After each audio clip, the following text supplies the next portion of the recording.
Hello and welcome to the Ricky Gervais Show with me, Ricky Gervais, Stephen Merchant. Hello. And the little round-headed buffoon that is Carl Pilkington. All right.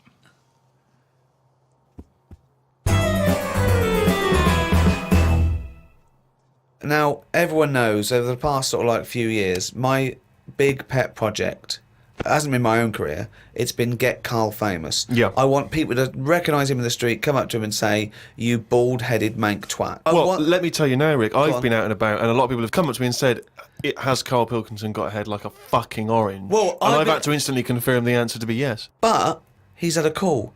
He had a call recently from a film company asking him if he's got any ideas for movies. Now, how desperate, in what dire straits must the British film industry be that they're going, "We need Carl Pilkington. We have hit rock bottom." And he went along for an interview. So what? And you went in and you... I went along and had a meeting, and they just said, "Right, got any ideas?" And sort of said, what are you thinking? What sort of thing are you after? Are you after action, thriller, whatever? Because you can provide any of that. I love that he's playing it cool, like you've come to the right person. Yeah. My time's precious, what do you need? Yeah. Yeah, I'm Carl Pilkington, the movie doctor, what do you need, Papa? So, thought of this idea sort of on the spot. Good. That whiz by them. No, but sometimes that's how good ideas come up, don't they? Just random. So a lot of yours have come up, yeah. No, but if you just talk, I find that your mouth comes out with stuff. Right, there's another quote. Right. There's another quote. If you talk, your mouth comes out with stuff. That to me stands along with what were those things in Gremlins called? No, but what I mean, if you sit there and try and use your brain to do it, right, it doesn't work the same. Just keep talking. Just keep your mouth talking, and eventually it will come out with something pretty good. That is exactly what Plato said. So anyway, Aristotle, he said, "Sit down, I've got an idea for you." Aristotle said, "Plato, how do I go?" Right, just keep talking, and eventually your brain will come out with stuff. So what I thought, I just started off by saying like actors' names and that who I thought should be in it, because then that's giving more. It's building. Right. Okay, So who did you say? Who did you say? So I said, right, I'm seeing Clive Warren. Who the fuck's Clive Warren? Who's Clive Warren? The one who was in Closer. Clive Owen. Clive Owen. Right, all right. Did they look at you like you're a fucking idiot? So they all started trying to figure out, who's this Clive Warren we've not heard about? He must be amazing. He's on Clive Warren. Get me Clive Warren on the phone. Get me Clive Warren. And I said Rebecca De Mornay, right? What? Where did that come She from? hasn't been in a film for 15 years, has she? Any Warren and Rebecca De Mornay. They thought he was a genius. They've never thought of putting Clive Warren with Rebecca De Mornay. But hang on a minute, you could have any film star. This is your fantasy casting, and you choose a bloke that doesn't exist and a woman who hasn't been on TV or in a film for 10 years. Oh, God. Why didn't you choose, someone who existed? J-Lo or someone who's a big star? Oh, God. Clive Warren. Oh, God. Oh, So God. anyway, starts off, and the people, you're seeing into their lives from like the morning.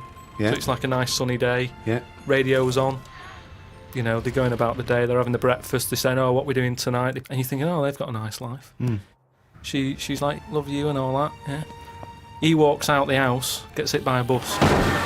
Oh, So Clive Warren's dead. I don't know if Clive Warren would take that part because he ain't got much to do, has he? No, I don't. If I know Clive Warren, And I think you do. I think I do. Carry on. So he's hit by a bus. So he's So dead. he's hit by a bus and that. The titles come up. Oh, It's got you, right? She's Starring devastated. She's Clive Warren. fed up. She's devastated and that. Doctor says Clive's dead. Who's playing the Doctor? Jack Nicholson House. What's that fella who was in Independence Day? Will Smythe. No, the old black fella. Morgan Freeman. Yeah. Get him in. He's Morgan a Freeman. doctor. Yeah. He says, "Your husband's dead." She's like, "Oh God." What happens then is he says, "But listen, what we can do now, we can take the brain out." Right. And a fact that I'd read that day before the meeting. This isn't in the film now. This is me. Right, but Right. luckily, Okay. you I read the a fact. thing about how the brain can run on half of it. You've actually got a full brain, Some run of it on us have. half. So this was in my mind still. Well, half your mind, yeah. So I said, what happens is Morgan Freeman says, "Been working on this. You can run your life on half a brain." Right. She's sort of a bit like, "What are you telling me this for now? My husband's just died like 20 minutes ago." Yeah. And he goes, "Yeah, but if we're going to do this, we've got to act quick." She's like, "Do what?" he says, whilst his brain's not fully dead, because it stays awake for a bit when you've been killed. He's not dead then. Fine. No, but Wait. he is. But they found out that it stays awake a little bit. No. So- No, he's gone. No, You're no. hit by a bus. Yeah, no, he's dead. If the brain's dead, you are dead. Clive Warren's dead. And if the brain's not dead, you're not dead. No, but it's like people in a coma. They're dead, aren't they? But the brain's dead. No, they're in a coma. No, they're not They're dead. in a coma. No, they come out of comas, don't All right, then he's in a coma. He's been hit by the bus, but the chances are he's not going to come out of that coma, but his brain is still awake. So change that. That's easily done. Hold on though. I like this fact that he's in a coma, so they're going, look, he's definitely going to die in this coma. Take the brain out now. Pop the brain out. But why is that such a weird thing when that's what they do now? That's what they do now. What is? That's what they do. What? They do that. What? A brain transplant? No, but when, like, how I've signed that donor card, Yeah. like, if anything happens to me... No. they've There's got the no lot. such thing as a brain donor. Oh, we've explained to you before. Yeah, but they're working on it. They've said something about Einstein. They messed about with his brain for ages, trying to work out if it was full of stuff. That's what they're doing. They're working on that. There's loads of things that doctors are doing that we don't know about. I've seen some weird stuff on the internet. Yeah, I know you have. Yeah. I saw a programme on Channel 5 where a monkey brain was still alive and it was stuck on a stick. And they You were poked watching it. the Magic Roundabout. They poked it and it reacted. Right. So it's still alive. It's being kept alive, and it's only a matter of time. What's the brain linked up to? As long as you can link it up to the eyes, and somehow so it can tell the arms and legs what to do, you're laughing. I love that. Imagine a team full of doctors going, well, we're going to try and do a brain transplant. Carl, as long as you can link this up to the eyes and tell the arms and legs what to do, we're laughing. Cheers, Carl. See you later. Then what happens is they say, do you want half of his brain in your head? Half of his brain in her head. She says, definitely not. I'm having you struck off. She starts screaming. She calls the police. He gets Yeah, arrested. but you'd have said that years ago when people can have like someone else's arm put on their body and stuff. Yeah, but he's only in a coma. Yeah. No, but he's not going to come out of that coma. Right. So it's like this or nothing. It's Right. like, look, you know, what we're going to do here? We can either turn the switch off, Yeah. or we can put his head in your head. But why would you... So why... what he does? So what they do then? They're going to take half his brain. Half of his brain, take Put out half of hers, pop it in place Why would she do that? because she loves him. But hold on. Well, no. Wait. What would she then be? Because this is what I'm trying to tell you. Okay. Sorry. What happens is he explains all this. So I mean, this would probably cover about 20 minutes in the film, but I'm just rushing I just rushing switched it off, up now. but yeah. No, you wouldn't. This bit would have you. So what? Well, what, I'd have actually left when I wouldn't have even gone in to see a film starring Clive Warren and Rebecca De Mornay, unless it was 1985. So the thing is, she's the same as you. She says the same thing. She goes, "Why would I do that, doctor?" And he goes, "Well, what will happen is, he's gone, but you'll have his thoughts. So in the morning when you say, oh, I don't know what to have, well, I have cornflakes. His bit of the brain will sort of say, Have a Weetabix. have shredded wheat or Yeah. whatever." And she's like, "Oh yeah, good idea." Sorry. So the point of this film is that the dead man can remind her what breakfast cereal she likes. Yeah. So the thought. What do you mean? Yes. So that's it, is it? No. That's not the only Wait, thing. wait a minute. This is only Act One. That's just the first bit. Everything's going well. She has it done. So who is she? Is she herself? She's Rebecca De Mornay. Yeah. But now With and again with him chipping in with a bit of voiceover. So the idea is it's all going well at the beginning. And she's So she can't decide what So dress to wear. she's got. He So just she's like had this. half of her brain taken out and put in a bin. Yeah. Okay, and Clive Warren's half has been put in there. So now she's walking round. Okay. So Yeah. she's like a schizophrenic. No, like I say, the brain is alive, so it's all going well when she leaves hospital, Yeah. and she gets a first taste of it, and it's a bit weird to get hold of because she's sort of, I think when she signs herself out, he's sort of fighting right in his name and stuff. So there's a few sort of technical things that she has to get used to. And does Clive's brain What does know he that think? he's now inside her brain? Does that matter? Well, I would say it matters because Yes. otherwise, Yes, it does matter, Carl. What's he thinking? What's What's the point of this? Why has she gone along with this? Because she really loves him. But what's in it for him? What does she think? Well, say if I died Yeah. and Suzanne said, "Go on, I'll have half of Carl's," right? She would wake up in the morning to a thought of me sort of going, "Oh, you never guess what I've just thought about," or whatever. I'd still be there. The rest of your body is sort of waste, isn't it? But Carl, the rest of your body's sort of waste. No, it is kind of. If when someone dies, it's Yeah. not that person anymore, is it? You can't have a chat with them. So if you could have someone's brain in your head when they're dead, you'd have it, wouldn't you? What are you talking about? Why would I have someone's brain in my head when they're dead? Well, what I've else? got a perfectly good brain.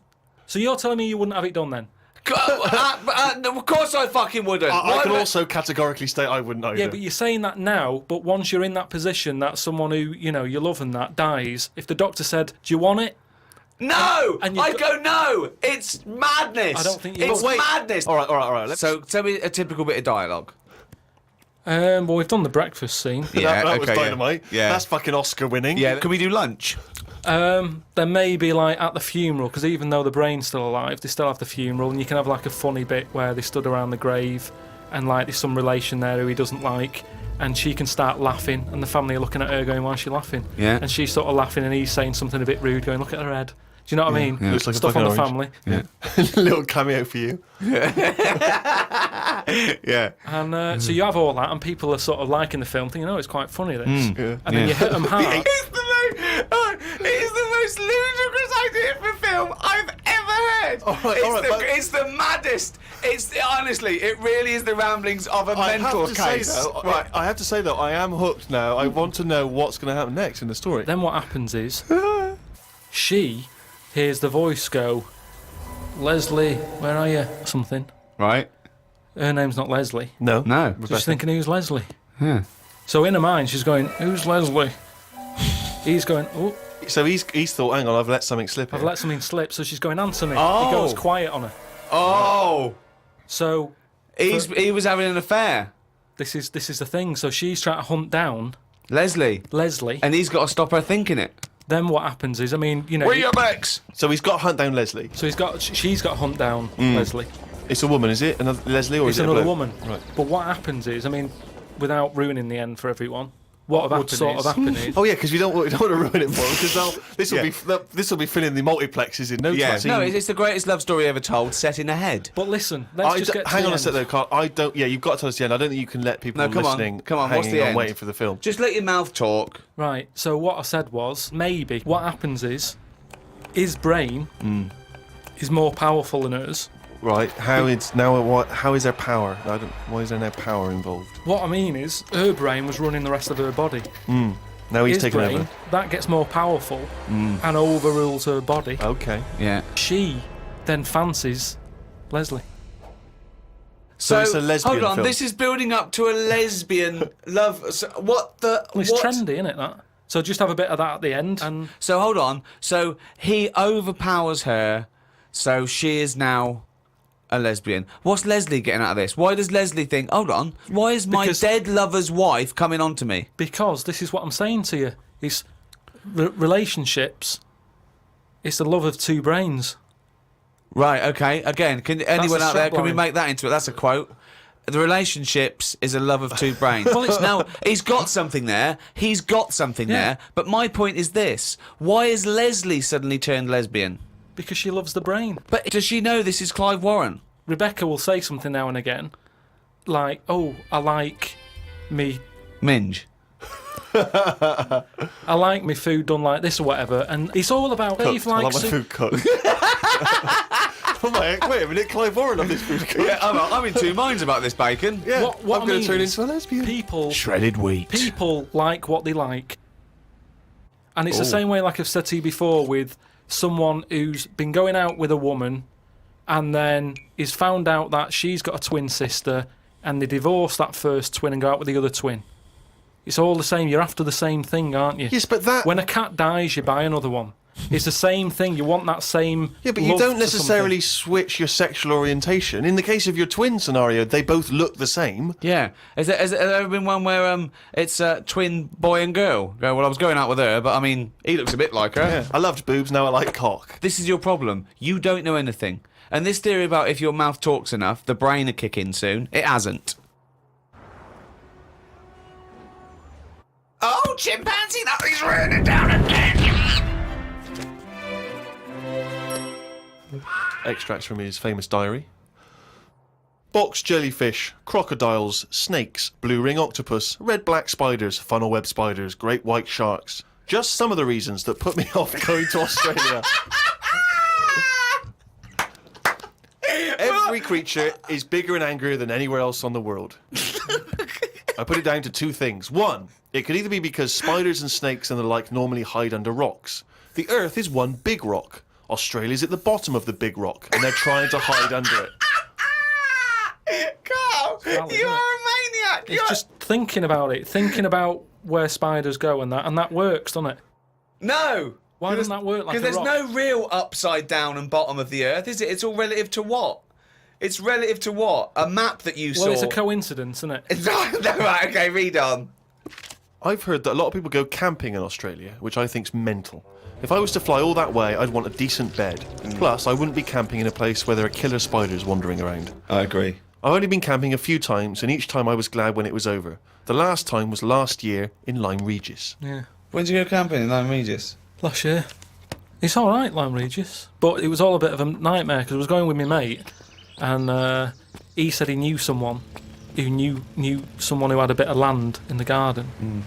We had a bit of land in the garden. What's the point, though, innit? You know, what's the point of camping in someone's garden where there's a sort of like a spa down the road and like a pub? No, because you're by the sea, aren't you? It's getting away from it all, seeing the world. It's not if you're in someone's front garden. No, back. Oh, sorry.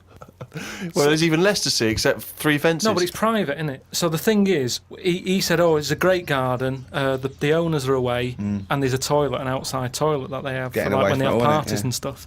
So we get there, and this lad who knew about this bit of land, Someone's back garden. well, yeah, said, oh, you can't use it, they haven't gone on holiday. So now you're stuck in the middle of a big civilised conurbation called Lyme Regis. How are you going to survive? Well, we ended up just sort of keeping on the beach. But Did you pitch your tent on the beach?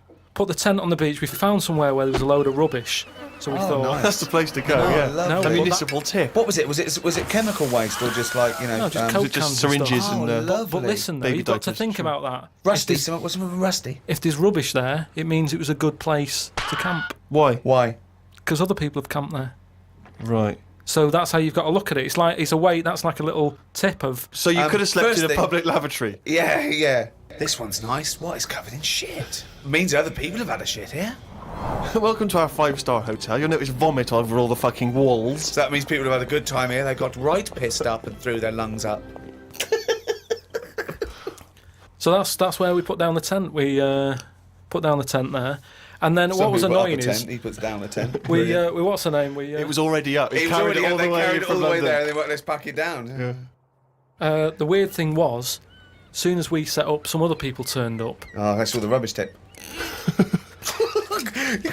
Holiday makers, They started setting up their tents. And we're Yeah. like, oh. No, look, there's some nappies over there. Yeah. Move nearer the nappies. And they offered us some sausages. All right. My mate said, "Oh, ignore them. That's like code for swingers." What? No! What? So there were some people cooking some sausages, Yeah. saying, "Would you like the sausages? We've made too much." And you It's said, just "No, that that's thing. code Don't for talk swinging." to strangers. It's like we want to get away from it all. Yeah. We don't want someone. You know, it starts off with sausages, doesn't it? And then So, before you know but what do these people look like? it, they were about 45. Who are they, there? A man and a woman. A man and a woman. So what was in it for the bloke? Some people like that, don't they? No, I I mean, don't know. you say, right, I want the bald one, love. If it's like wife swapping, should one of you be a wife? No, but I don't know all the rules and that. But He's just got a real thing for fucking oranges. and we didn't want any sausages anyway, so we just sort of I said, don't believe sausages is a Is a code for code for swingers. Because eventually, how many times do they give someone sausages and they go, "Well, get your pants off," and they go, "Well, we just have some sausages." They go, "Oh, this isn't working, this code. But We why need would a better they be, code." Why would we be being offered sausages? Because they're nice people and they're making sausages. Makes you wonder. We don't. Let's not trust these people. Let's move our tent nearer to the corpse. So yeah, that was the camping. September 30th. Going away with Suzanne's mum and dad. We're meeting them at Madeira Airport as they're flying in from Manchester. The plane was full and I had a headache. There was a baby sat behind us that was crying its eyes out for the whole flight. The mother of it said it was upset because its ears were hurting. So were mine.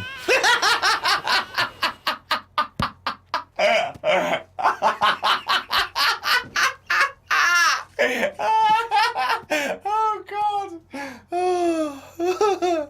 We went to try and find a supermarket. Suzanne's man was having a go at her dad because he didn't have a shirt on. She said he looks a mess and is embarrassed to be seen with him. It's their Ruby anniversary tomorrow. That's why we went away. Oh, yeah. I bought a fan to put in our room to drown out the sound of the mopeds. I've heard Wayne Rooney does the same thing with a vacuum cleaner. What? If you've just got a noise that's constant, it makes you nod off. And it drowns out every other background noise. So all you've got is, like, if it's a vac, it's just... And if that's constant for, like, all night, you just nod People off. next door going, they've got their vacuum cleaner on again. But poke the chickens. That's how nuclear wars start. Yeah. It works. Doesn't work. We watched- Earplugs, drown out everything. I've tried them. I didn't like it, did I? Why not? Because I could hear my heartbeat.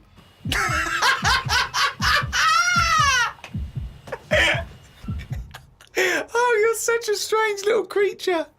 Oh. Didn't do much this morning. Just sat by the pool, saving insects that flew into it. I'm gonna die like fucking Noah. That's amazing. Nothing good. How were you saving them? Did you wait for them to hit the water, then fish them out, or you grabbed them in the air? Stuck my finger on the top. They grabbed on, lifted it off. And what, when it, like some sort of insect lifeguard, you'd see someone landing, and you go, right, that's me, dun, dun, dun, dun, dun, dun, dun, dun, dun, and you'd go in there. But it's hard to turn a sort of a blind eye to stuff like that because you know that's something, you know, you're witnessing death. And if you can save something, you do, don't you? You do your bit. And at night, I'd sort of think, have they learnt the lesson or will they be back and will they be dead in here tomorrow? But if they can get an extra day, I've done my bit. I can't do more than that. I'm on holiday, do your bit. I'm lucky enough to see the world, do your bit. I love it. I did my bit. I love it. I love it. I love the fact that he was running around saving flies and things. Is there something? There's something so sort of. Meanwhile, an old lady drowned Yeah. while he was saving a beetle. I know you're fascinated by the concept of the doppelganger, of seeing someone who looks exactly like you. Jake has emailed in. He says, Carl, if you could spend a day with an exact replica of you, okay, so somehow they've cloned you, Carl, and you've got him for one day, what would you do with this? What would you make him do? What conversation would you have with him? What would you do? Is there anything you could, how would you utilise him for one day? Well, they'd both say, I'm not bothered. And that'd be the end of conversation.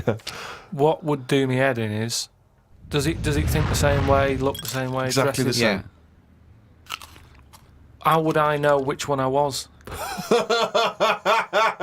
Because you'd be you. That's amazing. No. How would I know which That's one I was? incredible. No, because- that is the most stupid thing ever said by a human being. Can we get the Guinness Book of Records on this? Has anyone anywhere in the world said anything more stupid than how would I know which one was me? But think about it. This other person's going, all right, thanks for meeting up and that.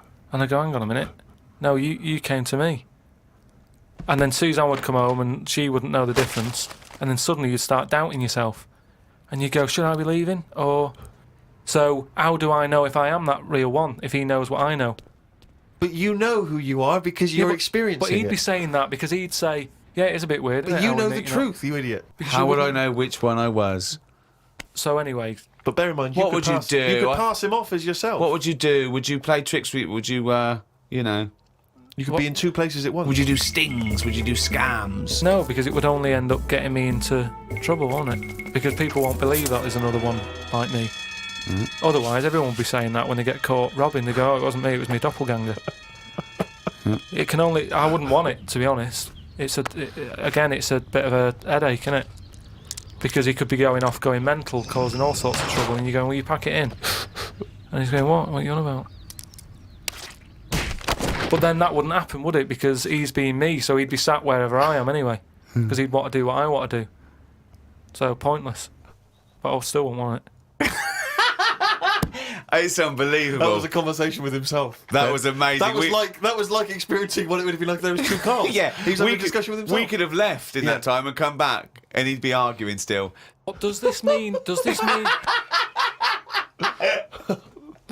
Does this mean, though, that I could just sit at home and not do anything and just send me out on... Yes. And when he's seeing something happen, I'm seeing it. No. You're separate people. You're separate people. But then he's not a doppelganger then, Well, is he? you're identical twins then. You found out identical twins and he's got exactly the same input as you. I mean, it's not a real question, is it? It's just a little... Again... But I said to you the other week about twins and that, how I wouldn't like to have a twin. It's alright when you're a kid, but unless you're a Siamese twin, even they don't even look alike, do they? They're just stuck together. You don't go, oh, don't they look like each other? They have different haircuts. They don't carry that thing on, do they? That normal twins do. Like normal twins, the mums say have the same haircut, wear the same shirt. Siamese twins never look the same. They've just got their arse stuck together. Again, it's a dialogue in his own head. It's unbelievable. Okay, Carl. This is a logical conundrum. To a certain extent, there's a little bit of lateral thinking because, but there is only one right answer. Now, the pressure here isn't to get this right.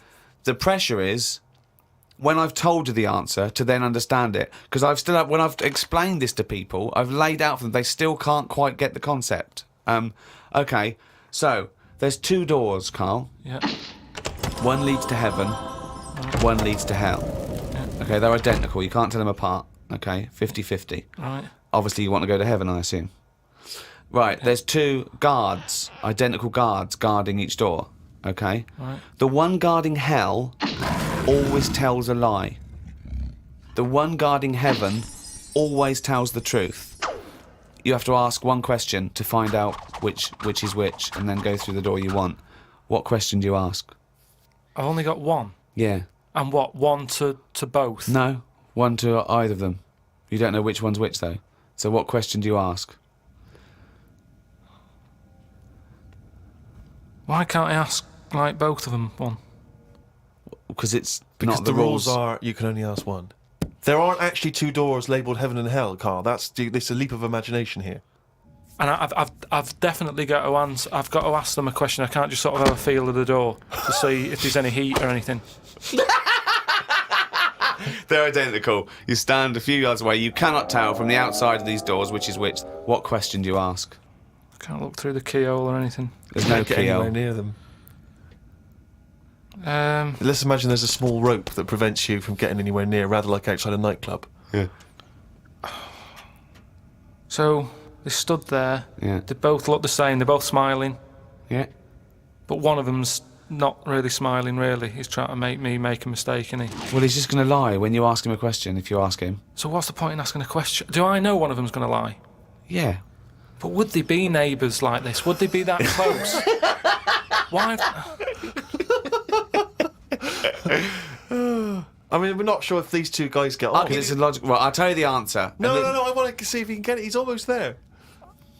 No, he's not almost there. What am I thinking? So- No, hang on. Right, so you go up and you Yeah. go. You Right, go, hang on. Well, look, let's imagine that. Let's imagine Ricky and I are those 2 guys. Okay, right? But we have to... well, me and Steve will decide which doors we're guarding, okay? Right. I'm... Look away, Carl. Okay, Right, then. so we've decided. Okay, one of us is guarding hell and one of us is guarding heaven. Which question are you going to ask and who are you going to ask it to? Right. I'll just say to you, Steve. I'll go. Got some post for God here. That's not a question. That's a statement. Right, you've got some posts for God here. No, that's not a question. Yeah, but maybe the Alright. question's coming. You got some posts for God here, yeah. And it needs to be signed. It's not a question. Still not a question. No, let So him finish. Maybe is it's a question. God in? Because I need him to sign for this post. Is he in? Well, I can answer that as well if you want. Go on. He's in. He's behind my door. Do you want to answer it? Well, Yes, Do you, he's want, in. do you want to get him? Just Well, no, you've only got one question. So you're asking Steve, is God in? What's the answer? Yes. Ask me. Yes. look, lads. I'm just trying to do a job here. What am I going to do with this? Well, give it to me and I'll give it to God because he's behind my door. Steve? Yeah, give it to me and I'll take it into God because he's behind my door. You're an idiot. Let me tell you the answer. I'm guarding hell, by the way. I'm the devil. Steve's God, okay? So you asked me what Steve would say if you asked him what door he was guarding, and I'm going to lie. I know he'd say heaven because he'd tell the truth, but I'm lying, so I'd say he'd say hell. So the question is, if I was to ask the other one what door he was guarding, what would he say? And whatever the person answers is the door they're guarding. Steve, what door are you looking after? Well, Heaven. yeah. Why should I believe you? Because you don't know. No, that doesn't work. Because you asked me the same, and I'd say heaven as well. Right, so who do I believe? This is where you use your gut feeling, though, isn't it? This is what life's... Well, as opposed to the pure logic that Ricky's just used. I just think, because there's a lot of questions in life where you don't know the answer, and you go, do you know what? I don't like the look of him. So... They're identical. Yeah, but they're still identical twins. You always get a little snidey one.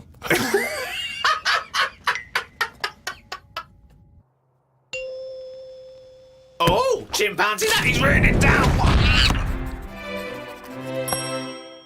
That's the jingle there for Carl's diary. Here we are. Spoke to Ricky and his friend Glyn about art. I just don't get it. Ricky had some odd pictures on his walls. I don't have any pictures up in my flat because of the mirrored wall. But I can't say I'm bothered. The mirrored wall, we should just explain what that is. When you moved into your flat, there was an enormous mirror on one wall. Was that right? We just got this flat, and it's not a big flat, so I think the people who had it before us, he was a gay fella, right, which was a bit like, oh, so you've been doing with that mirror and that. But that was... What? No, just, Just, What? What has he been doing with the mirror? Well, What's he just been a doing? bit- No, What? it's just because they're quite sort of experimental in it, aren't they? And I don't know. What do you mean? What do they do? Well, I wouldn't know anything about it, but go on. No, what do you want? What? no, I don't. Experimental in what What do way? you mean experimental? I just mean, they'd be doing stuff. What?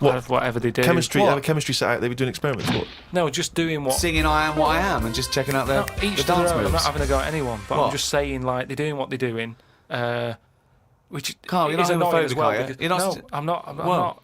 This is why. But Why are you worried about what a little gay fella was doing in your flat before you got it in front of a mirror? I wasn't worried about it. Why are you thinking about what he was doing? Why are you fantasising what a little gay fella was doing in front of your mirror in your... I'm not bothered. I'm just telling you why it was a bit odd that he had a mirror in there, right? But forget the history. But you've got a mirror in there now, haven't you? No, because what I did was I was going to take it down, and I thought, it's a bit dangerous. This, it could crack and Because it's the fall on size me. of the whole wall, isn't it? It took up a whole wall, Right. right? So like when he's moving about everywhere, he's got a good view of it and that. But he's got this full wall of mirror, and I thought I can't take that down. And I thought, what can I do? So I've just put wallpaper on it, Brilliant. and it looks all right. You wouldn't know, what have you? But it means that I can't put any pictures up. That's all. That's all I'm saying. 'Cause I've put a nail in. And what don't you understand about art? What about art don't you understand? The concept? Specifics? No, So- that's like when we were in London having a shop around at Christmas, and there was that picture of fruit for 700 quid. It's like, well, just get some fruit. You know what I mean? You can get some real fruit for £3. Yeah. I understand that, but don't invent cameras then, one or the other. Do you know what I mean? That's what annoys me. Someone invents something, and then they go, we've got to invent something else. Like the abstract thing. Why has someone gone, I can't have paintings anymore because... What do you think of Dali? Going, melting clocks and stuff? No? I mean, the first one was all right when he did the first clock, but then all the time he's just like, I'll draw something and it's got a melting clock on it. I'll do a sheep, put one of them on it. Have you seen his lobster telephone? That annoys me. Why? Because I think what annoyed me more with that is when I heard about how it happened, he had some artist mate round, right? And I don't know what happened. They were okay. They were eating. That's a hell of an anecdote. No, but they were eating. They were eating some food and what have you. Yeah. Lobsters? And they were eating lobster. All right. And That's handy. I don't know, the other artist, whoever it was, sort Telephone? of started saying, "Oh, you and your clocks and all that," right? Brilliant. And, This didn't happen. They started arguing, Yeah. and he chucked some of the lobster. Bollocks. And it landed on the It phone. bounced off his mate's head, went on the phone, and they both looked at each other like, "Are you thinking what I'm thinking?" And they brought out that phone as a bit of art. Things like that annoy me because happen. it was them just messing about. That didn't happen. Just telling you what I know. I saw his work. Each to their own, if that's what he's doing. I'm just saying, I'm not putting my stamp of approval on it. Art should be there to tell a story, not just to have a splash of colour. We know. Well, Suzanne like some art? Just like Suzanne's not allowed to watch telly unless it's her favourite thing. Otherwise, she's got to talk to me about stuff. There's no art. There's no point. Just wallpaper. I'm just saying, we've got three windows we can look out of. Right. Right? Stop looking at the walls. Look out the window.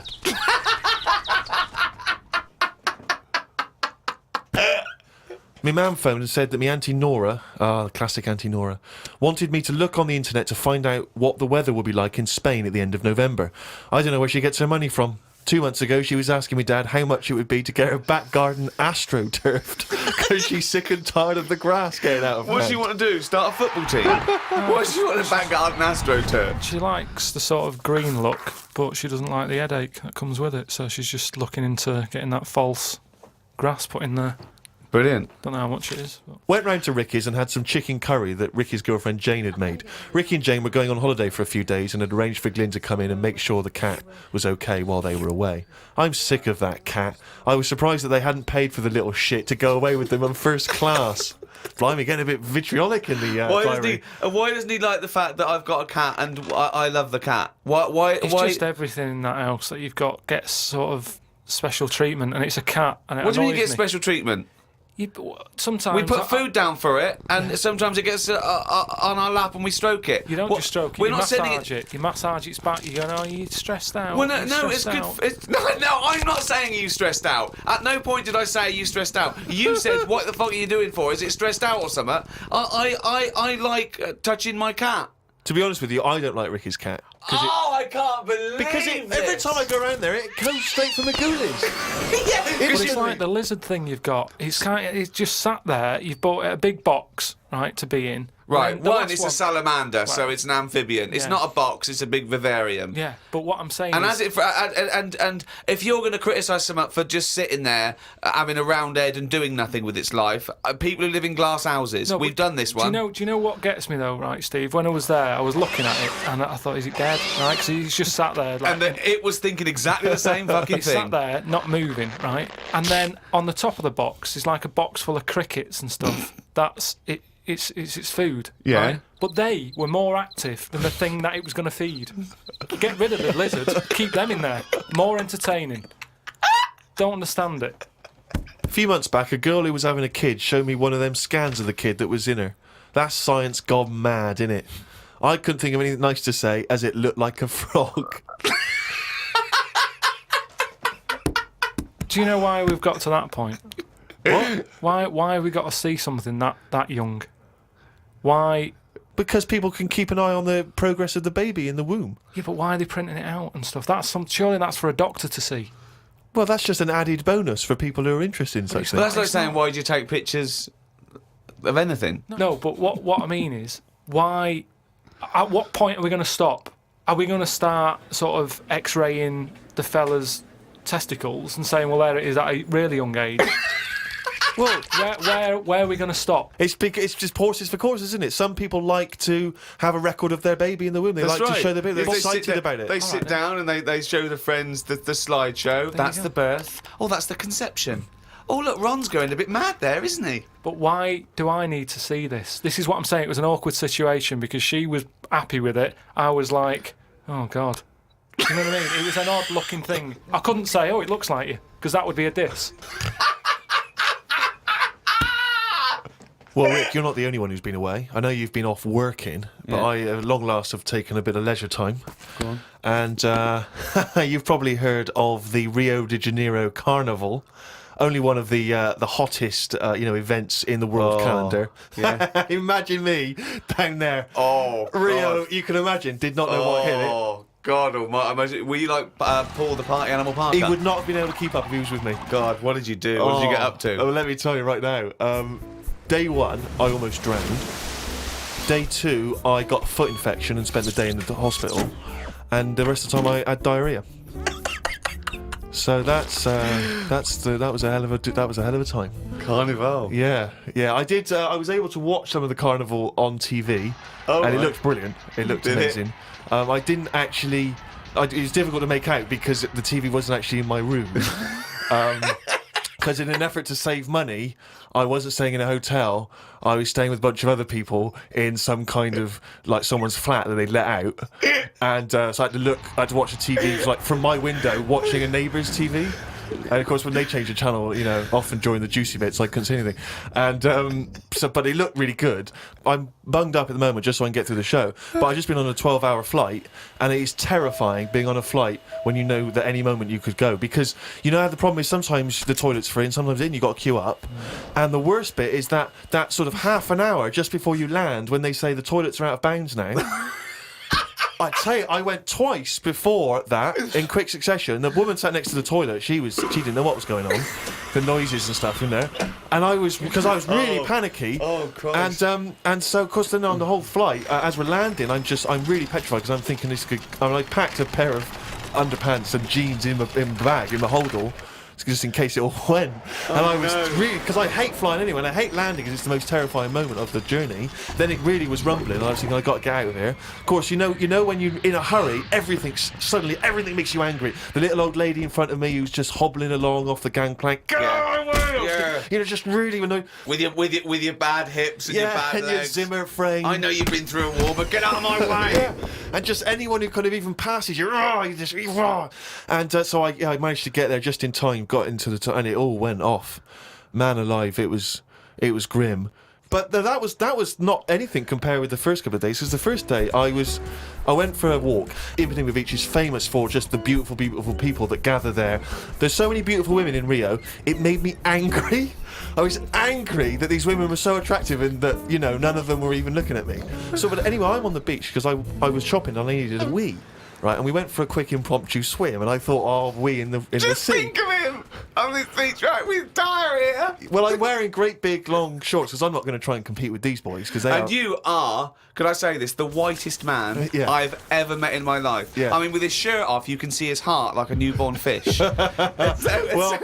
Well, this is the thing. As I went into the sea to have a wee, there was a discussion about this. As I went into the sea to have a wee in a litter tray. See, there was a discussion about this because I'm very much of the opinion that you should take your trunks down. And some people, some of my friends are saying, just do it in your trunks and let the sea just wash it away. What a hell of a carnival! And I think I'm against that. I've always been against that in swimming pools, everything, you know. I'm against pissing in swimming pools. Full stop. It doesn't matter whether you do take your trunks down or don't piss But in the what about swimming in the pool. sea?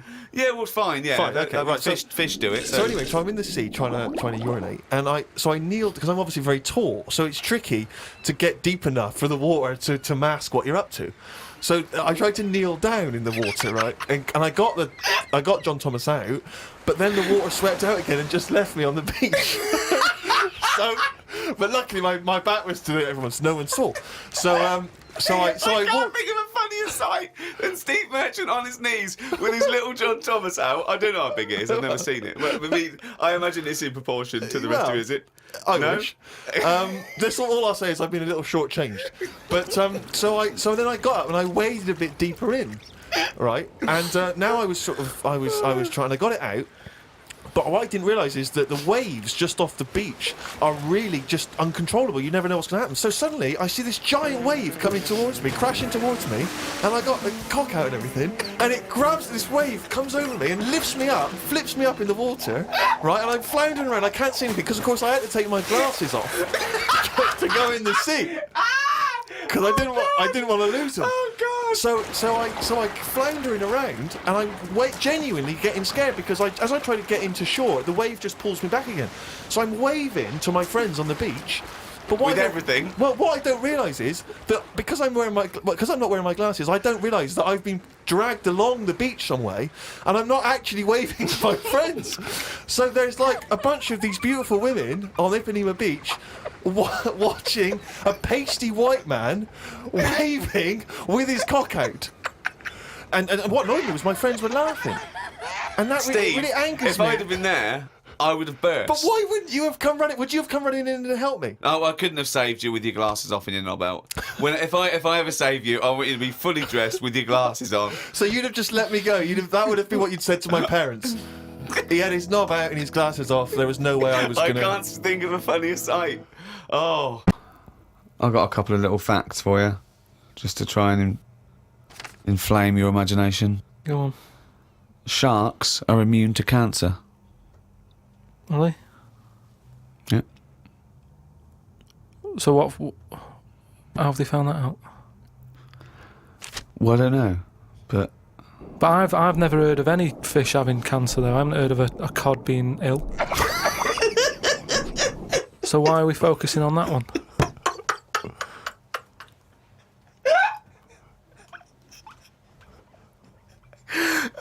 Good point. Okay. Stroking a spider can cause its hair to fall out. What, because it doesn't like it and it gets stressed out, or is it just that some people are rubbing too hard? No, I don't think it's they're rubbing too hard. I think it's something to do with it. I mean, what sort of maniac is stroking a spider anyway? My mum did it once. Really? Yeah, not to a spider. Right. It was just a little bee. She'd been out, sunny day and that. Got the washing off the washing line. She was bringing it in. Little bee sat on the top of like the bed sheet or whatever it was. Yeah. And she's in the kitchen with it, and she goes, "Look at that little bee there." She started sort of stroking its head. It loved it.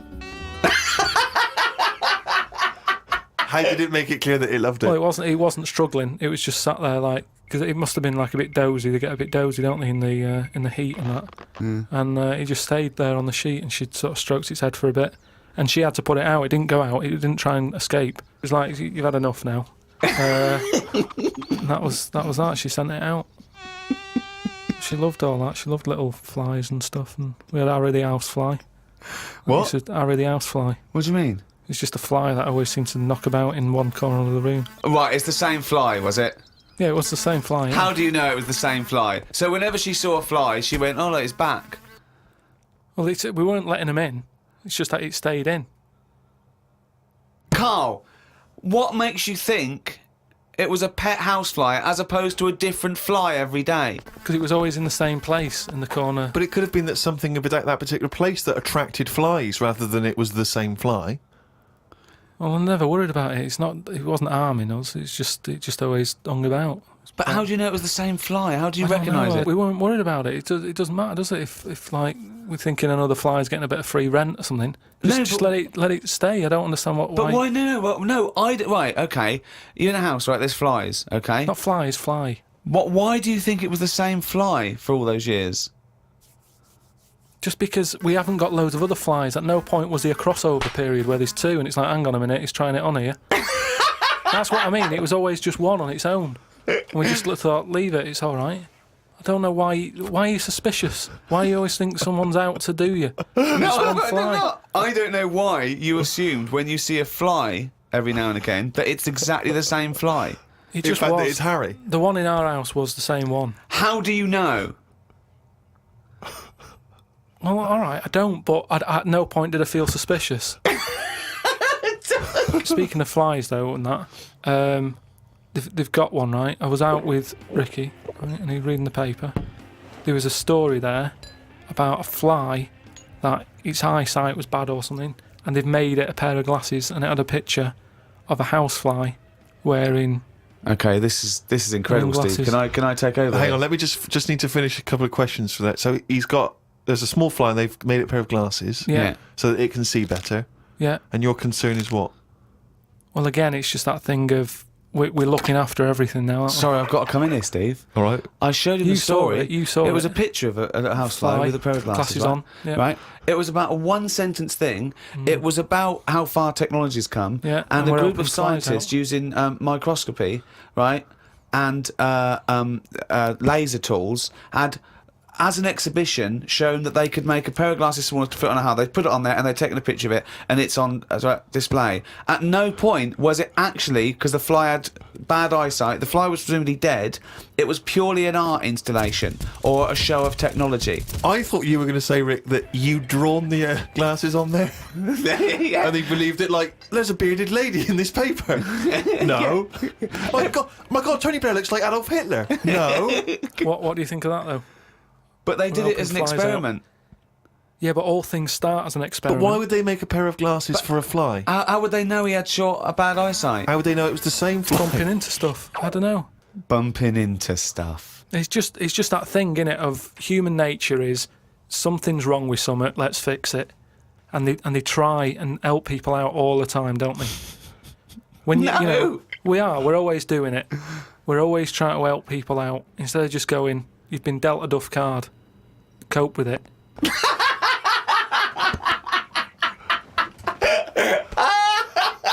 Came up with a good idea. We'll be the judge of that. I'll do it now. It's not a good idea. Okay. Okay. I'm sticking my neck out here. I think this isn't going to be a good idea. Okay. Thoughts? Well, I'm going to agree with you. I'm going to second that motion. Okay, let's see. Let's see if we're both right. See-through skin. High five, Rick.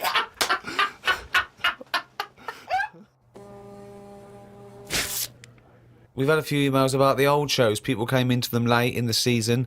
Did I not tell you this? We had an email from an Inuit. Really? Yeah. I thought I'd mentioned this. Have we not mentioned this before? No. No, it was an email from a guy who said, I don't think he lives in Canada, I think, or somewhere else. I apologise for if I'm getting that wrong. But I think he said he was half Inuit and he listens to the show. Half Inuit? See, that's interesting because I think it was so remote. I know I'm probably wrong now, but I think that those are so remote that I can't think where they're meeting people who aren't That are also Inuit, yeah. Oh, and who's going, other societies are going, I'll tell you what, I'm fed up, there's no action here, I'm going to the frozen tundra, I'm bound to meet someone there. Yeah. Where do they meet? Do they do online dating? What Probably a lot of online stuff. do you put as hobbies? Fishing? Yeah. Skinning stuff. Skinning stuff, yeah. What stuff to skin? Seals. Seals, yeah, sure. That's about it, isn't it? Why are they hanging about round there? Why aren't seals going, do you know what, it's cold, I'm sick of it here. It's windy all the time, what have you, and I'm getting a club on the head. Do you know what I mean? Yeah. Because they're meant to be quite bright in terms of animals and that, aren't they? Yeah. So why are they knocking about them parts? I don't know. Say, like, if seals died out, right?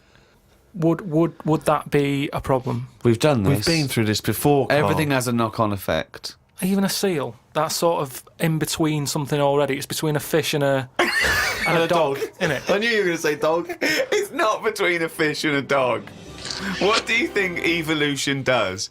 I'll never dog. understand it. Maybe. What do you mean it's between a fish and a dog? I'm just saying it's. It was a perfectly evolved mammal that re-entered the water, I imagine, and then got streamlined. And I mean, it's between a fish and a dog. But why not have one and the other? Why not have, like, you've got a dog, you've got a fish. No, it's not anything in the between a middle. fish and a dog. It's not between a fish and a dog. I don't know what between means. I don't know what... This is it again about saving everything all the time. What is it doing? What's it doing? Everyone's feeling sorry for him all the time. Save the seal and all that. What's it doing? Why are we saving it? Let's just ask that question. What's it doing? I don't know what to say. It's between a fish and a dog.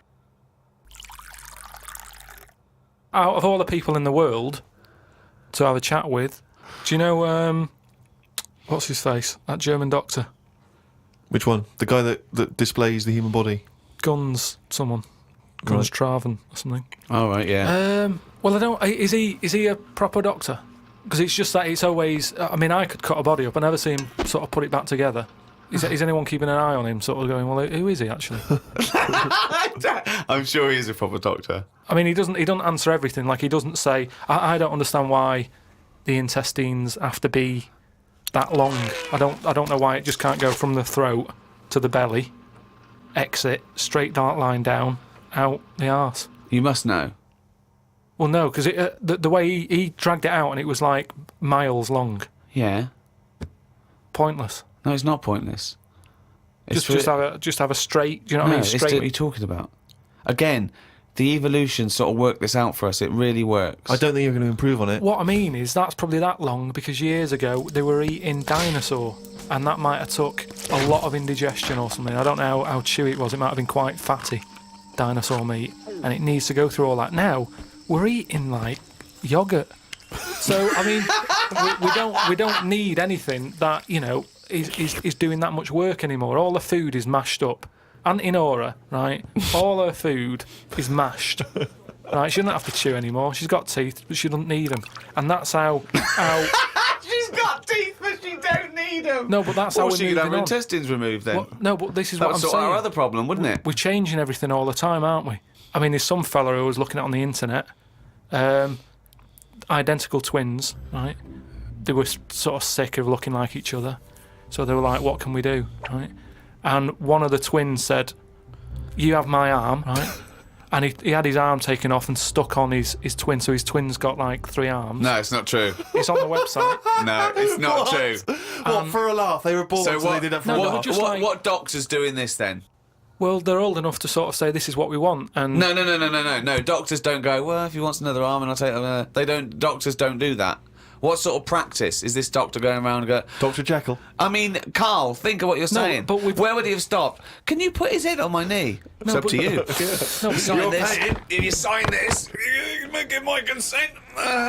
But we, it isn't. What do you think these doctors are doing? Just they do as they're told. They don't do as they're told. They do if someone wants it, and twins sort of it can get you down, can't it? Being a twin, because it's like. Sorry, what would this solve though? I thought you said he gave one of them a bigger nose or a beard or 2 front teeth to make him look different, right? Not. I'll tell you what we could do. Go on. Would you like 1 arm? Go on. What are you thinking? Well, me 3, you 1. Therefore, not twins. Novelty. I mean, you are a mental man. But they can do it now, can't they? There's no sort of there's no line drawn anymore. They don't go, "You're crazy. We're not going to do that." Yeah, in Saw 2, not in the real world. No, they don't do things like all this. Right, there's another bloke, right? I don't know the sort of full ins and outs of it. Go on, you surprise me. But what he asked for, something happened to his tackle, right? It's penis. Yeah, right. So he was at the doctor's, and they were like, "Oh, what can you do for me? It's a bit embarrassing. I've got nothing down there." Right. So they were like looking at it, going, "Yeah." Doctor, I don't know if he started like rubbing his chin with his finger or something. Looked down. He's thinking, got an idea. You've got a lot of fingers. How many of them do you use? The patient's like, yeah, I see what you're thinking. They cut off one of his fingers, sewn that on to where his tackle is. He's happy. Well, that's different though, isn't it? Well, That's where they've really taken different. tissue. No, but I assume they fashioned it into more of a knob than a finger. If you were doing that, use a sausage.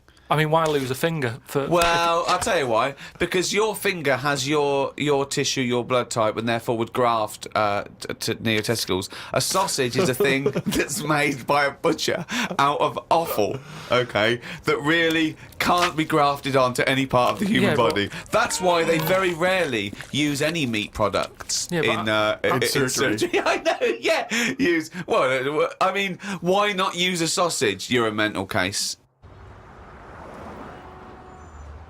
I always remember this story when I was a kid about some bloke. He had throat cancer, right? And his doctor said, carry on with your life, right? It's not going to be that good, but just carry on. But don't eat meat. And he was like, oh, I love meat. He's like, yeah, but just don't, have your veg, keep yourself strong, but don't be eating that. Anyway, he was fed up because he loved his meat, and his wife was feeling a bit sorry for him one day. And thought, I'm sick of him looking fed up and that. All he wants is some meat, for God's sake. Give him some meat. So she goes to the butcher's, gets him a big piece of, like, steak and what have you. He can't believe it. He's like, oh, brilliant, cheers for that. Anyway, he's got the meat on his plate, just about to tuck in, and the cancer comes out from his throat. What? No, it's something, I know, it sounds really weird, but it's something that I was told about years ago when I was growing up. What are you talking about? It was just some bad illness, some cancer thing, and it sort of, it was coming out waiting for the meat. It was sort of dying. Again, a lot of your medical knowledge is from the film Alien. So this guy with throat cancer, okay, as opposed to it being a disease of the cell. It was like a living. The alien. It was alien. So it was the animal. It was the little animal cancer. That's why what he are you wasn't allowed to talking eat about? meat. He wasn't allowed to eat meat. So it's sitting there. So it's actually sitting there in the throat. Why? I'll tell you what I'd have done if I'd have had some cancer in my throat. I'd go, there you go, rid of that. What are you talking about? So what happened? He choked to death on this thing, and the wife was like, "Oh, I shouldn't have given him the meat after all." Just That's a bollock story. It's all. There's loads of weird stuff like that There that is. happens in medical stuff. Well, the terrible thing is, if you got testicular cancer and you eat meat, your bollocks come out of your trousers and they're all over the plate, and you have to be asked to leave the restaurant. Oh, chimpanzee, that is only gonna bring it down a little. That's the jingle for Carl's diary, excerpts of which we read each week. Get straight into it. A band from the Conga have won the Best Newcomers in a Radio 3 competition.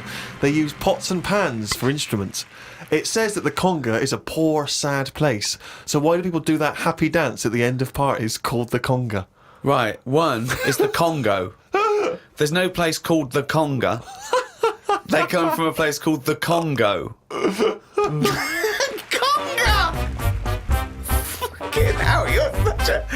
Met Suzanne at Euston Station. I said I would sort out the tea tonight, so I called the curry house. The fella couldn't understand me. I asked for 2 poppadoms. He kept saying, how many? I kept saying 2. He still couldn't understand. I said 1 more than 1. He understood. When we picked up the food and took it home, there were 5 poppadoms in the bag. Oh, God. Oh, God. There is a restaurant somewhere that sells knobs to eat. No, there's not. There is. No, there's not. No, there is. It says that women can't eat too many of them, and if you want a seal's knob for dinner, you have to book in advance. Right, it's gobbledygook. This is the ramblings of a madman again. It's a trend, he writes. It won't last long. It'll be like hummus. Called Ricky and asked what the difference is between the mind and the brain. Yeah, he did. That's a hell of a phone call to get. Unbelievable. Unbelievable. Ricky did explain, but I can't remember what he said. I wondered at what age you are when the mind kicks in. Okay. Ricky changed the subject and said there is an island called Spider Island. There's nothing but spiders on it. A bloke went to visit the island and said there was 1,000 types of spider in one tree. What do you think about that? What do you think of an island that's just full of spiders? I don't know, because you need spiders. I don't know what they do, but they say a world without spiders wouldn't be good. But they sort of do something. There's something about if you did get rid of them all, it would have an effect. Well, of course it would. Get rid of anything, it'd have an effect. Not everything though. Like I've said, jellyfish and what have you. Well, no. It's 97% water or something. Yeah. So how much are they doing? Just give them another 3%, make them water. And that's more useful. Give them another 3% and make them water. Oh, God. Went into the gadget shop today. It's full of stuff that we don't need. Gadget used to be a good word that made you think of James Bond with all his gadgets. The best thing I could find in the shop was a clock that ran on potatoes. We are definitely going backwards. I agree. Well, who cares about that? A little electrical impulse. So what? Had a night out with old schoolmate. Found out about more of the other lads I went to school with. One is living underground. What do you mean living underground? Not like a mole. Do you mean he's got a basement, or do you mean he digs a hole every night? My mate went to visit him and he said it had been raining really heavily and that, and it's all the rain's running in. What do you mean he went to visit him? He went down here? What's that? That's an hole in the ground. Yeah, come in. He just said, "Oh, come round see us," and he's living underground. What do you mean he's living underground? He's happy down there. He said it was really muddy and what have you. He said he won't be going back to visit him. I believe this though. I believe someone he went to school with now lives in a hole. That doesn't shock me. You spent far too long with him. If that now you're just happy to accept. I totally accept that. I'd be surprised if I walked round where he lived that there weren't more people living in holes. His dad wanted to throw his budgie on the fire. True. His budgie died. His dad said, "Let's throw it on the fire." I mean, his mum. What did your mum do? She just was worried about the other bird that was left, so she made it a bit of company by getting a rock, getting a feather off the dead budgie, sticking it on the rock, putting it in the cage. So a man living in a hole is not that bizarre. Right, carry on. Watched a film about Hitler. Didn't watch all of it as it was subtitled. Can't be doing with that. Asked Suzanne if cinemas are full of deaf people when they're showing subtitled films. She said, "Shh, I'm trying to watch it." I said, "What do you mean, shh? It's subtitled. I can make as much noise as I want." Yeah. She's a lucky woman. You must be a joy to watch a subtitled film. I mean, the concentration is up there already. It's not as easy as when you're hearing it, because you read things, but it's possible. If you had a buffoon going, "I'm just going to sit here and make as much noise as I want," what's the point of that? Yeah. Do that in a cinema. Just walk into a subtitled film and go, "Right, everybody, Let's all do the Congo. We're having our bathroom done. The bathroom man was round at 9 this morning. We weren't allowed to use the shower because it all had to be bone dry before we could use his waterproof filler. Not that waterproof then. Went for a brew with Ricky. We talked about monkeys and how they are closer to humans than they are to apes, and how bees will drink cider to get off their heads. Now and again there is a bee that lets the drinking get in the way of the work, and other bees sting it to death. Blimey.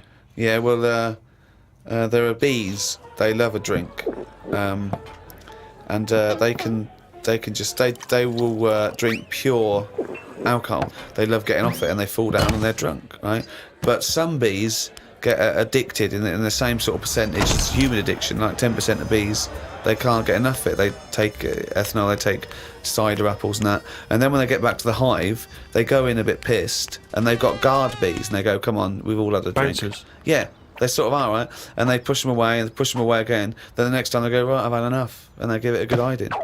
And Carl couldn't get over this. I saw his face, but I knew that he was thinking of that bee with sort of like eyes rolling around his head, a little bit belligerent with his jacket on backwards. Yeah. You know, and the bouncer going, come on, son, we've all had enough. Let's move away, Yeah. move away. You're not coming in, right? You're wearing trainers. Yeah, you know, you're wearing 3 pairs of trainers, and I'm sick of it. You know. But what I did find out, because I went home and went on the computer trying to find out about drunk bees knocking about, they're not actually meant to fly. It's only because they don't know. Fly. Well, no, but they're if they were told that you're not actually designed to fly, they wouldn't bother. No, this is that thing that goes around that aerodynamically, on the face of it, looking at the size of the wings and the body proportions and everything, that it's a surprise that they can fly. Okay, it's not that. No one's ever told them they can't, and as soon as someone tells me you're not meant to fly, they all fall out of the sky going, "Oh, what are we doing?" Like in a cartoon. No, but it's something about the confidence and that. At the moment, nobody's saying. It's nothing to do with the confidence. There is no such thing as confidence in bees. A bee never loses its nerve. That's not why it drinks. Because what are you drinking for? I'm just not confident anymore. There's no point to turn to the bottle. I can't go up there again. You're in it. Okay, then listen. Right, I've found some things that I think will interest you, and I want your first thoughts on these. Okay. Now these are facts that I've sourced. Okay. What's the actual topic? Well, you love animals, don't you? You're interested in animal Some facts. of them. I don't love them. Some of them fascinate me and stuff, but a lot of them also get on my nerves. I don't know how an animal can get on your nerves. They just do. Okay, then here you Right. go. There's a frog, Carl. Just a little frog, a poison arrow frog, that contains enough poison to kill over 1,000 human beings. Why is it that annoyed? It's not annoyed. Well, why is it going about killing 1,000 people? No, it has the potential to. It has enough poison, it has enough toxin in it that could kill 1,000 human beings. But does it need that? Whereabouts is this? Where's it living? Rainforest, I think. And does it need that sort of power? Is it in that much? Is it getting threatened a lot? Is what I mean. Well, no, because it's saying, "Don't come near me," and it shows it with its colours. It's got the colours that say it doesn't want to be eaten. It doesn't want people to chew a bit, right, and go, "Oh, I'm an idiot." It's saying, "Look at my colours. Don't eat me. You don't want to come near me." But then why give it bright colours? Because now it's standing out. Yeah, and it's going, "Don't eat me." Yeah, but make it a colour that fits in, like camouflage. Why make it orange? Of course it's going to stand out, and then they'll attack it, and then it'll turn around and bite and kill 1,000 men or whatever. No, it doesn't bite. It's the fact that if you were to eat it, you would die. Yeah, but who's going to eat it? Well, things that eat frogs. The French. And they go, "Sacre bleu! You have killed me and 999 of my friends." But why is everything like surviving like this though? I thought it was all about survival of the fittest, not Yeah. the one who looks the hardest. Well, but survival of the fittest is whether you're chosen or not by nature. No, but I'd survive if I could go about killing 1,000 men at one bite. It's not fair. It doesn't bite. It's Well, whatever, if it licks you or whatever. But no, it doesn't not seem- if it licks you. If you lick it. Well, I'm not going to lick it. It's not going to happen. I will not be licking a frog. So it's of no danger to me. So I could still kill it, and there's no chance, at no point am I going to lick a little frog's head. Not when it's alive or when it's dead. I love the fact it's all about you. It's all about how it relates to you. And he's annoyed that they're getting away with something. He doesn't like any sly animals. He doesn't like animals hiding. Then he wants them hide. He doesn't want animals killing things. Then he wants them to kill things. He doesn't know what he wants. When they say survival of the fittest, they don't mean that, say, lions have been working out in a gym. It Do you means understand? it means the fittest gene pool, and the fittest gene pool is a gene pool that's still around. That's all it is. You think that everything, slugs, cats, are all somehow, their ambition is to be like us, or to have the attributes like us, that they can speak, they can talk, they can think, they can act. I only think that because when you see people with these pets, lizards, cats, whatever, they treat them like the humans. So I think if you do that enough times, they're going to start getting familiar with Again, certain... Planet of the Apes. No, He's I'm thinking talking, of Planet of the Apes. Say like you with your cat, the way you talk to it, you give it a little cheeky massage and that when it's stressed out. No, you made that up that it It's was a stressed cat. out. I'm just playing with my cat, right? If anything, the cat is to de-stress me. So you're talking to your cat, Rick. Is it answering back much? How are the conversations going with your cat? Well, I have more intelligent conversations with my cat than I do with him. Yeah, here's one, right? When my gran died, right, she had this rubbish dog, right, and that's all we got left. It was called Fluffy, and like my gran looked after it in a way that it was treated like a human. Do you know what I mean? Had a little coat on when it went out and all that. Anyway, so she died. We get left it. My dad's like, oh, bloody hell, right? Before you know it, it was a wreck. Because we weren't sort of bathing it the way she bathed it. We let it out if it wanted to go out. It got covered in oil. It used to go under the car and everything. So it went from looking like this fluffy, poodle to just being a bit of a wreck. It got hit by a car. It ran sideways like a crab and all that. In the course of how long? A month? Probably about two months or something. Yeah. Now, so it went from being over-treated to just being treated like a dog. Yeah, but a dog isn't, is not a indigenous species anywhere. We sort of bred those from, but change jackals it. All I'm and saying wolves. is change it. Take away the dog thing.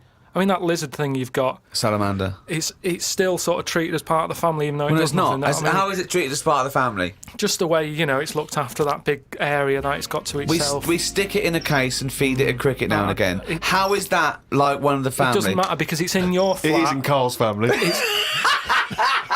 It's in your flat, innit? And it's sat in that corner. I just mean, as time goes on, Yeah. things get educated as they get older. How old's that lizard? You don't. How old is it? About 15 years old. Right. Now, it knows more now than it did when you got it because it's been in those surroundings. It's had its eye on things. It's 15, so presumably it listens to a lot of Linkin Park, goes on the internet a lot. No, but do you know what I mean? You've already proved your point. It's like that fella who kept hitting the dog on the head with a stick. Right. I've had- Pavlov, at no point did he hit a dog on the head with a stick. But he kept doing it, and eventually the dog went, I'm sick of this, and wandered off, didn't it? Pavlov Yeah, there. brilliant. Do you know what I'd like to do? A programme where you you paraphrase someone's theory. So Pavlov's first. We could do Freud. Give us, what do you know about Sigmund Freud, the father of psychoanalysis? Right, come on in. I don't know anything on him. Here's an interesting fact. If the frog annoyed you, this might annoy you. A blind chameleon will still change colour to match its surroundings. You're aware that the chameleon can... Yeah, whatever it sits on. Yeah. But then what happens when you put one of them on a mirror? No, does it get stressed out, or what? What's it copying? Well, it probably doesn't need to copy anything because it looks at itself and it goes, oh, look like that. That's brilliant. God, that was fast. That's the fastest I've ever done that. That is brilliant. So they can go any colour, there's nothing, you can put them on anything, and they'll go to the thing. I don't want you to have a chameleon because you'd just be trying to see what it could and couldn't Try and do. catch it out. I know, yeah. Pop it on some tartan. But again, say like the frog thing, right? Pop it on the telly. Yeah. Couldn't do it fast enough. Why does the chameleon need that skill of copying a colour? Because at the end of the day, that's mainly sticking in the woods, isn't it? By trees, by grass. Right. Why can't it just stay green? That's all it needs. Those colour changes are only for camouflage, aren't they? I don't know. Some of them are for attraction. Some of them to show moods, anger. No, but I just think we're encouraging them. You see, maybe this is evolution or whatever, but at the end of the day, because they can change colour, they're wandering out of their area. they can be wandering about, through a car park and everything, just because they'll go, well, I don't want to get seen, change the colour of concrete. Whereas, Or into the colour of a Fiat Punto. but they should just stay green. Stay green, right? Stay in the woods and stay safe.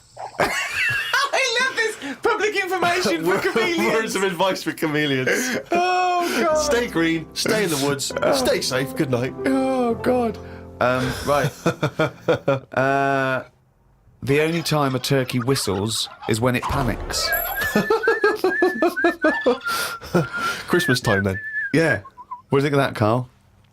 It goes from one extreme to another, doesn't it? You've got a frog who's going mental, It's not going mental. killing thousands of people. No, that's not. That's got that sort of power. Then you've got a turkey who's whistling for help. You think that you should redress the balance a little bit? You want to give... What would you do? Give the frog the ability to kill 500 and the turkey 500? I don't think it should be killing... I reckon 10. 10, because... You've made your point with 10, haven't you? Do you think that he's got 1,000 in his lifetime, like he's got 1,000 to kill? I don't think you understand. I just He think... doesn't really kill 1,000 people. It doesn't mean someone goes, Frog, you have the power to kill 1,000 people in your lifetime. Choose them wisely. But I just think if it needs that sort of power... It should be fighting evil. Well, it's not... it's knocking about the wrong area, isn't it? If it's under that much danger, move.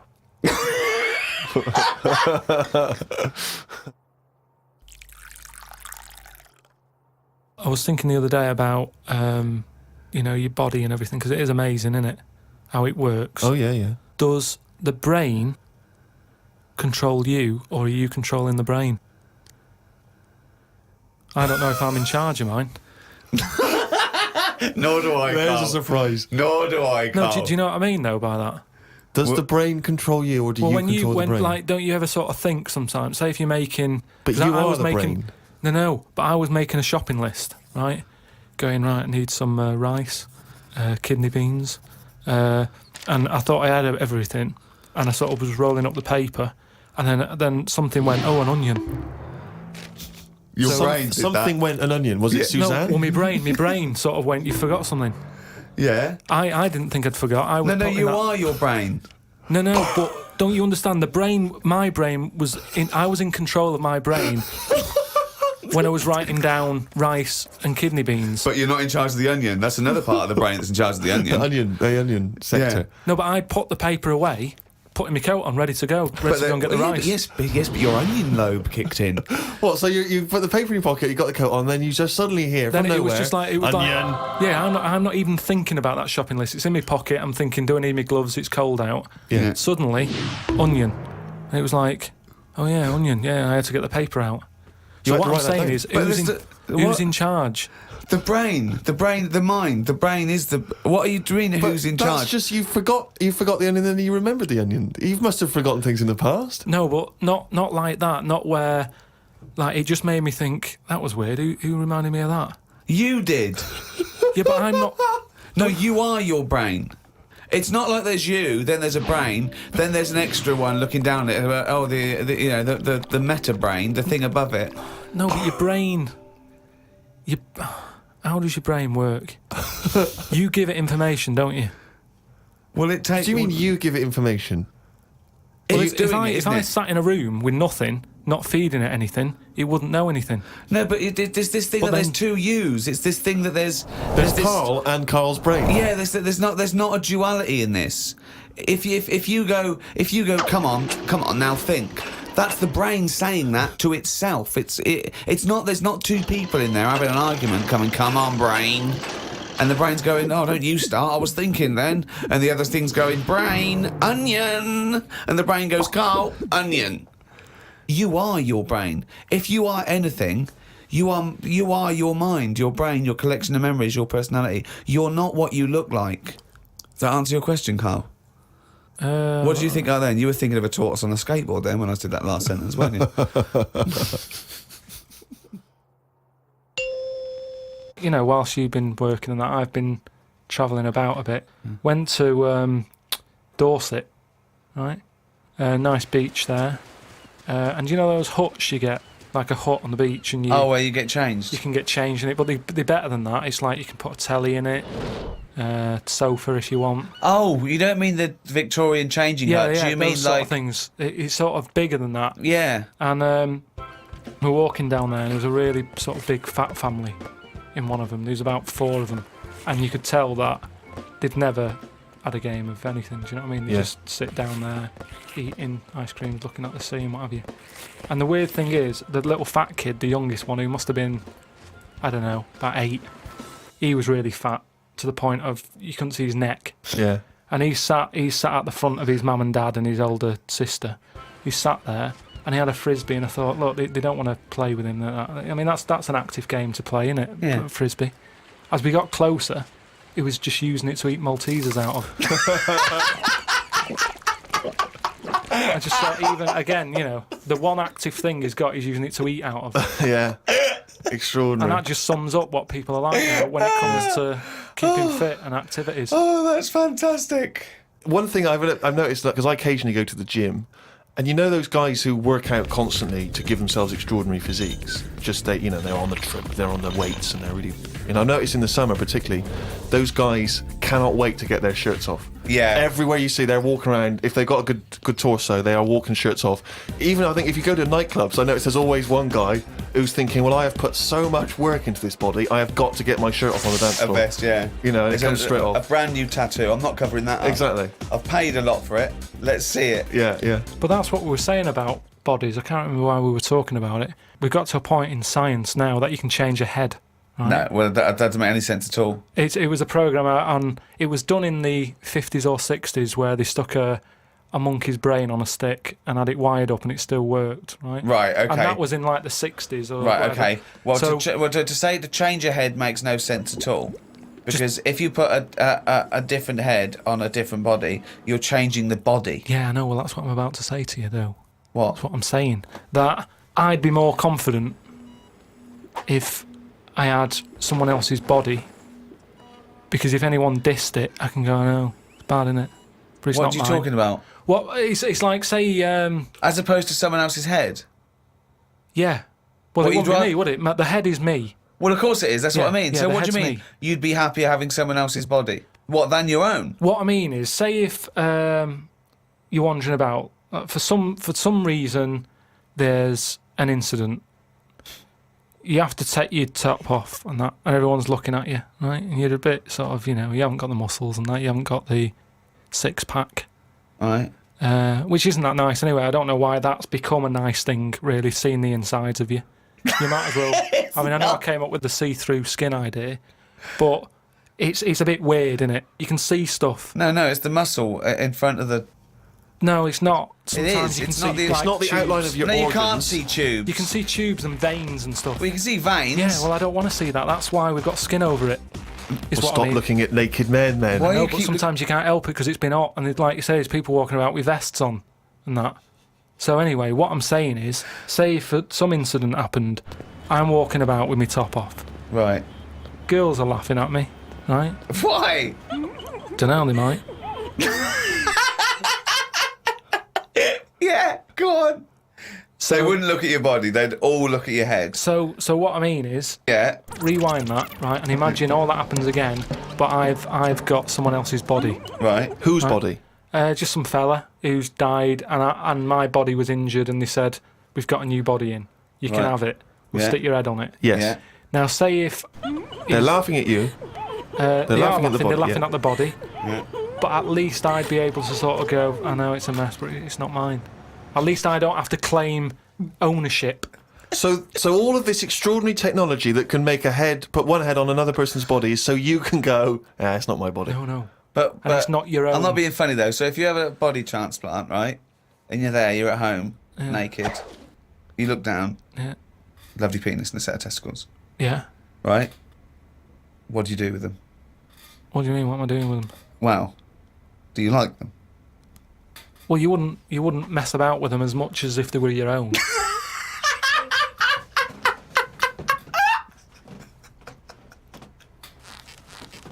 But if you did mess about with them, would you feel guilty that you were messing about with another man's testicles and penis? And it's the full body. Yeah. No, because they're not my hands either.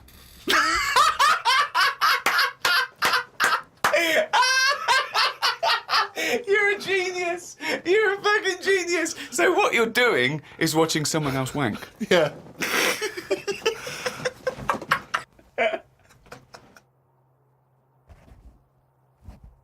Oh, chimpanzee's that? He's gone and written it down again. That's the ever-changing jingle for Carl's diary, excerpts of which we like to read each week. Walked through Covent Garden. There were 5 of them mimes knocking about. I don't understand why people take pictures of mimes. Everyone looks like a mime in a picture. That's so true. That's really true. If the point is they're staying still, if that's their skill, a picture won't tell that story. That's absolutely true. My dad took the cat to be put down today because it kept bumping into things since losing its sight. My mum said she's not going to get another one. She said the parrot is looking worried as it's seen the budgie and the cat go in the space of 3 months. Your mum said the parrot's looking worried. What happened to the cat then? It gets into a lot of fights. It lost one eye, and then it got into another fight and lost another. Oh, and it was no. just walking around bumping into stuff.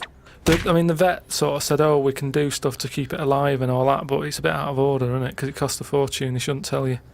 But Mum and Dad can't afford to have eyes put on it and stuff. no, you can't have eyes put on a cat No, anyway. but they said, oh, we can do something here. We can What? have its eyes sorted out. But I don't think you should be allowed cats. Why? Not the Pilkington family. Why not? Well, They they have keep good dying. lives. Yeah, I know, but they have good lives whilst they're still knocking about. It's just that we get through them. It's a good job you're not going to have kids. Oh, God almighty. I can't believe it. A mate sent me a story on email about a bloke in China who has this weird illness that means he can't have his picture taken.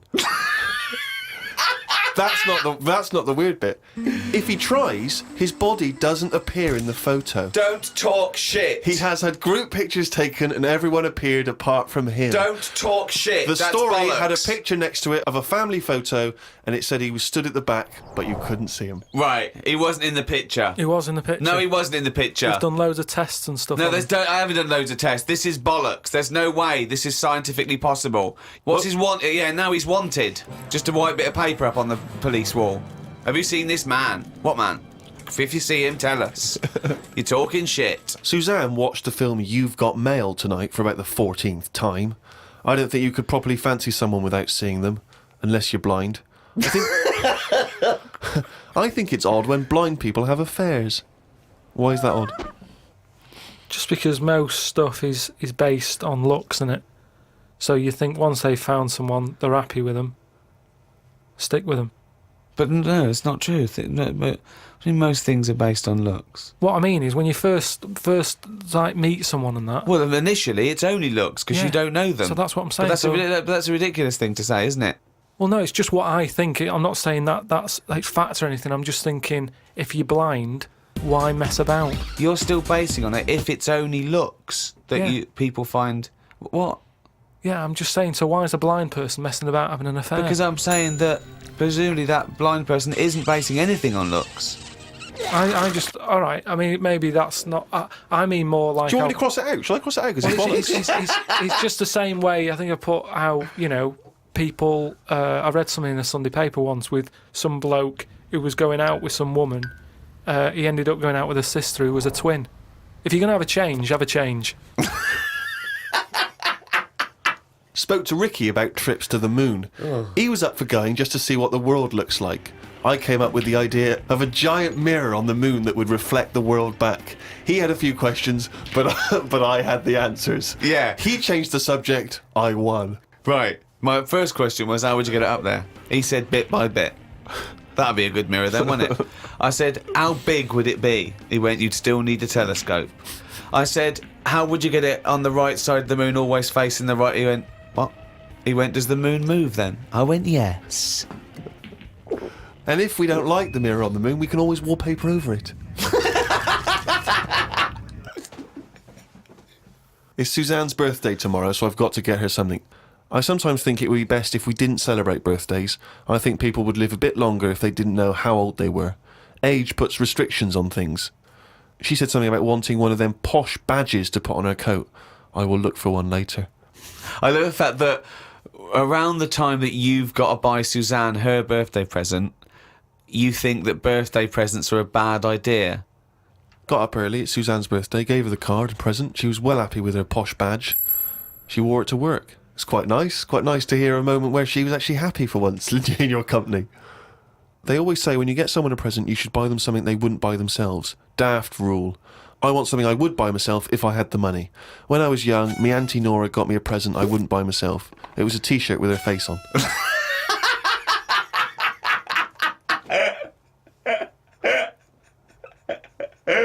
Way filming in a sweltering London. We've had a heat wave here in the capital city, haven't we, Carl? It's been hot, hasn't it? It's been up to 100 degrees, record-breaking temperatures. Yeah. What have you been doing, though? Getting to see the place, having loads of walks, and that. I like to have walks. You know, watching what Like people a are dog. doing. Yeah! When he jumps off the couch and starts Exactly. scratching against the door. Suzanne thinks it's time. It's just good thinking time, though, isn't it? As well, having a walk. You've got no other clutter going on around you. And you just think about a lot of stuff. And, you know, like say, with the weather being hot and stuff, a lot of insects knocking about. Right. So I've just been watching them. so while we've been filming, you've been watching insects. Yeah, just seeing, because everybody knows insects are out there, but no one's keeping an eye on them. Why? What are they up to? What are you worried about? Loads of Steve, you won't be laughing like that if you'd watch them, because they do some weird stuff and that is what I mean. What sort of stuff? Any examples? I saw a bee have a heart attack. You saw a bee have a heart attack. Yeah. How were you sure it was a heart attack? Because what happened? I'd been. Did it clutch its chest with all 6 legs? No, Were there some other little bee paramedics? No, I'd just been out in the park anyway, just looking at caterpillars knocking about, butterflies and stuff. So I was sort of aware. So when Suzanne goes to work, she goes, Carl, don't you waste the day. I want you to do some constructive stuff. But the thing is, so I'd been in the park and I was aware of the insects that are around us more than like most of the time. And I come out of the park, just crossing like sort of a busy road and what have you, and I saw this bee to the right of me, sort of in the air, and it was a big one, and I was a bit like, oh, let's watch that. And it just fell. It fell from the air in front of me, and it was on the pavement. I thought, oh, what's going on here? And I looked at it for a bit, and it was really still. Gave it a little kick, just to see if there was any movement. Nothing. Stone sort of, what's the saying? Stone cold dead. Yeah! Stone cold bee dead. So Yeah. that I like was, the fact that this bee suddenly saw Carl and had a heart attack. Yeah. It'd never seen anything that round before. Yeah. It just thought, it had approached him because he thought it was a sunflower. My God, it's a giant walking orange. Every dream has come true. no, but it just summed up life for me. I thought that's like us, isn't it? At the end of the day, they have heart attacks, stress. You Living put it in- down to stress, do you? Well, it's in London, isn't it? You know, everything has stresses from living here. And they are bald, aren't they? They've got fur all over, but they lose the... I'm always overweight. It was a fat, bald bee. So what did you? It fell to the floor, and you instantly just kicked it. You didn't No, attempt I to waited revive a second and just looked at it to see if there was any, leg movement or wing, and there was nothing. And then when I sort of kicked it, it was sort of hard. It had hardened already. It's just Rigor mortis had set in. rigor mortis had set in. Did it put you in a bad mood for the day? Because I know things like that can just send you over the edge for the day. Death and that does a bit. Suzanne doesn't like me talking about death. What riveting conversations do you come up with? No, just things like one of our mates has had a baby recently, and I just was saying, oh, when that's sort of our age, we'll nearly be dead. Think of that. That's the first thing he says. There's a new life brought into the world. I know. But when he's our age, we'll be dead. Yeah. No, it's Maybe weird. they'll let you do the speech at the christening. Well, yeah, I've been watching loads of stuff. I've been watching ants. You mentioned ants. I've had a lot of moths in the house. They're sort of sad. I mean, you say it like it was a garden party. Yeah, well, but all I'm saying is I look at more about what its life is like. Because if you watch something long enough, is what I'm saying, you can see that it's a bit clueless. It's the same way about ants. Or, they're hard workers and all that. I watch one. It's going back and forth all the time. They go one way and then they stop and go the other way. They try to look busy in front of the mates. But if you watch one long enough, it's back and forwards, and it's like it's done nothing there. I'm going to carry this twig back and forth until I can knock off at 4. There's a lot of that going on. Is there? Because there's not. There's none of that going on. There is. No, like I say, the moth. depressing little sort of thing. Why is it depressing? It hasn't got eyes, has it? You just look at it, it doesn't know what's going on. I just don't. I think if you haven't got eyes, you shouldn't have wings.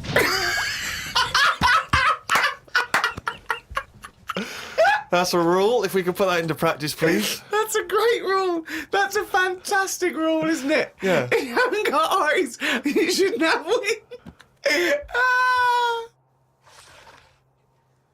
I just was reading something about an octopus. That's like a killer octopus. And it annoyed me that this was knocking about now. Because I didn't know, I thought they were quite friendly. Whenever you see them in cartoons and that, they're always happy, aren't they? And then suddenly, like, they've sort of brought the whole sort of creature down. Do you know what I mean? No, what do you mean? Well, just you know, when you see them in films, they're running about and that, and everybody likes an octopus. But this one that's on it was your fault, really, because you told me about that frog that's going about killing people. No, I didn't say that. So I looked it up on the internet at, like, other creatures and stuff. .com. And there's some octopus that's in the sea.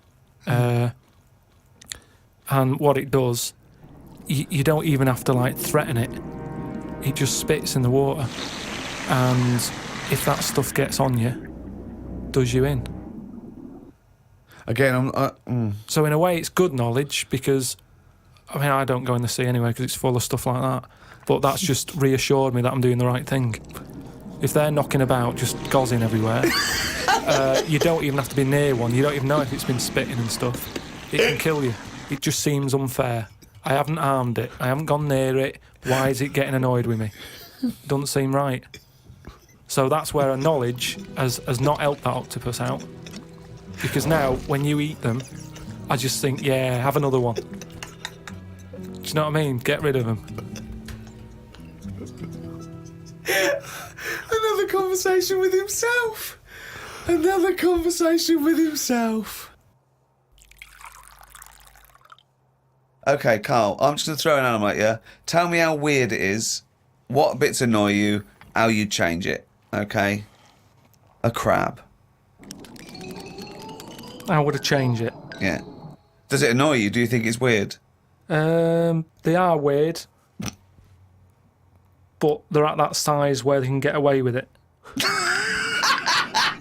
Yeah, it suits them. Okay, good. Would it change anything? In a way, you know, what you're saying about things not working, he can't walk forwards. So But- why hasn't something happened? Why haven't they said, do you know what, these arms are too clumsy? We need to have them so they can slot away easier and we can pull them out when we need them, instead of clumping around with them. Because they do struggle. You see them struggling with their arms. Yet they're still here, they're still doing that, they're still designed that way. What's the weirdest animal? So you think the octopus is the weirdest animal on Earth? Yeah. Why is it any weirder than a dog? Because it couldn't be further away from us. A dog has got human eyes. If a jellyfish had a pair of eyes like ours, I probably wouldn't worry about him that much. But like I said to you, it's that way that they haven't got eyes, they're floating about. I can handle some fish. They look like us. They've got eyes. You can make eye-to-eye contact with them. A jellyfish, what are you looking at? It's a snidey thing, like I've said to you. You can see a lot in eyes. Do you know what I mean? They say, don't trust him. Why? It's his eyes. Jellyfish haven't even got any, and I don't trust them. In terms of design and everything, and if you lined everything up, say if I'd come from another planet and everything was lined up in a row, and they said, right, we're going to give you a crash course in what's knocking about on this planet. Yeah. And you go, right, go on then. And you go, this is man, here's a woman, here's a dog, here's a cat, here's an octopus, I go, hang on a minute, what is this?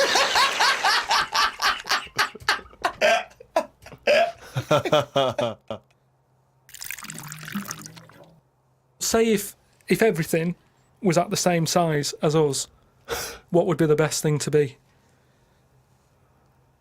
Say like a tarantula Yeah. and a tiger. What would happen there? A 15-stone tiger versus a 15-stone tarantula. Yeah. Well, I'd imagine a 15-stone tarantula. Right, so it's just weird that, innit? It's a good job that they're small. Yet things are getting bigger because we're messing with the world. But it's a ridiculous thing to say, isn't it? Because what would it eat? 15 stone. The biggest you'll find is like a foot long beetle or something weird like Big that. though, isn't it? Yeah, and that's about as big as they get. He's So I going to wouldn't kill worry that. about it. Again, based on nothing, he queries It's not- you. But it's that like restriction. fish, isn't it? How they say about a goldfish. Yeah. That thing about a woman who went on holiday and stuck it in a bath. She came back, it was 7 foot. Right, that didn't happen. No, that's a well-known thing about No, it's not a goldfish. well-known When's thing. the- what? I'll tell you why. Because a fish will only grow to its surroundings anyway. So Yeah, that's what I'm saying. you have It's to put it in a bigger tank. yeah, in a bath. No, a 7-foot fish in a bath. It just fit the bath exactly, did it? When she got back off holiday, Don't talk shit. It's a What was it well-known- eating? What was it eating? How long was she gone for? 2 million years? yeah. She went to Mars and back. Ted, you're not going to believe this. Come up here. well, how many fish do you see that have naturally died? It's always been caught by a man or a shark's at it. You don't just see dead fish washed up, do you? Well, most things that don't die of old age. Yeah, that's weird though, isn't it? Well, no, because it's a jungle out there. No, worse than the sea. The sea is like full of... you've got an enemy around every rock. I love it. I love it. It's like a warning to crabs Exactly. and young squid. It's like the policeman that comes into your school. Yeah. Carl, have you ever seen the programme Inside the Actors Studio? No. James Lipton interviews famous actors and gets words of advice about how they work and how they act. But at the end, he always asks a series of questions, which is based on a French series of questions that a guy called Bernard Pivot used to give people when he interviewed them. So I'm going to ask you some of these questions. Just interesting to see what your response is, and answer them quickly. You don't have to think about them too much. What is your favourite curse word? I don't think I've got one. Knobhead. That sums everything up, and I think it's... But you wouldn't call your nan a knobhead, would you? What would you call a nan? Well, knobhead's all right, isn't it? Because she sort of gets it. It's one of them things that everybody understands, but it's not too offensive. Right. What a knobhead. What would you do though if you were swimming, right? It was a nice little thing. You're on holiday, right? And there's this octopus there, and you're going around, right? And you just see it start spitting at you, poison. What would you say to it? Well, it's too late then, isn't it? And I'd kick it. And I'd say, knobhead. I would, but what's the point? What's the point in getting annoyed now? Because it's done its stuff, hasn't it? I don't know why you'd kick it and call it a knobhead under the water. What is this octopus thinking? Oh, God. Oh, I'd go, you fucking 8-legged shit. I'm not bothered. I don't know what you're saying.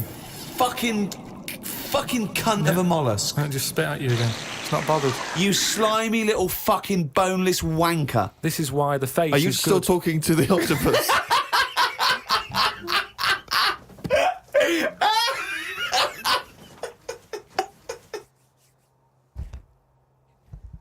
Oh, I don't believe it. He's only going to run it down the run.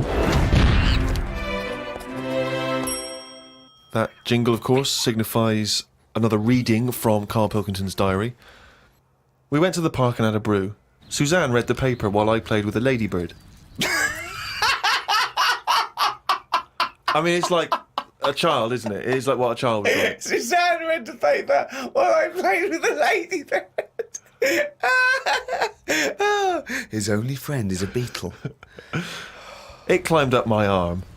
It struggled on me hairs. This is in detail then. Yeah. It kept stopping every now and then and was rubbing its head with its right arm. It did it about 4 times and always used its right arm. It rested for about 5 minutes, then flew off. Sunday. Had a bit of a to-do with Suzanne because she wanted a lion today. I ate this. Once you're awake, you should get up. I got up and put the radio on really loud. She eventually got up. I told her insects don't have lions, so we shouldn't. Why are you obsessed I with mean, insects? you must be fucking unbearable to live with. You must be a nightmare. No, I've just started because I've watched insects a lot. I don't want to keep going on about them because we're a bit insect heavy. But at the end of the day, if we copied insects, we wouldn't go far wrong. I don't know what you mean though. 1 minute you're saying they're great, then the next minute you'll slag them off. Yeah, I'll slag some of them off if I don't know what they're doing, but because I've studied them a bit longer, I just think they do You it haven't right. studied them, He, though. he thinks he's like Darwin. But you just slagged them off again. Don't you think that insects are doing stuff? They're not. It Yeah, goes there, then it ants. goes back again. The ant was messing about, but only that one. The others were carrying stuff. That's what I'm saying. These snidey ones in everything, in everything in the world, you get a hierarchy. Oh, long words! Ooh. Some new sea thing has been found. That's the headlines on the news. It wasn't found by sea experts, it was found on eBay. Someone was selling it for £5. I don't see the point in buying something that you don't know what it is. What do you mean? What do you mean? It was... Someone's found some sort of shell with a thing living in it. Right. They thought, oh, I've never seen one of these before, I can flog it on eBay. Someone bought it and then wanted to look after it, went to some sea expert and they said, oh, I don't know what that is. That's the story. It's just weird how stuff's being found on eBay. No, it wasn't found on eBay, though, was it? Yeah, but that's where the specialist people sort of picked up on it. It's just weird that... I mean, all I was saying is I wouldn't want one. If you don't know how to... If it's a new creature, you don't know what makes it happy. When you get a kitten, you go, stroke its head. Loves it. Right? And you can do that knowing that it's liking it. If I had a little seashell and you go, does it sit in water? I don't know. Do you know what I mean? You could end up doing more damage. So that's why I wouldn't want it. It's nice to have rules in it. It's nice to know what you're doing with something. Well, as you write in the diary, it's like if an alien landed and wanted to live with you. As much fun as it might sound, it wouldn't be long before you got annoyed with it because it wouldn't eat the food you gave it. That's what I'm saying, but I couldn't have a go at it because it might not like pasta. It might not. Everyone likes pasta. Wow. Woke up to some interesting news. It's good when this happens because it sets me up for the day ahead. If it's miserable news, it affects my day. It said on the news that they have found 2 new flies. Fucking hell, more insects! What have you done? Is that all you've done this summer? Bong. Trouble in the Middle East. Bong. 2 new flies found. Ladybird climbs up arm. They were found in the UK and they were found close to each other. Maybe this happened because they were different than the other flies and weren't expected to hang about together, so that's why they knocked about with each other. That would happen, wouldn't it? What do you mean? There's 2 new flies. What do you mean? Does it mean there are 2 new flies that are a different species? Yeah, 2 new species, and they found them close to each other, right? Yeah, And but they didn't mean there was one of each.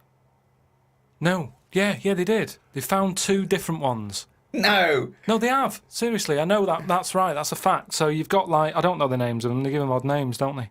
Well, say, Yeah. call it A and Fly B, right? Yeah. Fly A, I don't know. Say that's orange. This is just...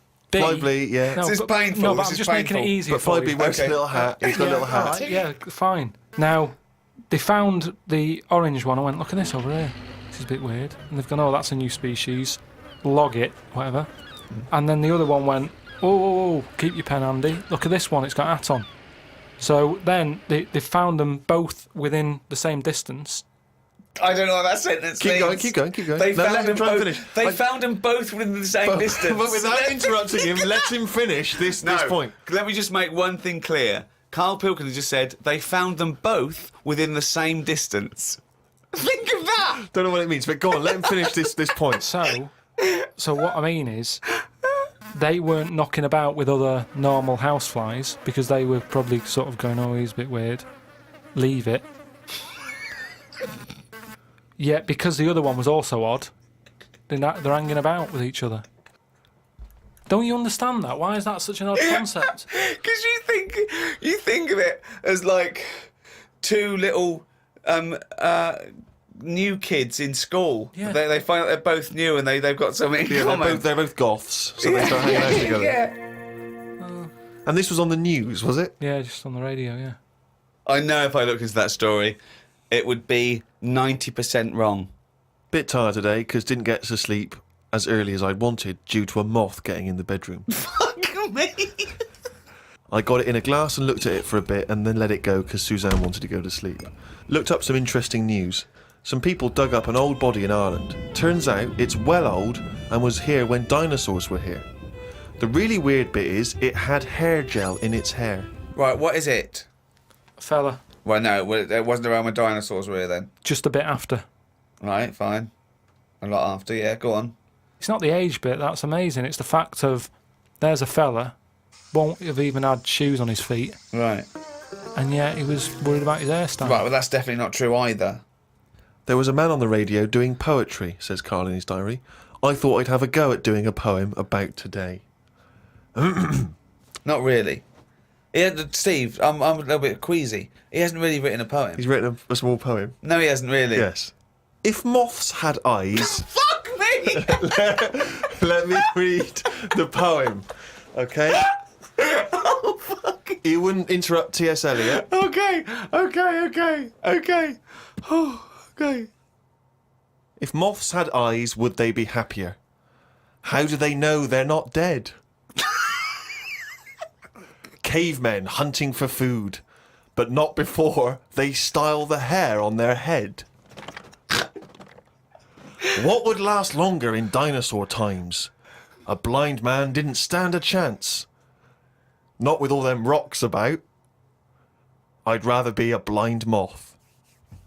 Right. It may be the greatest poem ever written. Is there a creative decision for that? Can we have Carl read that? By all Sorry, means, yeah. just you read it as you would like to. So this is imagine this, right? Okay, this is going out all over the world. And now, Carl Pilkington, a new poet from Manchester, now living in London, England, would like to read a poem. If moths had eyes, would they be happier?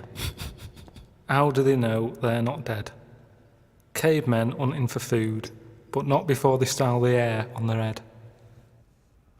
What would last longer in dinosaur times? A blind man didn't stand a chance. Not with all them rocks about. I'd rather be a blind moth. He said it as though the last bit was going to rhyme. He said it like it was going to rhyme. Oh God! No, It's amazing. I think he feels as though the final line, I'd rather be a blind moth, is going to be one of those great, a summation that somehow the moth is a metaphor, the caveman. No, but there's all no I'm doing- metaphor in that. He really does mean he'd rather be a blind moth. Yeah, well, I'm just because I've looked at the day's news. Are you getting into poetry now, properly? I really like it, yeah. Right, I did 2 about jellyfish. Excellent.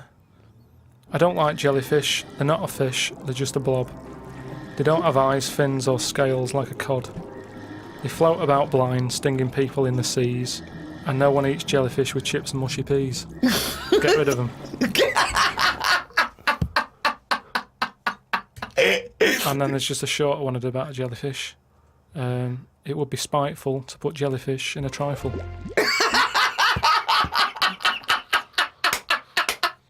Yeah, it certainly would.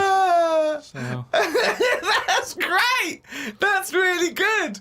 Because it's jelly. He's done us there, Steve. Yeah. That's a really good poem. Can we always do that, Carl? Can we always find a day, right, and always sum it up in your in a thoughts, poem. a poem, just like that? It would be spiteful to put jellyfish in a trifle. Yeah. And on. What's been going on? I've been to hospital. I was rushed to hospital, right, emergency and that. Had a tube put on my knob. You had a tube put up your knob? Yeah. What's the story? Kidney stones. Oof. So, shouldn't really be here, to be honest, doing this. He said rest and that. Climbing them stairs on the way in. To be quite honest, it doesn't look like you're expending a lot of energy at the moment. It's like at Zookeeper going, oh, that sloth move today. Calm down. Yeah, but I had to get here. It's been raining. I Yeah, had to come up the stairs. I had to carry the computer. yeah. Well, that's not entirely true because your girlfriend was carrying it. I saw her outside. Yeah, but I'm just saying. And then you handed it to me and said, Steve, God carry this. So almighty. Yeah, I know. that's already a lie. Christ almighty. Whinging. Not whinging. I'm in show business. I know loads of people that wake up every day with a sore knob, feeling like they've had their kidneys probed, and they would say they were unconscious. So they don't whinge about it. They get straight back onto it. They, a lot of them are on TV now. Yeah, straight back to hosting game shows.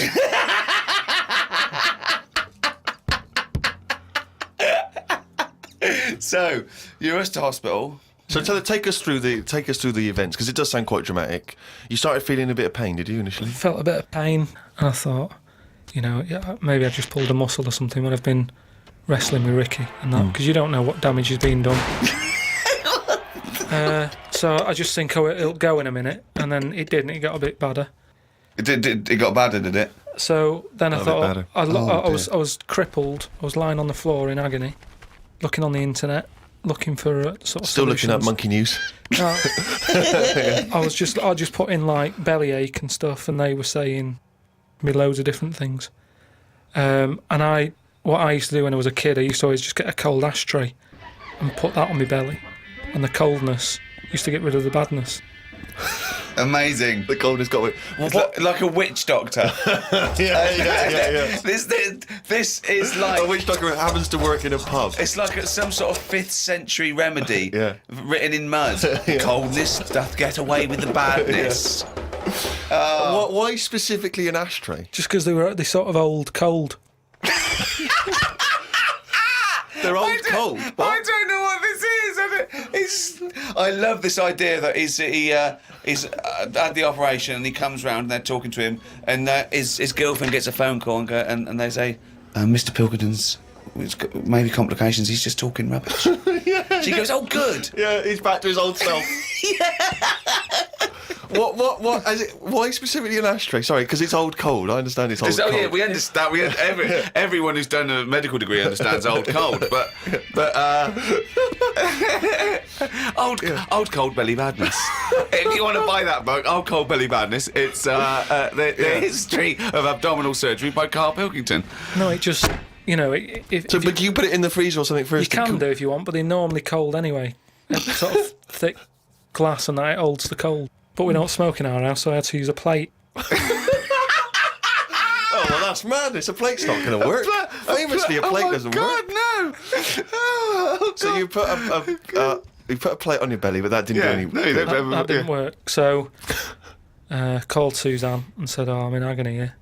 She said, "Go to the doctors then." Good advice. So A lot of people have done that straight away, as opposed to going through the plate ashtray. So he went to hospital and he said, have you got an ashtray? They went, No, no, especially an ashtray. this is no smoking. So anyway, so then we get in a cab and what have you, go there.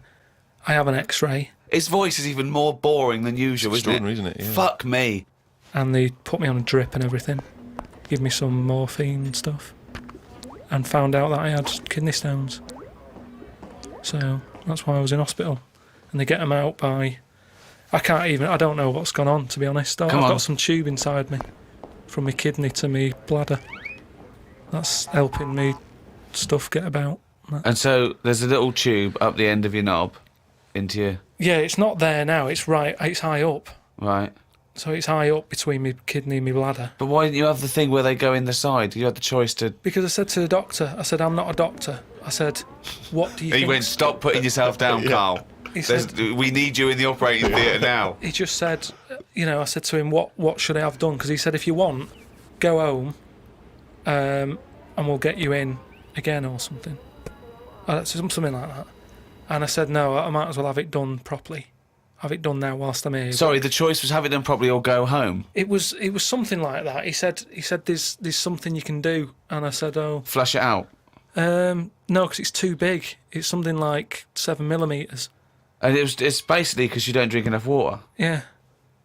So, anyway, I said, what do you think I should have done? And he said, tube up the knob. And I said, not my favourite one of the choice, but if that's what you think. So he said, yeah, have that. He did me little diagrams, which didn't help. He was like showing... How big did he draw your knob? Sort of normal size. Yeah? Was it? It was all right. You weren't offended by them? But he wanted into detail. It's just, more the tube and stuff in your bladder and your kidney. What was your ball bag like? Did he draw that? He didn't do that bit. He left that bit out. Okay, right. But he said, we'll just pop that up there. And then that's when Ricky turned up to visit. They came in laughing at me because we sat there in like my underpants and stockings. In stockings? Yeah. Why were you dressed He was as there. No, he wasn't in bed. He was sort of out of bed with his little drip, right? He had his little boxer shorts on, just sat there, right, in his pants, right, and he had stockings on. Yeah, because they stop clots or something. They put them on your legs. It's like, when people have got big veins and they go on a plane. Right. Yeah. You said you're not a doctor. No, but I've seen it because Suzanne's mum did it, and she put them on ridiculously early, like 3 days before we were going away, and she'd never been away before, and everything was like over the top. Do you know what I mean? She's like, I best put them on. And so I put them on, and they I don't know what it is. It's something when you're under, your blood doesn't move about the same, Right. and it can clot up in your leg. So you wear these tight tights. And I came in to cheer him up, didn't I? Yeah. Was that a nice cheery experience, him coming in? I had a headache at the time. I think I was a bit stressed out. Well, he's just a man you want at that point. Yeah. Well, it's weird how it suddenly all happened quick. And I woke up and there was an Irish woman over me going, "Are you all right? You all right?" And I said, "Oh, it's stinging a bit." She said, "I'll give you some more morphine." And I sort of put my head up to have a look at my tackle because I wanted to see If it was still there. what was attached to it. Do you know what I mean? Because they said something about they might leave some string hanging out of it so they can pull the tube out. It makes you talk. So, I had a look for that. Couldn't see any of that. Yeah. But as she put the morphine in, all the muscles in your body go funny. My head just collapsed. But I'm in agony now, and Are you in agony right now as we speak? yeah, certain. But it does make you think now. Do you know what I mean? Like life and everything. I mean, it's weird how it's all happened in the last month. From seeing that bee sort of die. No, Well, not really. No. This is not a near-death experience. It is You a had a little bit. routine operation to remove kidney stones because you don't drink enough water.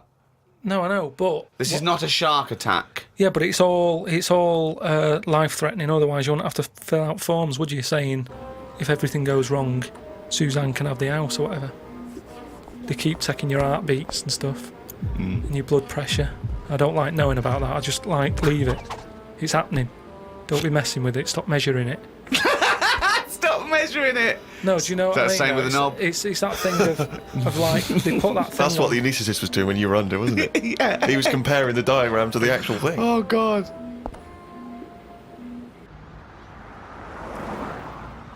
What is the closest thing sort of living that's nothing? I don't know what you mean. What? What's like the closest, like, do you know at some point something's gone from nothing to something, hasn't it? No, I don't know. I don't understand what you mean. Do you mean what is the first and lowest and most primitive and most simple form of life? No, He's right here in this room, Rick. say like when you look at a stick insect, Right. you go, right, there's a slight crossover there from a stick to a living thing. No, it's not. It didn't used to be a No, stick. no, it's not. There's no biological relationship between it and a stick. But there isn't much difference between the two, is what I mean. Of course there is. It's a There huge isn't. difference. They just sit there looking like a stick. That's their skill. Yes, but there's nothing to do with being a stick. It's like camouflage. That's like saying when a soldier puts on combat gear, you're saying he's a cross between a human and a shrub. What I'm saying is, have you seen them weird things that just look like they sort of look like a leaf? Yeah, there are insects that have evolved to look like a leaf. At some point, something has had it away with a leaf. No, What? at no point has something had it away with a leaf. No, to make it look that much like a No. leaf. At no point did a beetle shag a leaf. It's superficial. It's the way it looks. That's all it. That's like saying chameleons must have mated with green once. They are green. No, but it what- looks like a leaf. But then how does it meet? How does it have relationships? It will be going around sort of having it away with a leaf. No, it won't, because it doesn't know what it looks like. It doesn't matter. It's not like a stick insect will be talking to a stick for ages and go, "Oh, I've wasted my time here. This club's dead." Rude. I was chatting to her. She was foxy, but she was giving me nothing. But Dave, that's not a stick insect. That's a stick.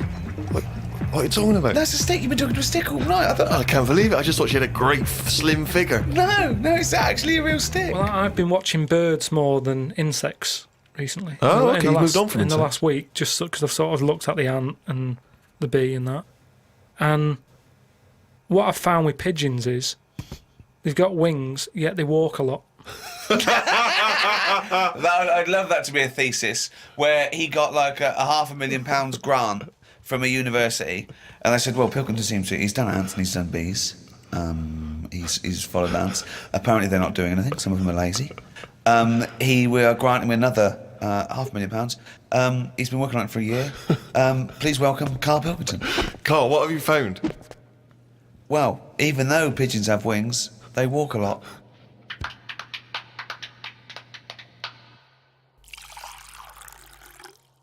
Well, I heard, and you told me this, so I know it's true. What? Do you know when I talked about replacing blood with coconut, what was it? Well, one, it said coconut milk can be used as plasma, but I haven't had that verified because it's off one of those websites where there are spurious facts. But what do you think of that, Steve? I mean, I've sort of touched on it. But I've just got to echo what Ricky said. I can't have an opinion unless it's been verified. But why aren't you just being open-minded enough to go, well... Well, no. But That's that's not a being question of being open-minded. Open-minded isn't believing everything you hear. You don't believe everything you read, do you? A lot of stuff you kind of go, well, that's interesting to... But what we talked about this. What about Noah's Ark? What about it? Well, you said you believed it because it's in book form, but according to that, didn't he get 2 of every species on a big boat? But we know that's impossible, don't we? Depends where he was. If he was above a zoo, there would have been a lot of different stuff knocking about. That's my only problem. What I'm saying is, where was he floating where he could get an elephant, a giraffe, a cat, a dog, a gerbil? Where were all these things floating about? Well, exactly. Right, That's these my Old only Testament downfall. zoos, they were quite... Yeah, quite but big, exactly. really. But you're right. You're questioning it. How is it possible? But I've just said, a zoo. There's no zoo that has got 1% of all animal species. Well, I don't know where he got them from then. There's a couple of million species of animal. And how did he round these animals up?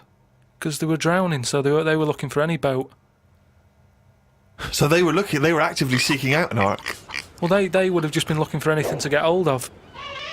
Yeah, and where did he keep them all? How did he keep them all separate? How did he... At that point... Oh, no, the lions at the otter. No, because at that point, it's that thing, innit, of how you all pull together in a bad situation. Talk shit. You all chip in, they're all like, oh, God, let's be nice to our neighbours. Right, so there's spiders talking to flies and... Well, they would have just gone elsewhere, wouldn't they? They would What do you have been mean? on another bit of the boat. The spiders don't have to knock about the lions just because they're all in it together. They get their own little area, don't they? Well, I don't know. How big is this boat? It's big. It's a big boat. How long... What was the warning he got from God to make it? I don't know. It was a couple of weeks. Yeah. 2 of every species, Carl. How big would this boat have to be? Yeah, it's big. You can't just keep saying it's big, because I know in your mind you're imagining this ark. There's a boat with Noah up the front with his wife, 2 giraffes behind him, their necks there, 2 elephants, and it just and it's just like elephant, giraffe, hippo, dog, cat, weasel, couple of frogs, and a spider talking to a fly going, let's get on. But when we're off here, you're dead. But what would you have done then? Are you saying that you wouldn't get on there because it's too noisy? It's not a question of what It would he didn't have happen. done. It didn't happen. To be honest, I'm not bothered. And they got through it, didn't they? They got through it. They're here now. We're not short of them.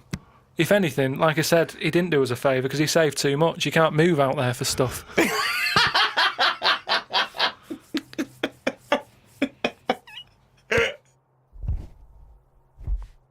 Oh, chimpanzee, nothing's raining down again, you fucking... That's the jingle for excerpts from Carl's diary. This is all legitimate stuff. Ricky and I have had no input in this. This is the first time we get to read it. Went and did some shopping for stuff as it was my turn.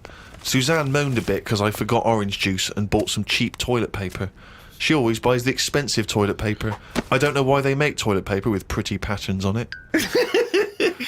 That made it into the diary. Up and out at 9 o'clock to go to the Cotswolds. Now, I think this was a gift for your girlfriend, wasn't it, for her Yeah, birthday? it was a You went to the birthday and Cotswolds, that, so I just went for one night. Got the car and headed off. We found the B&B, but they wouldn't let us in the room because we were early. We went for a walk. There was not much around the B&B, so we had a quick walk around the car park and went back in. Happy birthday. The room was now ready. It's an all right room. 3 biscuits, so I ate them straight away. Like a child. Like a dog. He runs in, jumps on the bed. No. Get off the bed, not on the furniture. The room overlooked the car park that we'd already been round. You're staring at that window. Remember when we went there? We'll always have the car park. Yeah.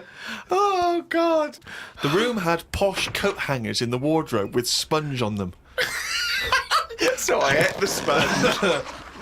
Don't think they are needed. We went and booked a table for Sunday dinner. I had beef. It was nice enough, but there was a family of 13 behind us. I don't see the point in going out in large numbers. They annoyed me. One of the family asked for sorbet before his next course. He was only about 11. He thought he was it.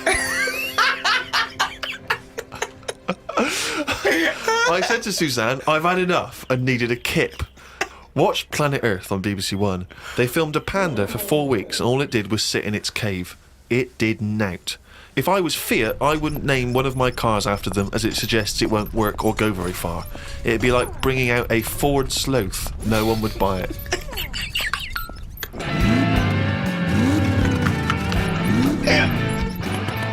Ford Sloth. I would love that ad campaign.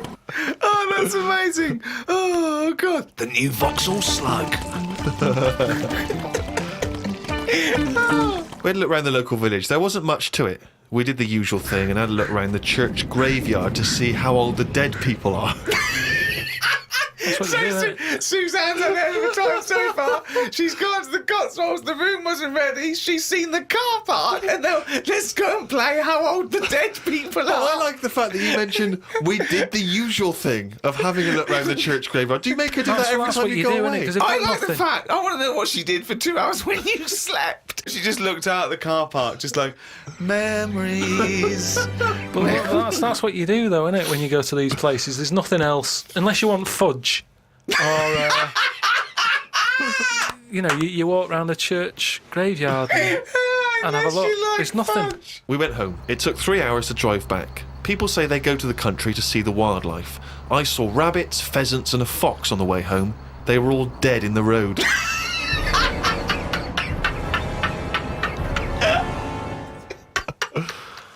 I was just intrigued to know because Rob from Burton-on-Trent has sent this in, and he wants to know that because he's just started seeing someone, and he wants to know what your advice, Carl, is on how to keep her happy. So, what's your advice really for someone who's perhaps just started a relationship? I mean, you've been with Suzanne for what, 9 years? Ages. I think you should just do what you want, and then if they like it, then they're the right ones for you. So don't go out of your way too much. I mean, I got the posh badge for a birthday. That's once a year. Rest of the time, it's kind of like, you know, I like weird stuff. I like watching weird stuff and all that. Now and again, I won't make her watch it. I'll tape it. This is amazing advice. But sometimes, This is amazing advice. sometimes you just say, no, come on, the bloke with the 2 heads on, I want to watch it live. So, give and take is what you're saying there. That's all. It shouldn't be hard. As soon as it's hard, it's not right. So just go about your business. See if she joins in. Woke up to the Commonwealth Games on the radio. Now, what are you making of the Commonwealth Games? Is that something that interests you? Are you a sports fan? I'm not really. It just seems to be sort of wasted. If people are running fast, use it. Do you know what I mean? Rather than just trying to beat your own record or someone else's, do something where you do have to run. If you're a good swimmer, be a lifeguard. Don't be messing about going up and down. I was swimming recently. I do a lot of swimming, and I've never quite mastered my front crawl. Just never quite nailed the breathing because it's quite tricky, isn't it? You know, you've got to breathe at the right moment. And so I'm in the swimming pool in the local gym, and there's a guy bombing up and down, really doing a great forward stroke. So I waited till he came up and sort of went, excuse me, mate. I was just watching you when you were doing your front crawl. I was really impressed. Could you just watch me when I do mine and tell me if I'm going Why wrong? would you go to a man? I know, and that was what that was the problem. Is only as I was saying it did I realise what it sounded like. I've just been watching you swimming up and down. I was really impressed. And you're both in Speedos. Both in speedos. You know, I'm got the goggles on, prescription goggles, so that I can see when I'm swimming. But why do you need them? There's nothing in a pool to look at. It's not like you're scuba diving. There's Well, nothing. hold on. Clearly there is something to look at in a pool. Well, no, I wasn't checking. Well, I was checking him out, but I was checking him out for swimming tips. And he just looked at me when I asked him, can you just watch me and offer me any tips? And he just Steve, looked at me like I was just mental. That is such a strange thing to say. Can you just watch? I don't know how you had the nerve to do that. Well, it was innocently motivated. Well, I know it's innocent, but what a strange thing to go up to someone and... But what civilization are we living in where we can't just ask our fellow man to help us out with our forward crawl? But we're in a society where we can't. But you know that. It's a strange thing to say. But sometimes it's nice to just think, no, do you know what? I'm not going to fall into the trap of thinking agree. he's immediately going to think I'm gay or that I'm chatting him up. I'm just going to ask him to do me a favour. There's nothing wrong with that. What if he said, yeah, it's good, yeah. Do you mind coming and help me with my plastering? But it's not the same. He's in the swimming pool. He's there in the pool. He's swimming up and down. He's, it's not no skin off his nose to just offer a bit of kindly advice. If your car's broken down in the middle of nowhere and someone drives by, it's a generous thing to do. Just stop and maybe look under the bonnet and help them out. I agree. But I don't see how that's any different. And in the end, he did, and all he asked was that I wake him off. You're aware, you've obviously got many celebrity fans, and you've also got a new fan, Warwick Davis, who is the short actor that many people will see in films like Return of the Jedi. He also is in Harry Potter. He's 3'6", and Ricky and I worked with him recently. And far from asking us about the many celebrity names that we've worked with, the only person he was interested in talking about, of course, Mr. K. Pilkington. He wanted to meet you, Carl. Yeah. Well, is he all right to get on with? Why wouldn't he be? Just because sometimes when people aren't normal, it's just... Sorry? No, I just mean when someone... Like, I've met a few little people in my time. The one that I met a little fella once, and he was all right. He got drunk really quick. But he was all right, but it took me by surprise. Only because, like I've said about when I met Steve for the first time, it's only that same thing. And then if I lived with the little fella, I'm sure we'd get on a storm. What do you mean when you met There's Steve? a TV show waiting to happen. Things wear off. That's like the world, isn't it? And it's the same with the little fella you're talking about. First time I see him, I'd be a little bit like, oh, what do you say? Whereas once you get to know him, I'm sure he'd be a lovely little fella. I don't know where to start, Steve. But Warwick asks, really, what are your thoughts on short people, particularly in entertainment? Because, of course, they've, throughout the ages, made an appearance, particularly in fiction. Tom Thumb, of course, the Oompa Loompas. What do I think of them? He's just wondering, I suppose, what your take is. They're all right. I mean, when I was on jury duty, every day I'd sort of see one pop in, and he'd be sort of struggling getting on the chair. And he'd sort of, he wasn't struggling in a way that he felt uncomfortable. He'd obviously climbed a lot of chairs in his time, and this was just another one. And watching him, it just makes you think. You go, I should appreciate that I don't have that problem every time I have to sit down and what have you. But I don't think it's that bad. If I had to pick being really tall or really small, I'd go for the really small one because, the world's a more interesting place for him, isn't it? Everything's bigger. Do you know what I mean? We go to New York and go, wow, look at this. And they go and they go, oh, yeah.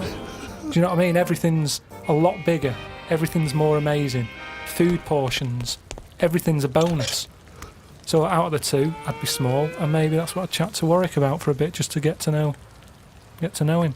Brilliant. It's a shame in a way that he's not been able to pop in. I'd like to hear that conversation. But I've got, speaking of like weird stuff and that, I've got a new... Well, we weren't, but go on. No, got a new book. Do you know I had that Freaks book? Top 50 Freaks. Got a new one sent to me. Really? Yeah, and do you know like everything normally has a name? So like if it's the two-headed fella, they're all nicknames like that, aren't they? They've got two nicknames, I imagine. But this new book I've got, right, on the cover of this one, it's got like a woman with three breasts, right? And she's called the three-breasted woman, as you'd expect. The one face. Why is she posing nude, though? That's what I want to know. Tart. Well, she looked happy. And there was a fella with like one face but two bodies. Doing one face but two bodies. One face, two bodies. What do you mean It's one weird. face, two bodies? Surely one head, two bodies. Ed as well, but it was mainly the face that was weird because he looked fed up. He sort of, What are you talking about? How What can are you have a talking face about? without a head? How can you have... What do you mean? How did it join to the neck? no, it did have a head, but the fact is, it was weird that it had one face to me. What do you mean? Well, if you've of got course one he had- head, you'd yeah. have one face. Yeah, I know, but it was the fact that he had one face and two bodies. That I didn't think. But what why do you head- keep saying one face and two bodies as Why opposed not to one one head? head and two bodies? We're all the man with one face. Yeah, but now I've got one body. Yeah, well, surely he's the man with two bodies then. Again, the description. Roll up, see the man with one face. Yeah, I know, yeah. So it's full of stuff like that, right? And what I'm saying is that fella, you know, the one-faced man, the three-breasted woman. He wouldn't be known as the one-faced man, is what I'm saying. Well, they all- that isn't the peculiar thing about him. Yeah, well, they all had names like that. But Right. there was one thing in it that didn't even have a nickname. It was so weird. What do you mean? It just said unidentified. What does it look like? Sort of testicles for eyes. That's. It just reminded me when you What talk do you about mean strange. testicles for eyes? And what is it? Did he have a normal body? I didn't even look at that. Oh, No, so that's what I'm saying though. You're attracted to the oddness of the thing, and that's what I was saying about Warren when he walks in. Warwick. You know, it'll be odd for a minute, and then I'm sure For him it will be, yeah. He'll get used to you. I've got my head round it a bit more, and the way that there's loads of people in the world, and yet you don't see people with like dangly eyes more often. It amazes me. I love the fact that he's amazed by not seeing freaks. Yeah. It's incredible. He's walking down the street going, oh, everyone's got one head. That's Yeah. weird. Suzanne, see any dangly eyes today? No, me neither. It's weird, isn't it? What's going on in the world? Oh. Went out the other night with the lads. You know, there's a few of us, you know, young, free and single. Must look like the Swingers. Oh, it was pretty. It looked like a boy band had gone out. It looked like, Really? It looked like, you know, NSYNC had hit the streets. right, Yeah. Excellent. A friend of mine said, let's go to a club. Right, I haven't been to a nightclub for a long time, actually. I haven't been. Is that because your glasses steam up when you walk in out of the cold? That is a problem in the winter. I genuinely, it's very difficult to make a good impression when as you walk in, your glasses steam up straight away, and you know you got to take them off and clean them and stuff, and then you know you get a bit. On your white fronts, you pull your white fronts up Yeah. through the jeans, Yeah. clean them on that. Or the back of a girl's dress. But we cruised down to the club. It's one of those big sort of London super clubs, and it's a bit of a queue. I think it's a bit of a chore. But we're queuing up, we're in good spirits, we're looking at it, it sounds pretty funky, we can hear the music coming out. You know, been in the queue for quite a while, 20, 25 minutes. Forget it. 25 minutes. Well, yeah, we were pretty excited by this point. The doorman says, hello lads. I said, yeah, we're coming please. He went, no you're not. I went, Really? "What?" He said, you're not coming in. And he just immediately lifted the little rope and sent us away from the queue, right? And we were slightly perplexed, we were dumbfounded, we didn't know what to do. It was like, this couldn't be happening, it didn't make sense. We just queued up what was going on. And so my friend said, well, we got to find out why he's not going to let us in. So he goes back over. I thought what you wanted to do. You wanted to tie him up with logic. That'll show a bouncer. Exactly. Yeah, show him how educated you are and how you can win an argument and make him look stupid. You'll be in that club in no time. That's what they appreciate. They love that. Because what they respect is being made to look like a fool. Exactly. So we went over and... They really look up to intellectuals. exactly, yeah. So one of our mates goes over and he says, why didn't you let us in? And he went, because you didn't have any girls with you. Now, I'll tell you this. That's kicking you when you're down. Because when you're out on a Saturday night trying to get into a club to meet women, and the reason you're not allowed to go in a club to meet women is because you haven't got any women with you, that's just salt in the wound. It's so humiliating. So, a friend of mine says that there's a VIP entrance over there. There was like a woman with a clipboard, you know, the guest list. Separate entrance. She said, you know, you've got a little bit of profile, Steve. Why don't we try and use your... You little bit ran of home, celebrity- got your Golden Globe and your Emmy. Yeah, exactly. Well, I always carry, you know, some of my cuttings with me. Yeah. And I felt a bit self-conscious about it. I was thinking, I'm not into this, you know, it's a bit awkward. But he said, look, don't worry, you just stand here. Just stand here, just like you're having a conversation. I'll go over, I'll point him out, I'll go, oh, there's Steve Merchant over there, at the office or whatever. Oh, God, Steve. So I thought, well, the thing is, we were out, and I was a bit frustrated, and I thought, you know, we may as well try everything. So I stand there, and my friend goes over and he has a word, and he comes back and he says, it's fine. She can't let us in the VIP entrance because she's not allowed, but what she can do is walk us to the front of the queue, right? You can walk to the front of the queue and explain. So I think, okay, fine. Oh, God. So we walk past everyone else, right, to the front of the queue, right? She goes up to the guy, she says, this is Steve Merchant office. The guy goes, I know he is, we're not letting him in. Oh, God. Oh, God. By now, of course, some people have recognised me, so they're trying to have my photo taken. So there's people inside the line that's being allowed in the club. I've got to lean across the rope to have my photo taken with them, even though I'm not allowed in the club. So they go, oh, all right, this is Steve, they're having the photos taken, right, camera phones and that. They're going into the club where the music, the party's kicking off. I'm outside waiting for the next chump who wants to have his photo taken. I mean, it was mental. So, That's unbelievable. I was furious, and then one guy, I remember he was chatting, and he goes, oh, yeah, brilliant, I love the podcast and all that stuff. I love, is Carl with you? I said, oh, Carl's not out here. And his girlfriend, she went, who's that? And he went, oh, it's just Steve Merchant, he does the office, he does the thing. And she went, who cares? Who are you, Bruce Forsyth? And it's that thing when suddenly I'm being humiliated and embarrassed by someone's girlfriend. I never asked for that. I never asked for her opinion on me. I'm sorry if I don't impress you, if I'm not sufficiently famous for you, but it's not my fault. It's your girlfriend who brought it up. It was like I'd gone over to her and tried to show off, and she was annoyed. So by now I was just furious. Oh, so I God. thought, forget this. Well, I was walking down the street, and there's a group of builders sitting down having a cup of tea. One of them goes, all right, Rick. I went, all right, mate. The other one went, not as fat as on telly. I went, oh, thanks. Not as fat as on telly. So he went with, well, you are fat, but you look even fatter on telly. He didn't say, oh, God, you don't look fat at all, or, oh, you look big on telly, but you don't look fat. Just went with, not as fat as on telly. And there's nothing I could say, but cheers, mate. Now, when you said cheers, mate, did you say that because you were... Because I'd say cheers, mate, because I'd be a little bit scared of them. No, I was I'd just, be it worried about was the like repercussions. sarcasm, and I laughed after. Yeah. So you can get away with sarcasm with working class blokes. I'm a little bit more secure with a working class male than you, aren't I? I'm terrified of them. I feel like they're going to turn on me at any minute. You don't feel confident sort of backing in a lorry driver? Terrified. Oh, right. Because okay. if I did, he'd probably lean out and just go and get your dad, mate. Yeah, not you. Fuck off, I'm not interested. Not you. Yeah. Oh, he's only gonna read it down.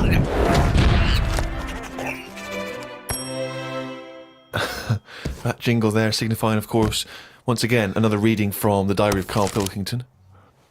Now, of course, for those of you who have not been keeping abreast of Carl's medical complaints, just bring us up to speed, Carl. You had to go into hospital because previously you'd had I've been in treatment. and out, honestly. I've been in and out of that hospital just with kidney problems, really painful and what have you. And He had kidney stones, all right? No, but sorted. seriously. I had a bit of a lie-in today because I have to get up early for my operation tomorrow. Not only have I got to have tubes shoved up my knob, but I also have to get up at 5:50. Suzanne said I could have what I want for my last dinner. It's not your last dinner, you're going for an operation. Yeah, but you can't take things for granted these days. Oh, for... I had shepherd's pie and peas. Suzanne made it from scratch. As nice as it was annoying. Because making stuff from scratch means loads of pots, and it's my job to do the washing up. So much as the food was nice, there was loads of pans and that. People who get their last dinner on death row don't have to wash up. Got up at 5:55. You were supposed to be getting up at 5:50 on the other page. You were 5 minutes late getting up. He's often late. Often late. Got to the hospital and had to wait in the waiting room. There was another 9 people in there waiting to be sorted. I got called in. They sat me on a bed and took all my details down. 5 minutes later, I'd been knocked out. I got woke up when they were ripping a pipe out of my throat. I felt more rough this time. The doctor came to see me and said he couldn't find a stone, so I must have passed it. I said, are you sure? He said, yeah, we filled your kidney with water and expanded it, and there was no hiding place. I sat in the recovery room for an hour while they found me a bed. One of the fellows who was sat in the room with me this morning got wheeled in. They couldn't wake him up. All the nurses were laughing because he didn't want to wake up. I bet they were laughing at me when I was in the theatre. Someone told me they totally strip you when they're operating. I would have looked like the alien on the Boswell incident. Boswell! Boswell! It's quite a nice analogy if it weren't for the fact that you said Boswell. It's The Roswell incident. Didn't sleep much through the night because there was a 60-year-old fella shouting at the nurse about his pillows. I don't think I slept through a full hour with one thing or another going on. My bed was next to the toilet, so I kept hearing the flush. How do they sleep in hospitals, though? They wake you up to give you fucking sleeping pills and things, don't they? How do you sleep? in there. I don't know what it is. There's no air. There was an old fella across from me who kept breaking wind. He didn't even try and cover it. He was just of that age where he didn't care. Just like, that's what I do. I'm in the hospital, leave me alone. What do you mean? Just, I don't know what was wrong with him. I talked to him because at first I felt sorry for him. I was a little bit like, you know, he's had no visitors. No one's calling him up, so I'll talk to him. But then he got that familiar with me that he'd just be doing it whilst I'm chatting to him. Just like he's my granddad or something. It's just like, oh, that's what he does. It's like, well, I'm ill as well. Stop doing that. Honestly, unbelievable. He didn't even try and cover it with a cough. It was just like, that's With a cough! How would you cover it with a cough? just non-stop. Got home and sat down. My pains are coming back, but the doctor said this would happen, that my insides are still in shock, so I need to take it easy. It's 9 o'clock. I'm in agony. I can't do the diary for the rest of the day. Jesus. So you may as well just tell us then what happened. Suzanne just got frustrated with me because I was rolling about on the floor and she was trying to watch Arthur, right? So that was on the other night. I thought it was when you lodger. So, And she said, look, if you're in pain, do something. She said, you know... you went and got a cold plate. Yeah. No, use an ashtray. Plates are for liver damage. Got in a taxi. He filled up on the way, which was annoying. He didn't. That He is did. cheeky. That really... I mean, he could On see the I was way in to the pain. hospital. So, Because he's not an ambulance driver. so anyway, he gets us there and he doesn't charge us, which is pretty decent. That's all right, yeah. So this gay fella came through. And, How do you know he was gay? just the way he was. I'm not having a go. He was a good fella. Do you know what I mean? A He's- doctor, you mean? No, he was a nurse. Right. And he came through and just sort of went, oh, how are you? And I was like, oh, I've had better days. So he got As me you on mentioned in the diary, I remember the first time when I came here, they said the nurse might put a tablet up my arse. I thought the chances of that happening had just increased. Oh, God! Yeah, but I would have let him do it. Honestly, I was that sort of out of it. That, Of course you'd let him do it. He's a qualified nurse. No, but the way I am now, say if it was just a tablet for sorting out my blood pressure, and I walked in there and he went, oh, hello. And he said, yeah, let's pop that. I'd go, hang on a minute. But what I mean is that night, I would have just let him put 3 up, honestly. It's just weird, isn't it, how your body just goes, let him get on with it, and you trust anyone, don't you? When you're in that much pain and you need And help. they're a qualified nurse, yes. Carl, of course, has written a poem about the experience entitled My Ward. All I've done here, I've been through I don't know what the word is, a bad experience. Trauma. A trauma, yeah, I've been through a load of trauma. So I'm just finishing it off with a little sort of picture for people. Go on then. Me, a Chinese fella, and an old bloke who looked like Mr. Burns from The Simpsons. Don't know what was wrong with him, but breaking wind was the symptoms. No one visited him or called him. He seemed quite lost to me. As well as wind problems, he had a colostomy. Back. When I left, I said, see you to the old man. Turned out the other fella wasn't Chinese. He was from Japan. I never found out what was up with him. You've got a little picture there, haven't you, of me sat in my ward. I'm sat there with that fella who I didn't talk to, the old fella who had wind problems. And that's what a poem is, isn't it? But the detail about you thought he was Chinese and he turned out to be Japanese, how is that evocative? That's just a piece of misinformation. It's just I like it. I imagine a lot of people making I the like same it because mistake. you know why? It's like he even makes digressions within his poem. Yeah. Do you know what I mean? It's like he could have gone back and erased that, but he didn't. He left that digression in, and I think that's great. It's very honest. Had a late night last night because I stayed up to watch a programme about monkeys. It's already good. Of course he did. It's already good. Now, before I read on, I mean, is this not some kind of monkey news? Is this not a late return to monkey news? Well, it's not that good. Is it not? Whereas the other monkey news is, Oh, chimpanzee, that's some more shit. this is what he says. This is what he gleaned from the programme about monkeys. It sat on a bridge and wanted stuff off people to walk over the bridge. What? So it was acting as some kind of toll booth, This was is it? ridiculous. No, it was a bridge in like the jungle. Oh, shut the fuck up. And it's a monkey that sat on a bridge, and a lot of tourists go through the area. No, it's a monkey to look at them. who realised that if he sits there, he'll get stuff because it look like it's a cute little chimp begging.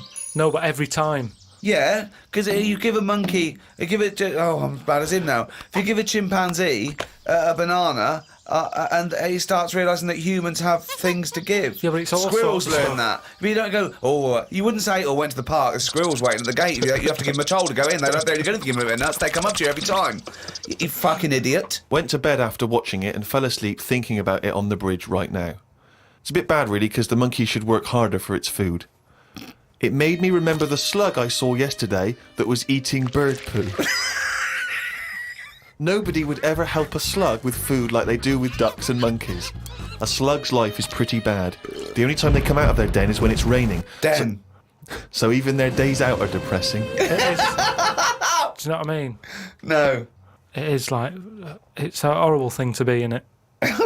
A slug. I love him talking about what is it like to be a slug. No, just because like the monkey, even though it's been quite aggressive, everyone was like, "Oh, give it some water," and it was well like kitted out. It had like chocolate bars, bottled water, some like fizzy stuff, and all that. An iPod. It was listening to Monkey News. It could have had one if it wanted one. It was getting away with murder on that bridge, and that's just because it was furry.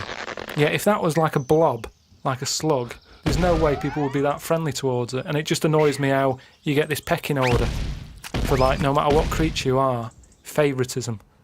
And that slug was only eating that bird poo because it wasn't being offered stuff. If it was offered toffees or whatever. Well, it's just sad, isn't it? It's come to that. That's what its life has come to. Yeah, but it's not as was mollusk raining, like that's I said. down on its fucking luck. It didn't live in a big country house, No, and his but wife it left is. it. The kids went. It started hitting the watching bottle. it, and I kind of thought, and look, they do only come out in the rain, and it's depressing, and it'll probably get killed in a bit. And that was its last meal.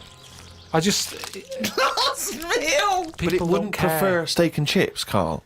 It No, but doesn't a have. leaf. It must like a leaf or at the end of the day, it's an insect. They love a It's leaf. not an insect.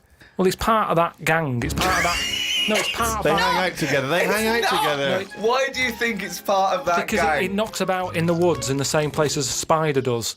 But what I'm saying is they're eating boring stuff because that is what's It's in not their boring area. stuff to them. They're not. I have no opinion of it at all.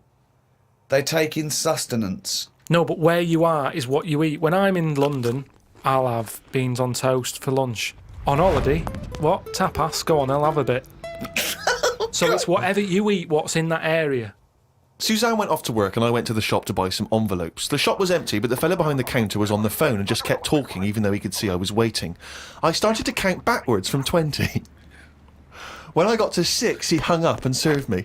I won't use the shop again. Question, why count backwards from 20? So he's thinking, what's going to happen at 1? If I start counting from 1, he's going, well, let him carry on. What, out loud?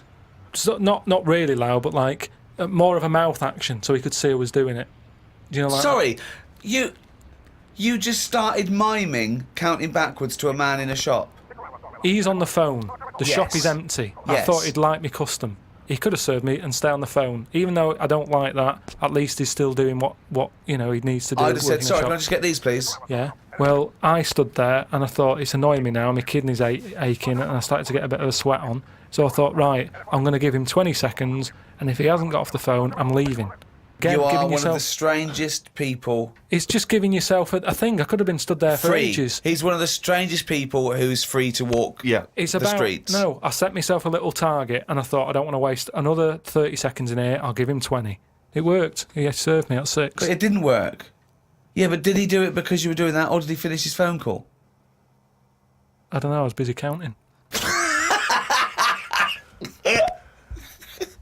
Prediction for the future, Carl, is from an academic study, what the world will be like in about 75 years from now.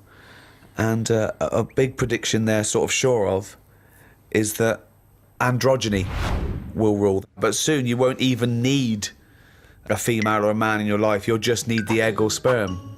And you'll be able to have any coupling you want or not. Thoughts, Carl? That isn't what I've heard. What were you heard? I heard So that. you read an academic study, Rick, but Yeah. let's find out what Carl's been reading. I heard we're all going to go ugly. Different point, though, isn't it? It's That's a completely different point, that. Not listening to a word Ricky said. But No, go it's on.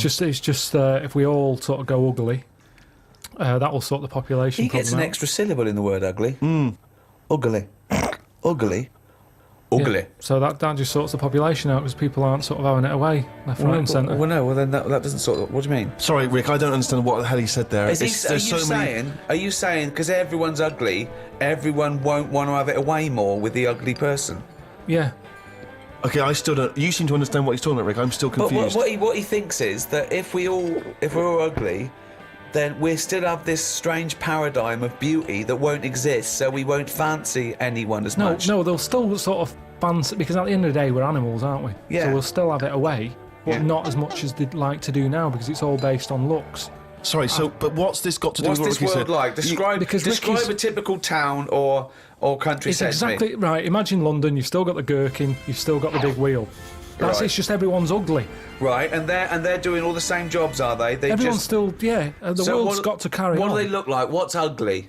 Just imagine, like, have you ever seen anyone when you've just gone, look at that? Yeah. Right, well, like that. Yeah, but hold on, because it's not like because a strict... we have got better looking, haven't we?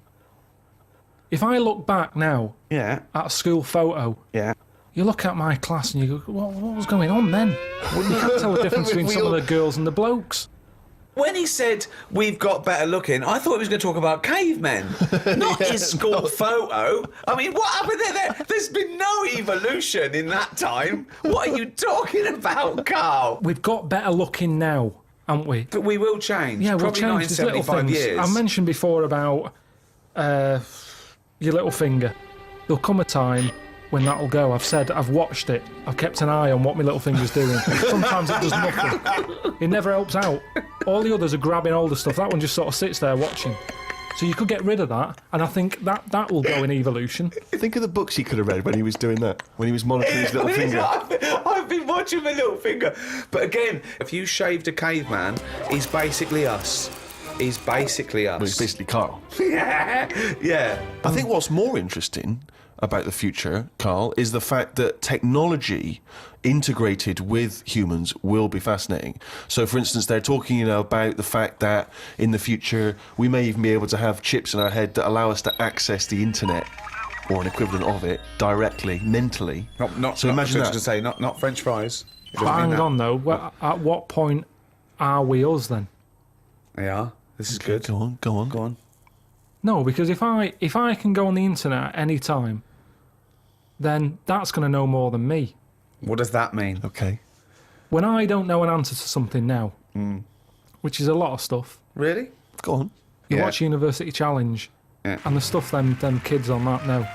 I just think, where have they stored that? For me, if something doesn't get used within a time period, that's it. But again, it's forgotten about. Basically, you've got about the same hardware as those people. Honest to God, I haven't.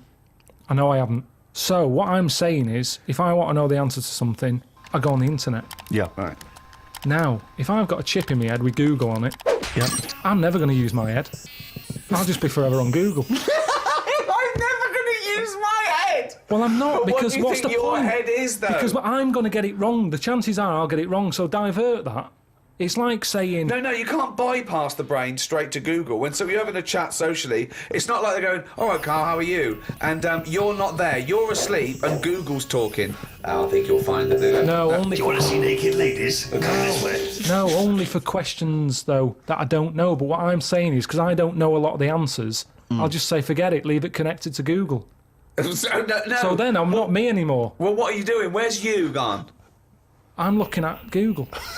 So it is you. No, but what Steve just said is, we'll have a chip in our head Right.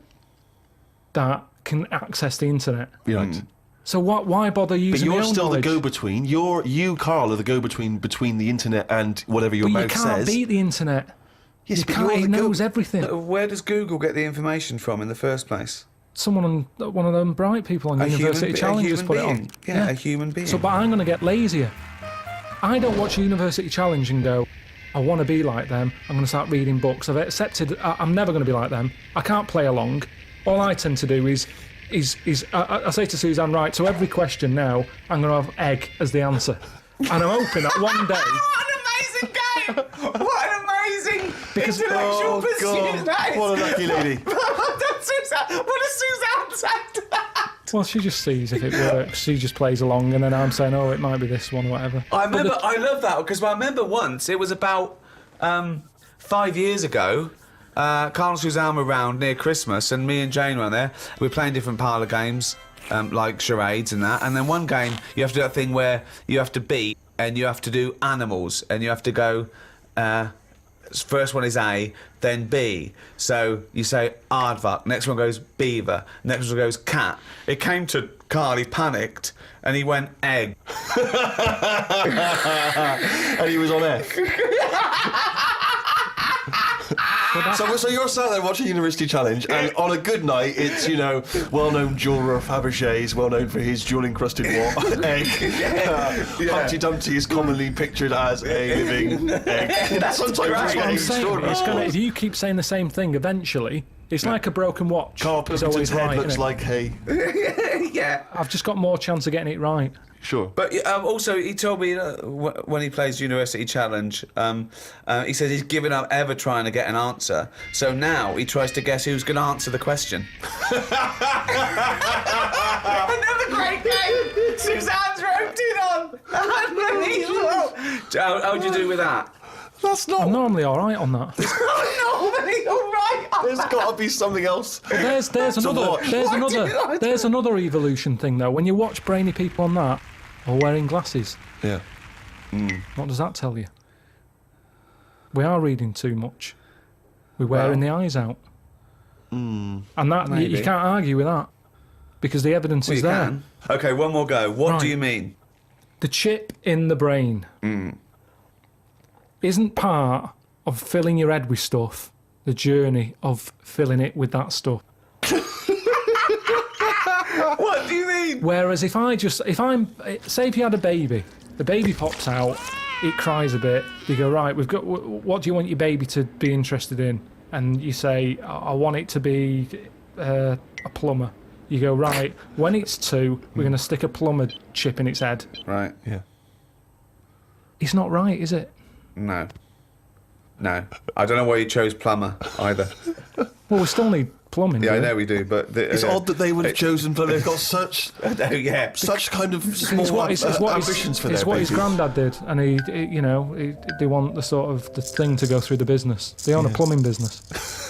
They want the baby to carry on the business of the They plumbing. want the baby to be able to plumb. Well, what about this chip in the head? But you've made this But you've up. made the scenario They're up. not putting chips in babies' I heads. thought you said they were. No, what? No, what I didn't no, say that. I never said that. I think Steve's right, and I don't know. I haven't read it, but I imagine he's saying it's the next step in convenience with technology and an interface between a human and a research tool or fun. You know, computers went from being the size of a room to a thing you can wear on your watch. So the next step may be, you won't forget your Palm Top, you won't forget your iPod, you won't forget your laptop. It's in there. It's an interface. I know, but it makes us lazy. Carl, it's not a question of it's not that Google is now Carl. It looks like Carl, but it's just spouting, little pop-ups about offers you can buy and cheap holidays here and there. He's not the man I married.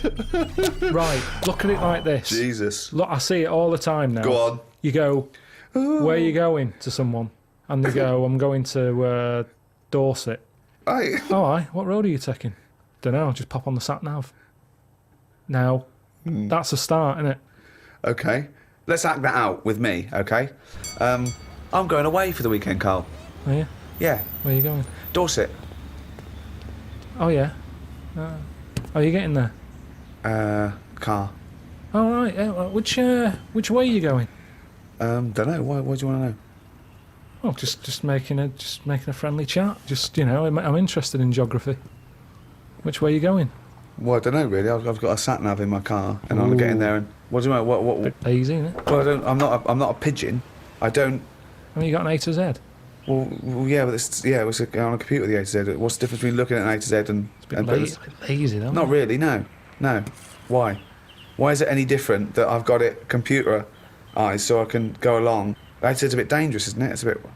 Don't go to A to Z when you're driving along. Clive, who are you talking to? Because we need to hit the road. We need to get going. Well, it's this fucking idiot who wants to know what road I'm taking, which is a fucking boring thing to ask anyway. Sorry, who is this twat? Because Fuck we really me, got to he's get a going. fucking dickhead. I think he's an A to Z salesman by the door. I mean, We'll just tell him we're using the Got a sat brain. nav because Yeah. it's the We got- quickest, we most got a efficient sat way to nav, do yeah, it. it's the quickest, most efficient way Use of your doing it. brain. Okay? No, but look But what's Who the happened. fuck are you? Would Columbus found America if he had a sat nav?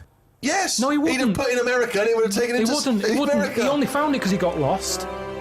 Now, if everybody just Hold goes... on, hold on. How would an undiscovered country be on a sat-nav? No, Go on. but I just What's mean... the difference between the sat nav and the map in that regard? Because I've found some lovely little cafes on roads I've never been on.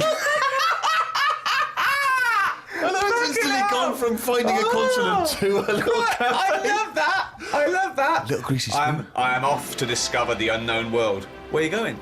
Well, I don't know yet. It's the unknown world. What are you taking? Just a boat. Oh, lazy swim, you cunt. I love the fact that he's so Luddite now, he's annoyed at the sat-nav. I mean, you'd have probably given Columbus a hard time. Oh, got a compass. Don't you know where north is, you twat? I just think there's something in being lost. I never feel lost. I just think, oh, I've had a diversion. Because you find new things. I'm forever going Meanwhile, down... Suzanne's asking the French peasant where the... I just think, Columbus... All right, what's the most interesting thing you found when lost? Like I say, they normally... I found a shop that was like a fancy dress shop. Amazing. Do you need fancy dress stuff? Dressed you up never as go Columbus out. You and never went and go bought a out. sat-nav. Went to Dorset for the weekend. You never go out. Why do you need a fancy dress shop? That sounds like the one thing you would hate is fancy dress. Yeah, but I like looking at the... they have like a space helmet in there. Right, so you found a fancy dress shop. Where are you supposed to be going that you had time to get sidetracked and go in a... I think I was going to a meeting.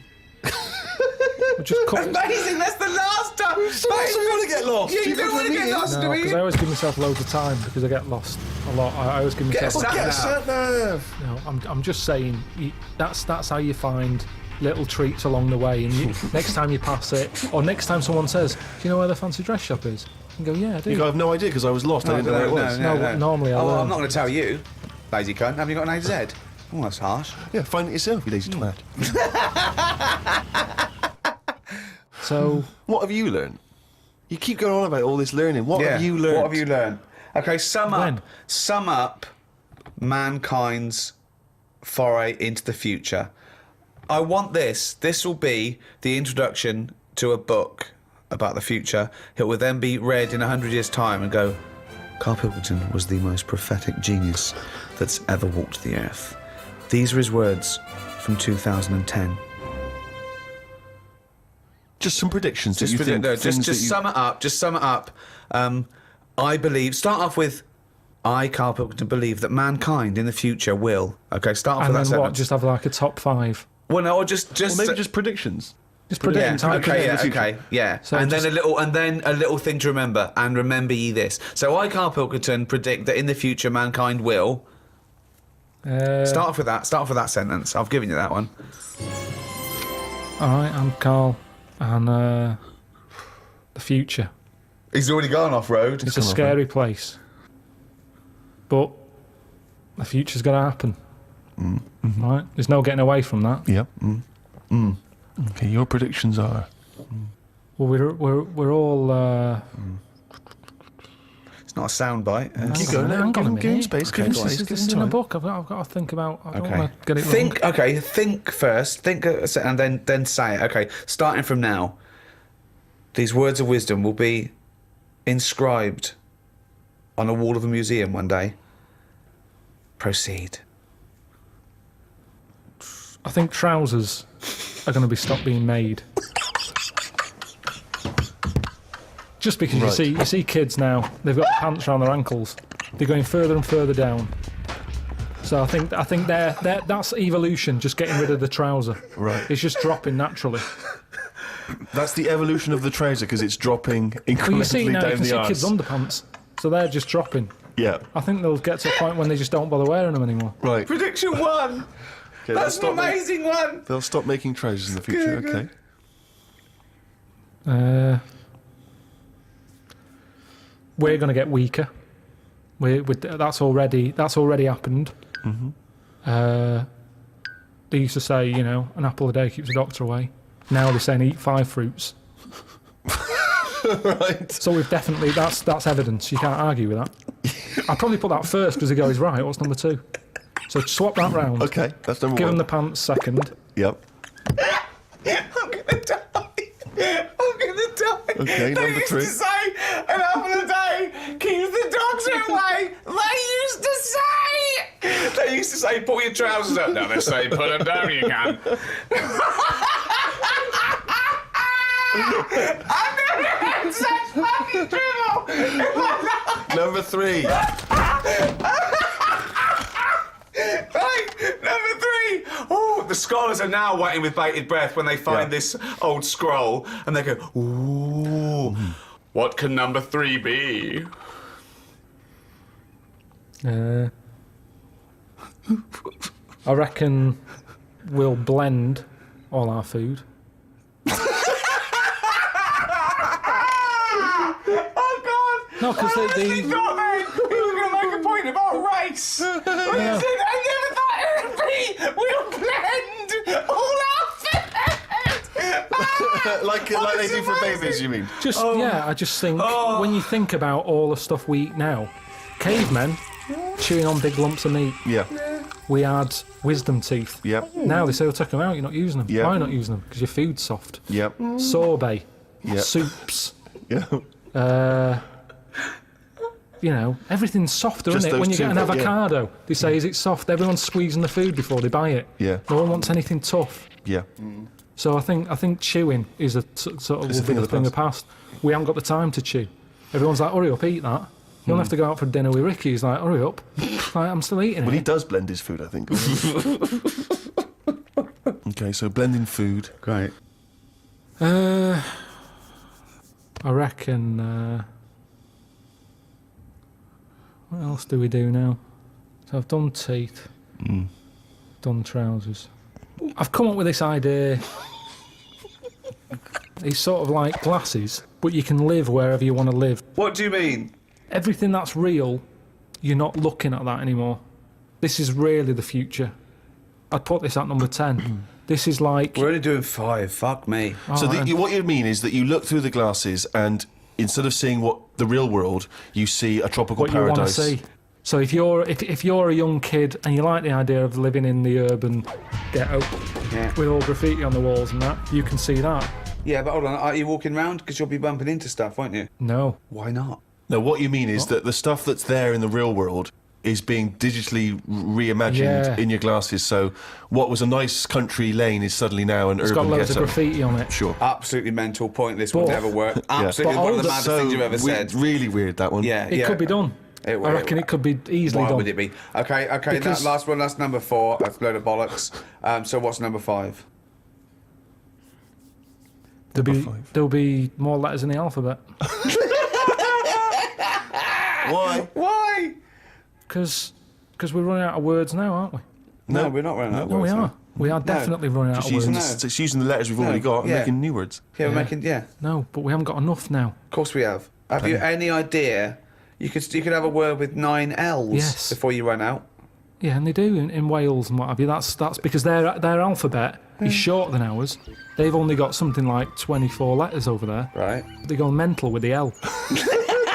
now, what we do is we've got 26 letters, but we are now struggling.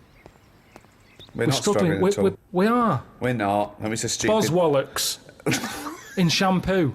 Now, there's a word where they've gone, well, we've invented something here. We've got something we're putting in shampoo. Boswallocks? Boswallocks. Have you just made that up? No, it's not. They go, new with Boswallots and ceramide R.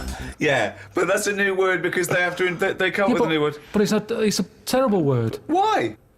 Boswallocks. It's another word. Is that real? You've made that up, No, have you? I haven't. It's a real word. Boswallocks, yeah. Now, this is what I'm saying. So years ago, when they came up with all the sensible ingredients, Go on. sodium. That sounds Sodium. that sounds all right. He likes sodium. He doesn't Happy like with that. Because it Boswallots. sounds like something in it, like an ingredient. Well, yeah, but that's because you're used to it. Is this a load of Boswallocks? Are you winding me up? No, the two it's of you? real. It's real, and that's because 26 letters. We've wasted them. Years ago, we went mental with the, pneumonia, sticking a P on it, and there's loads of words where you go, "What's that letter doing in there?" Whereas now, they can't do that. They've gone, "Whoa, pull that back. Why is that letter there?" And now you've got stuff like abbreviations and stuff. Yeah. Let's not waste letters. Let's just control it a little bit. Mm. Cars are called things like, GTI or something, because they're going, well, I can't think of a word to call this. So they're giving them letters. Think of a word now. Think of a word that hasn't been made up. What do you mean? Well, tell me a word that hasn't been made up. All words have been made up. No, one that hasn't. That could be used. Say if I invent something now to put in shampoo, what can I call it? Quick. Cranberry. No, it's too close to that. No, we can't get that past the advertising person. Scrimpton. Scrimpton. Yeah. It took Ricky 2 goes and you accepted his second one. Well, I think we've sorted out the future.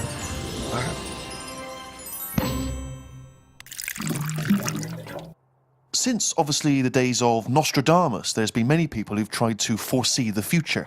Carl, I'm not sure if you're familiar, but there's endless, predictions. Apparently there are other planets that may collide with ours. There's some scientific basis on this. But if you knew with certainty that today was the end of the world, how would you spend that final day? So, for instance, I've always wanted to smash up a bar. Do you know what I mean? It's strange, but I've always wanted the exhilaration of just smashing all those bottles, like you see in a film. But would you enjoy it as much knowing that you're going to die in 8 hours? I don't know. I suppose it's the sense of abandon. I mean, maybe I'd murder a person. Wow. Just see. I don't know, but I think I'd probably go mental. Because I've always been a very reserved person. I've never got into a fight, never caused a rumpus. Yeah, but that's a worrying thought because we don't have to have the end of the world for it to be the end of your world, because a lot of people know that they're terminally ill, so they don't go around smashing up bars and killing people. But I suppose I know there'll be no repercussions ultimately, because They're gonna the die next day anyway. everyone's gone, so Yeah, there's not going to be mourning families. But then how dare you deprive that person of his last 8 hours or 10 hours of life? I don't care, because it's the last day on Earth. What would you do? I've always wanted to kick a duck up the arse.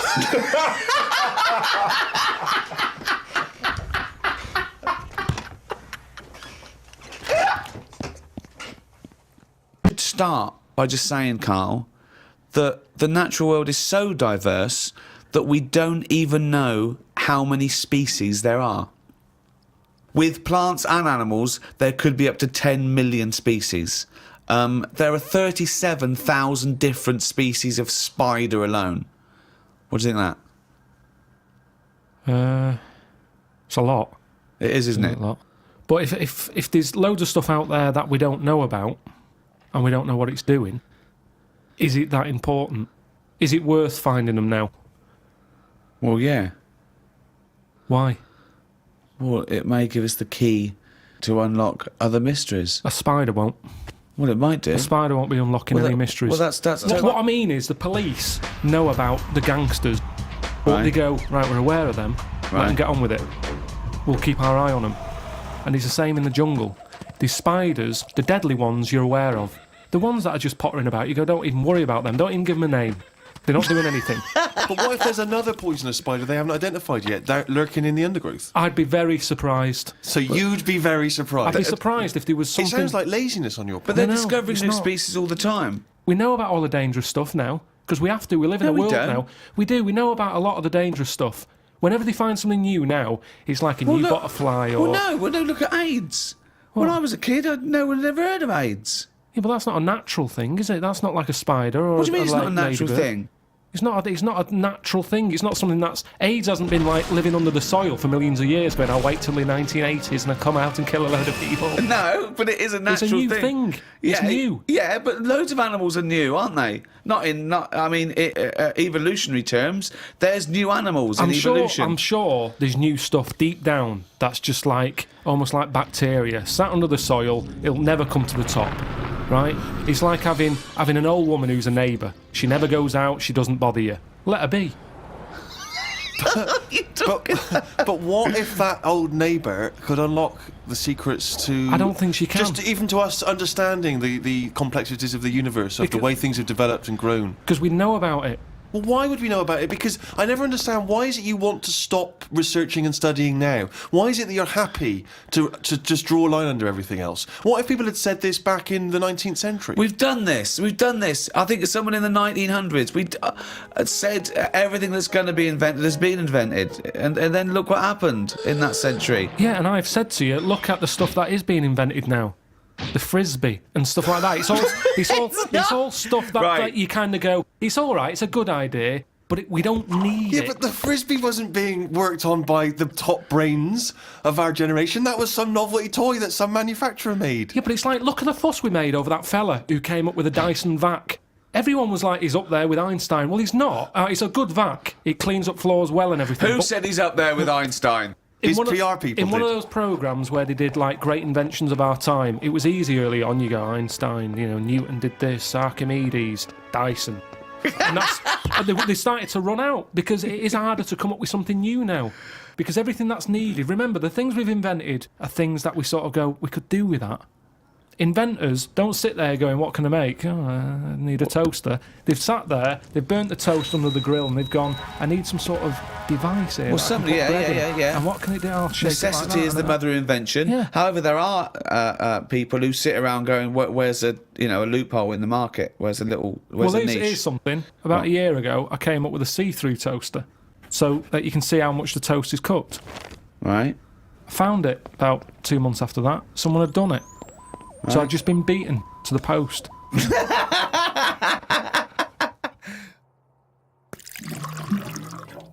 I met a bloke on a conference once who sent a drawing to Blue Peter.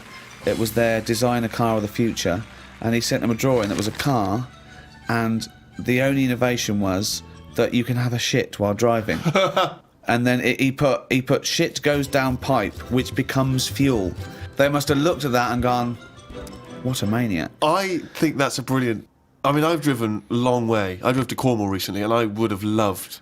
But I think he did it when he was lavatory about built into the 9, seat. and he must have thought, I'm being driven to school. Oh, I need the toilet. Wouldn't it be good? But if why this- hasn't that been done?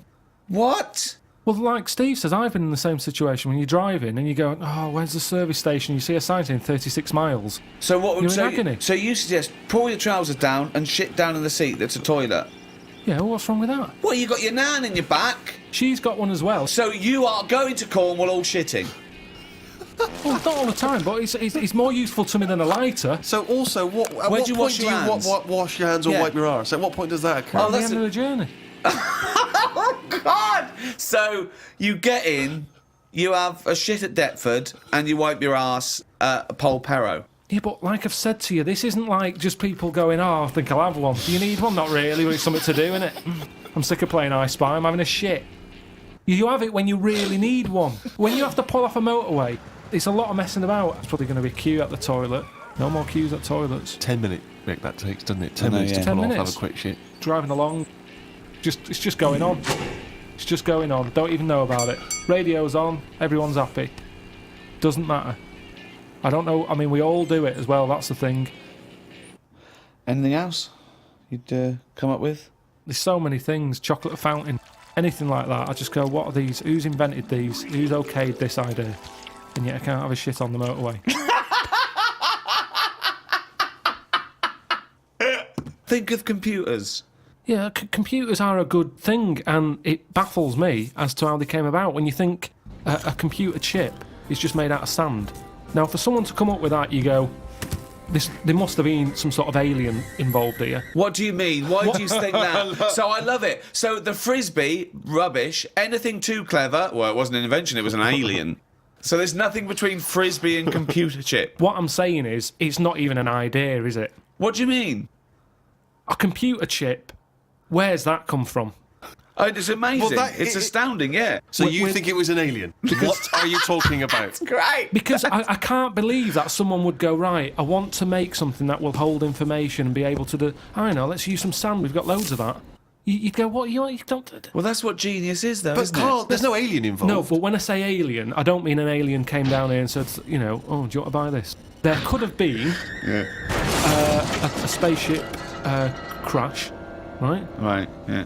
And there's all them rumours, isn't there, in that hangar. They've got the spaceship, they take it apart, they go, yeah, wheels, we've got them, yeah, steering wheel. Yeah. And then they go, hang on, what's this here? And they find the chips, and they break it down, and they find Carl, a sand. but the fact that sand makes computer chips is not the interesting thing. The interesting thing is how the human being discovered that, what am I talking about, sand makes computer chips, that silicon can have information put on it. But we're made out of oxygen, nitrogen, carbon, do you know what I mean? And hydrogen. Yeah, they're but that's fascinating. nature. You see, Yeah. nature is amazing. You can't beat nature, right? No. It comes up with some amazing things. Yeah, but man is nature. Don't forget that we're an animal. We're a brilliant ape. We're actually 98.6% genetically identical to a chimpanzee, Carl.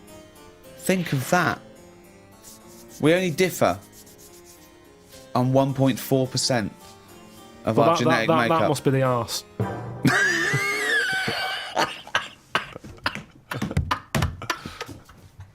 Because that's a lot different. Animal rights is a hot topic. It's a big issue. What rights should they have?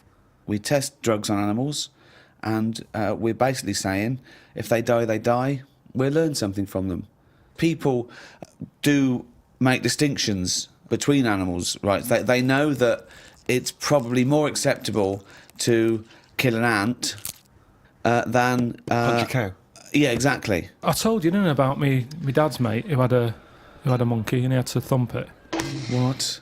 Well, there's two things there. One, why did he have a monkey? Two, what sort of discipline is thumping a monkey? What was the monkey doing? He was annoying his wife a lot and sort of, pinching her arse and stuff like that. Right, No, right. that's Wait a not minute. true. We've It's not never true. heard this before. How have we had all these years No, of I'm sure I monkeys and told we've you never about heard it this ages before? ago. Your dad had a mate who had a monkey? Yeah, I'm sure I told you. Why did he have a monkey? Just for a laugh? Well, it was back in the day when people did. They all had like odd sort of pets, and When? that, didn't they? In like about 68. Oh, In 1968, 1968. when everyone had a monkey. Where you had to thump it. Now the weird thing is, No, that's weird enough. Is this all the story? This is the entire story? No. You've got all the information you've got is he had a monkey and he had to thump it. yeah, my dad told me about it when he found out that I was into monkeys. He said, "Oh, Benny thumped one," and Benny thumped one. Oh, my son's into natural history, particularly simian variety. I've got an interesting fact for you, Carl. Sit down. What is it, Peter? Benny thumped one. Brilliant. But what was interesting is the way that people are thumping other people all the time. No one bats an eyelid. Thump a monkey. People go, "You thumped a monkey." Yes, they do. They do go. You thumped a monkey. So that's what's weird, isn't it? But this chimp doesn't want to be caged and kept in a fucking council house in No, Manchester. it was quite happy. And if It it wants to wasn't live like a happy. human, I mean, in the 70s, there were all the teabag adverts and all that, and they were loving that. No, they and weren't people loving it. interfere. People go, "Oh, that's unfair." Now They- they're in like a cage in a zoo. You go, "It was better when I was pushing a piano up the stairs." They weren't really. They weren't actual delivery men. They weren't really sitting down and having a cup of tea. It wasn't a documentary. A week in the life of the monkey delivery men. I love that. Chimps in a zoo now going. Okay, now at least we were free. You remember when we used to drive a van And for a we were, living? and we were on 58 quid a week. Yeah. They're not meant to be kept in a house in Manchester. Cruel to keep a person in a house in Manchester, so it's fucking cruel to keep a monkey. When I was about 13, 14, I once tried to improve the animal kingdom by making the hardest animal ever, the most perfect animal. Now, just to clarify, you didn't, in sort of Frankenstein style, No. try and bolt various bits of animals together. It was a drawing that I sent to Blue Peter. There was no competition going on. You just thought they would be appreciative. I thought of it. they'd look at that and they'd go, well, he's a genius. Yeah. This is like Da Vinci. Sure. And this is the animal. This is what I thought, the perfect animal. I mean, when I say perfect, I meant the hardest animal. This Right. animal, it could take anything. It was just the strongest, hardest, fastest. Right. Yeah. So, I started with the head of a lion. Of course, that makes Do you know what I mean? perfect sense. Roar, it looks good. Roar, bite you, right? Okay. I popped that on the body of a rhinoceros. Okay, so it's got the toughness, the armour, if you like. It's full strength. Head of a lion. Think of that. So you've got this picture. Head of a lion, body of a rhino. Perfect. Okay? Hold on, though. Pop some arms on it. The front arms were the arms of a gorilla. The arms of a gorilla. So it okay. could punch, grip, it could make stuff. The lion, I mean, that's where the lion falls down, because it can't make stuff. Sure. It can't climb, So, okay then, wait a minute. You think that's got enough weaponry? Sounds like it. No. Pop on the tail of a giant scorpion. A giant scorpion. Yeah. So a the scorpion that's the so size of a rhinoceros. exactly. So the tail was as long as that rhino. So now this is a scary animal, Yeah. and this is where the animal fell down. I thought, right, legs. Well, the fastest animal is the cheetah. Cheetah. Popped on 4 cheetah legs. 4 cheetah legs. It would have collapsed. Crushed under It the would have weight of the collapsed rhinoceros. immediately. So Yeah. yeah. And you drew this, did you? drew it. Yeah. Did you show it to anyone Yeah, other my than mates went, "That's brilliant." Right. They said, "That's brilliant." And then just sent straight to Blue Peter. Yeah. Any reply? No reply at all. Really? No reply at all. Surprised. What do you think of that, Carl? If you wanted to make the ultimate fighting animal, what would you come up with? If you had the power, like that fella in Arabian Nights, size of a chimpanzee, you could change into anything, but you could change into, like that. I don't think I'd go for strength and that. I'd go for survival. What would you do? Cockroach. No, I'd have like an armadillo's body. Right. Okay. I'd have a head of an owl. Right. The head of an owl? Yeah, why, come on, why? What does that bring to the table? The head's there to sort of make it look friendly to the make it look human friendly. race. So Okay. because if you look half decent to the human race, they'll look after you. Right. That's the way it works, Yeah. isn't it? With a Okay. cat and a dog and all that. So the owl makes it look nice. Right. I'd have. I wouldn't have legs. I'd go for like the slug juice. What do you mean? So now you're a really slow-moving, legless armadillo with the head of an owl. Slithering along. How Yeah. is that going to be friendly? They'll see the beautiful face, but then they'll be terrified by the sludge. No, because the head's that nice that they'll forgo the sludge. But hold on, though. But wait a minute. So it's got this thing that's stuck, right, going at 0.1 miles an hour, with a going, hoo, right? You come over, you kick the head off. How is this No, a because the survival? head can go into the thing like a tortoise. Can it? Yeah, of course it can. Into the armadillo body. Well, no, an armadillo doesn't do that. It just curls up into a No, ball. this isn't an armadillo, is it? So it's... Oh, go Why on has then. it got the sludge? Why is that Because so what attractive? I'm thinking is an armadillo. They're good when they're on their feet. Flip them, they get stuck like a tortoise. Right. Slug stuff keeps it down.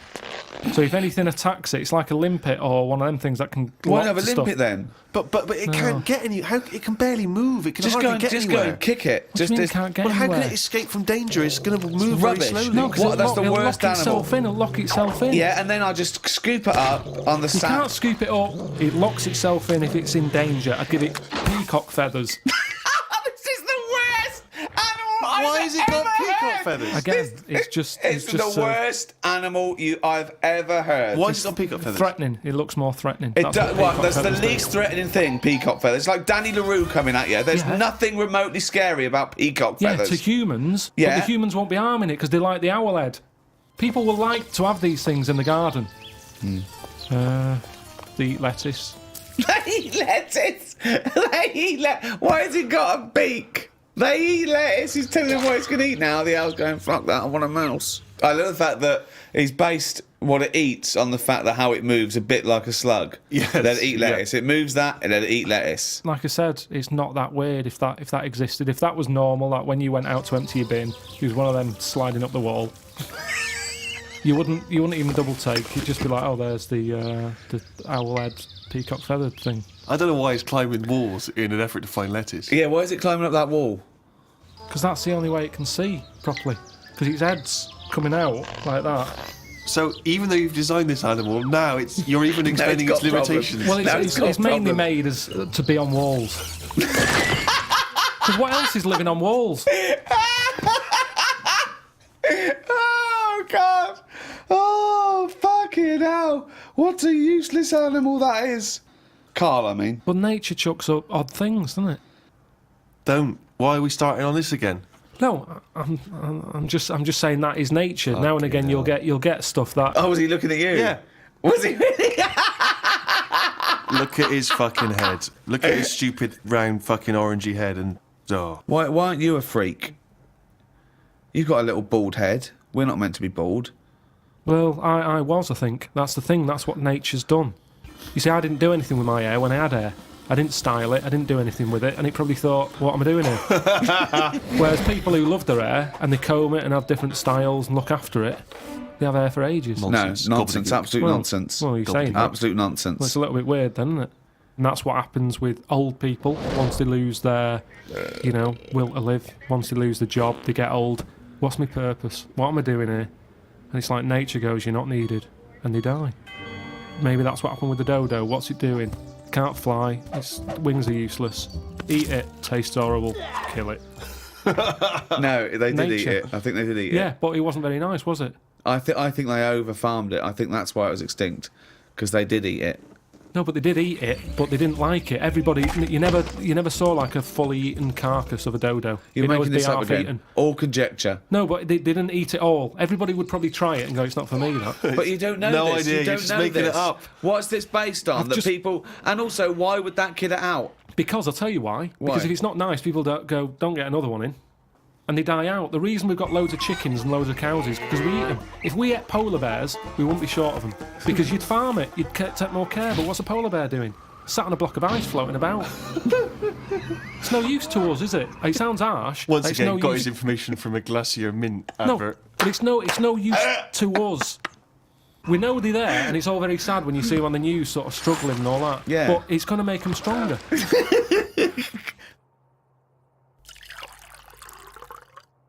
I saw this trailer for this documentary that said the man who's having a baby. And I turned on, and it's a woman going through a sex change, and she's pregnant. That's not a man having a baby. That's a woman having a beard. Having a breakdown. Why is that? That's a con. That is pure sense. It's a man having a baby. Look, the world's first. No, it's a woman. It's a woman. What do you think of that? What would you do for your doctor? And I came to you and went, Carl, listen, I'm having a bit of a rethink of these. The penis, I hate it. I hate this cock. But what do you mean you ate it? I hate it. I don't want it there. It doesn't look right. It doesn't look right. It just sits there resting on these fucking awful testicles that I'm going to get rid of. I want this thrown away. Yeah, well, it's, they're not a great look. I know that. Everyone knows that. It's just the way they are. I mean, if we're all being honest, they're an odd design. I don't think anyone likes their own, do they? That's why we cover them. They're not a great thing, are they? What's this not why we cover them though, is It's it? part of it, I think. I think deep down, I mean, even if, like, I know you ate the Adam and Eve thing, but even if back then he was like, good God, cover them up. Even he had a leaf on. No, but listen. Why?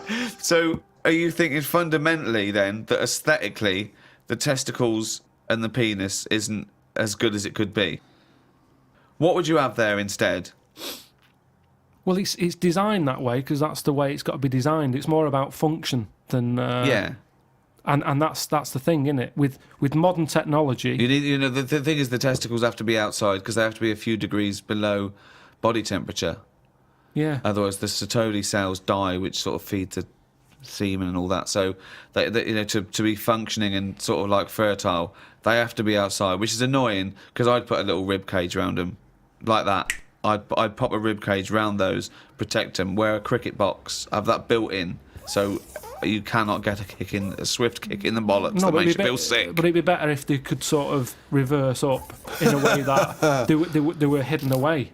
Right. So Yeah. that they were just, then you dropped them, it's like, right, we need to cool them down, be at it in about half an hour. Yeah. Zzz, drop them down. Yeah, like the gear on an aeroplane, landing gear. Yeah, and landing gear down, and the bollocks and the cooling down. Or you could just pop them in the fridge for 10 minutes. It's Well, like they could detach and you could pop them in the fridge, cool Yeah. them down. Can you make me some breasts? Easy. Okay.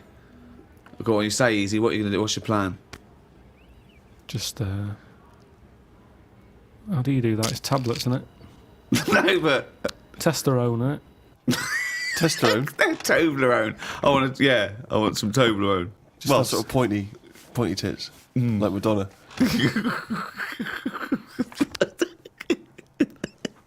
Where do you stop though? Supposing I came to you and said, Doctor, listen, I like the bollocks, I like the penis, but I don't like them where they are. I want them in the middle of my chest. I want breasticles. Yeah? The arse, I don't like it round the back. I can't see what's going on. Pop that on the front where the bollocks were. I want my arse where I can look down and see what's going on. Can you do it? I think it's just easier to move the head, isn't it? When was the last time you reminisced? Well, my mum and dad have been round, haven't they? So been reminiscing a lot. Yeah. What were you thinking about? We're just chatting about Tic Tacs. One of the great memories, yeah. The happy memories. Now, I used to love them Yeah. when I was younger. Yeah. My dad got a load of them. What, Got- this year? No, Just no, recently? years Oh, ago. years ago, Like right. years ago when I loved them. I said I loved Tic Tacs, me. Yeah. He met one of his mates. You didn't nick him from the sweet shop? No, No, that's what he you knew did, some yeah. mate who could get his hand on a load, Right. and he Thief, must have he was a got thief. about he must have got about 30 crates of Tic Tacs. 30 crates of Tic Tacs. Honestly, with about 24 on each crate. We got them, stuck them in a cupboard under the just in the kitchen in the corner. Yeah. Now I worked my way through about 6 crates. I was quite happy. When? In how long? I don't know, in about 2 weeks, 3 weeks or something. Right. And then after that, I'm getting sick of these. Right. Yeah. You were minty fresh, but you Oh, were sick. lovely fresh breath. Yeah. Yeah. But I mean, I haven't got that much more to tell you about it. It's just. What do you I So Just this, remember- sorry, whoa. Bear in mind, this was something he was recently reminiscing with his parents about. They were sat around, and we've already learned up to an hour could go by reminiscing. Sat around for an hour, talking about the great I've already Tic run Tac out of saga. responses. I've got Yeah. nothing to say about No that. opinion. I mean, It was- I was nearly going to say, what do you do with the empty little flicky Tic Tac boxes? Yeah. But then you realise that that's utterly dull and boring. Well, and not of I any I interest. was struggling. I don't know what this anecdote is, other than a bloke. Other than you said your dad, I like Tic Tacs, mate. He went, all right, I talked to Albert. Albert, you got Tic Tacs? I've got 30 crates, if that'll do, yeah? Yeah, I'll bring him round. Put him under cupboard. He's got through 12 crates. What's his breath like? Fucking lovely, but he's been sick all over the cunting place. Oh, do you want some more? No, of course we fucking don't. You'll talk about that in a few years' time. Of course we will, for about a fucking hour. No. And then we bring it up in an audio book. But I think that's how we got onto it, because even though I tried to get rid of a load, I used to give them to mates, take them to school, say, have some Tic Tacs. Yeah. You can have them for free. We used a load in the cat litter tray. No. No, we you did. didn't. We did. It No, was you just didn't. ways of getting rid of them. Jesus Christ. Sort of freshy smell, isn't it? It's the That's same sort amazing. of condensity in that, isn't it? Condensity. It is the same condensity. Condensity. Yeah, so I got rid of them like that. And then the weird thing was, even though I'd got shut of them all, you'd be backing up and you'd always hear one ting its way up the tube. It's tinging its way up the tube. It's tinging its way up the tube. It's tinging its way up the tube. Ding tong, ping pong. It's tinging its way up the tube. That sounds like something from Willy Wonka. Oh No, god. it's just I'm just demonstrating that because that's how many of them there were around the house. You'd drop them, they'd go in every corner and that, like Pac-Man or something. They'd be everywhere. You'd be backing amazing. up, tinging it up. Sheila's getting married. Hannah gets confetti. Don't buy any confetti. Go to cupboard under stairs. So yeah, that's a little memory there, isn't it? It That is a just little cropped up. memory. Now It's if a really little memory. The strange Tic Tac house in Salford, where everything is made of Tic Tacs. Wow, that must have been a hell That's of a time you had with your parents there. The Oh. old Tic Tac no, but it's reminiscence. better. You see, you're saying, oh, what a boring story that is. But when I my see mum and you've dad, re-gravelled the drive. Yeah, smell it. suck the drive if you want.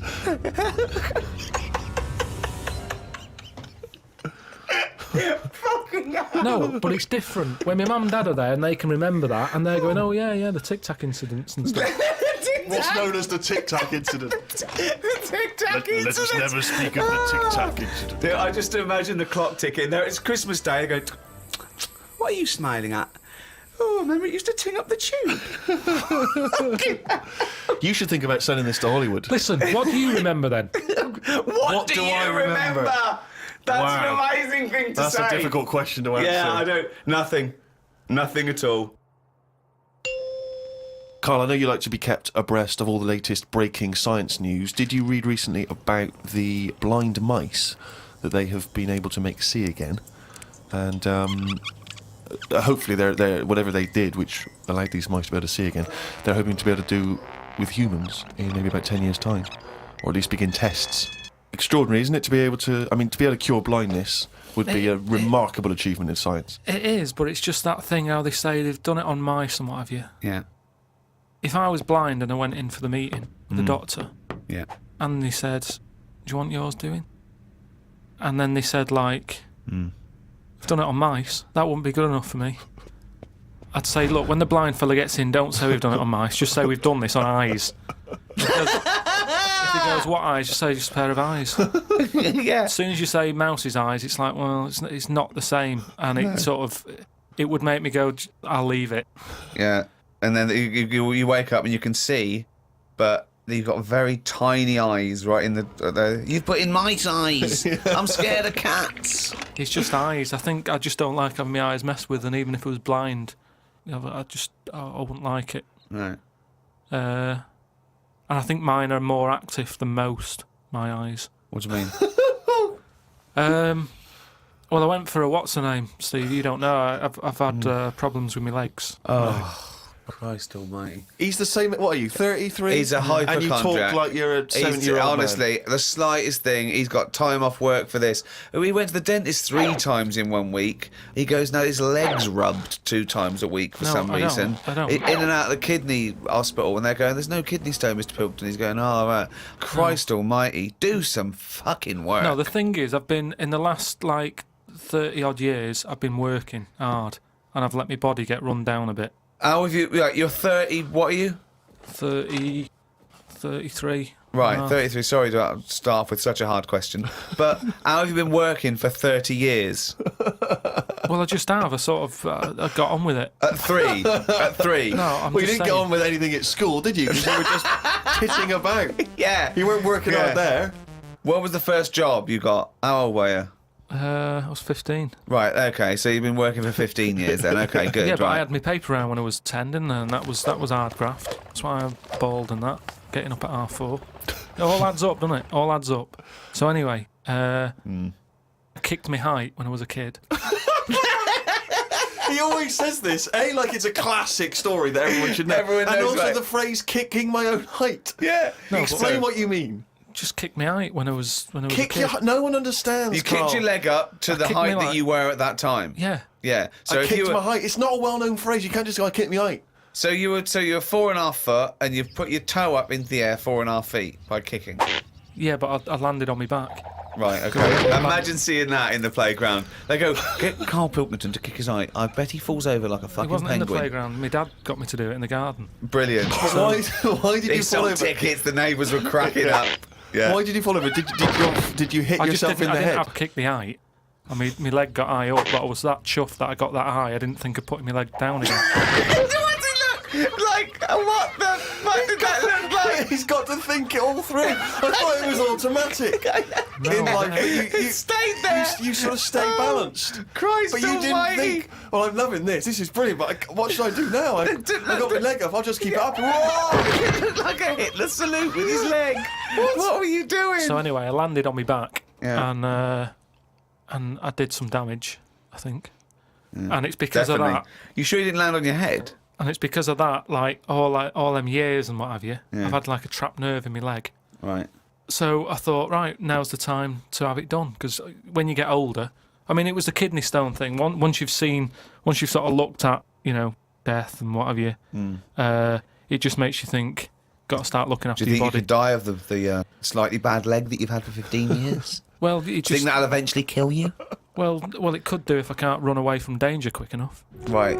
Again, you're thinking of Jurassic Park coming true. Well, whatever then. I'm just saying, you've got Yeah. to look after yourself. If there's anyone listening, could out always there hop. who's got a problem, get it sorted. I'll tell you That's what, all though, I'm saying. if you have to fight off danger and you kick them, put the leg back down immediately after.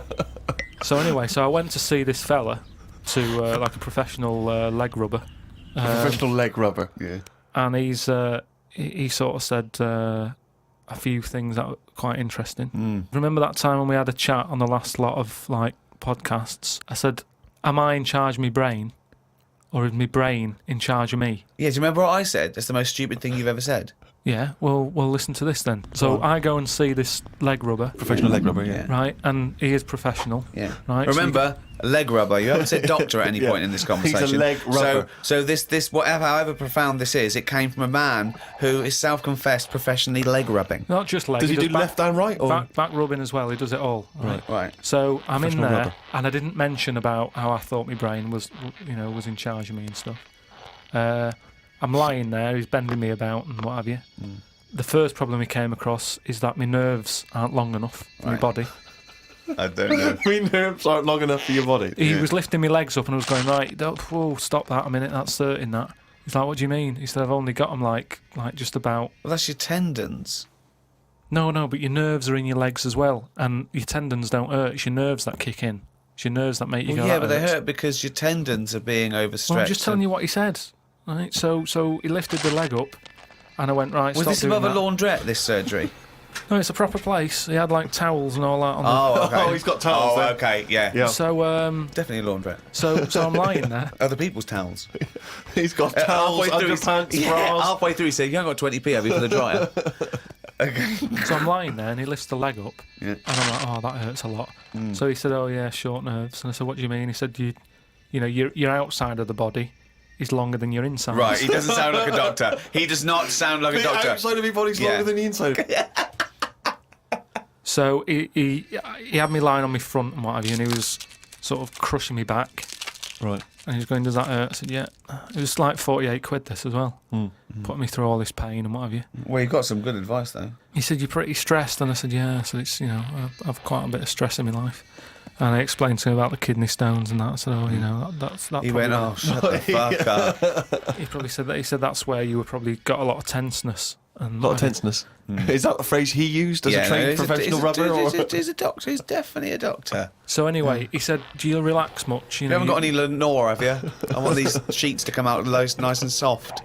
He said, "Do you, you should learn to meditate or something." He said, "Because you're all tensed up. We're living in a stressful world," as he told me about it. So when I was telling him that I have problems relaxing, he said, that you're obviously the sort of person Who's Who's gullible enough to spend 46 quid for this hokum?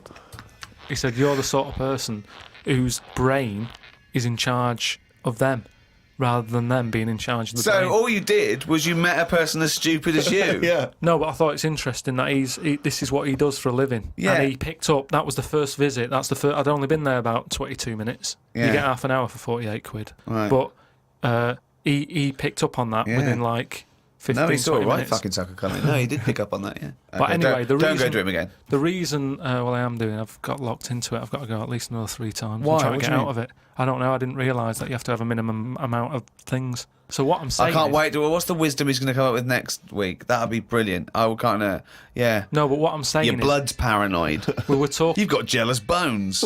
You're the sort of person whose stomach's hungrier than you. What absolute fucking nonsense. Yeah. Do you know, like how we were talking about eyes, weren't we? He said the thing is, you've got to be able to relax, and the way to do it is to focus. Right? He said, I said, "What do you mean?" He said, "When you go to sleep." You're the sort of person whose eyes can see further than you can. He said, "When you go to sleep, Close your eyes and see. Instead of just leaving them open staring at the ceiling. Carl, keep breathing. Yeah, keep breathing. Close your eyes. You're not dead. It may seem like it, but you're not. You're just asleep. So he said, Oh, fuck me. he said, what you've got to do when you go to sleep, focus on your toe. Right? Okay. He said, and just think about nothing else. I said, He's a witch. Did he say you didn't put a toad under the bed? no, he just said, focus on the toe and see how you go on and what have you. Next time you come in, let me know. Anyway, I gave this a go, focusing on the toe. So what does this mean? You mean you sat in bed staring at your toes? No, this is it. He said, like, lie down, Visualising shut it. your eyes and sort of look at it, sort of thing. So I was lying there, and it just wasn't working because Oh, Carl, this isn't medicine. I was, You even were though my thinking of a eyes, finger. well, no, He found out he was thinking of someone else's toe.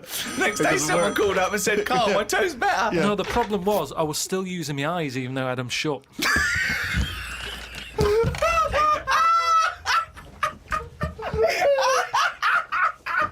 Oh, God. Oh, God. Just when I think he could never come up with something stupid, he pulls that one out of the bag. Right. Turns So out- what does that mean? Oh, God. You were still What does that mean? I was straining them.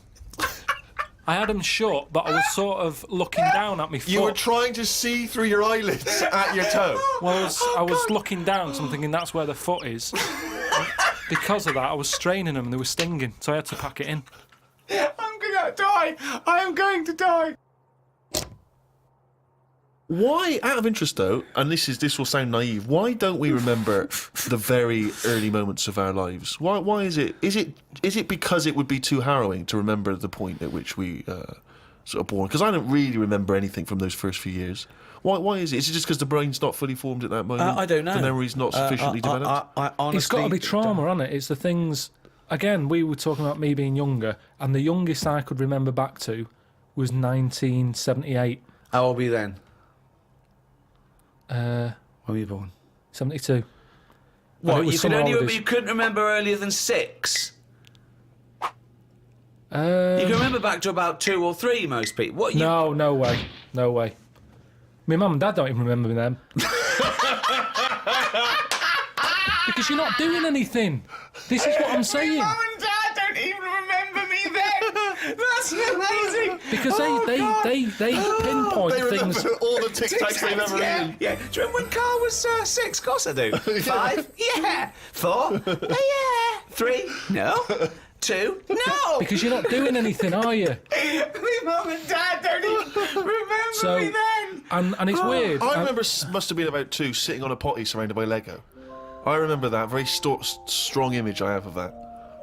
No, I don't remember that. No, you wouldn't remember that, no, were you? no, Would you No, weren't you there, weren't were there. you? What do you mean? What, you don't remember Steve sitting on a potty surrounded by Lego? No, I mean, I can't remember having a potty. I remember having one of I'm them. not suggesting you have the You same used to go memory. in a fucking litter tray. Now I know why, to eat a Tic Tac while you're having a shit. But okay, so what is your very first memory? The one that cropped up the other day was having my eyes sort of glued together by... Gangsters. Where's the fucking Tic Tacs? No, I was, Lost our truck for you guys. when I was on holiday and I slept near the window and the window was open and I used to wake up in the morning with my eyes shut. My mum and dad thought I was having a lovely lie-in. I just couldn't open my eyes. But whoa, I don't understand. Why were they? I'm gonna burst. Whoa. What do you mean? Why were they glued? Why were they? What do you mean they were glued? Wait, but why didn't you say, Mum, Dad, I'm not asleep. My eyes are glued together. It's just that you get a build-up on Yeah. the eyelashes. Yeah. And it all... But when they came in and you could sense them looking I didn't know at they you. were there.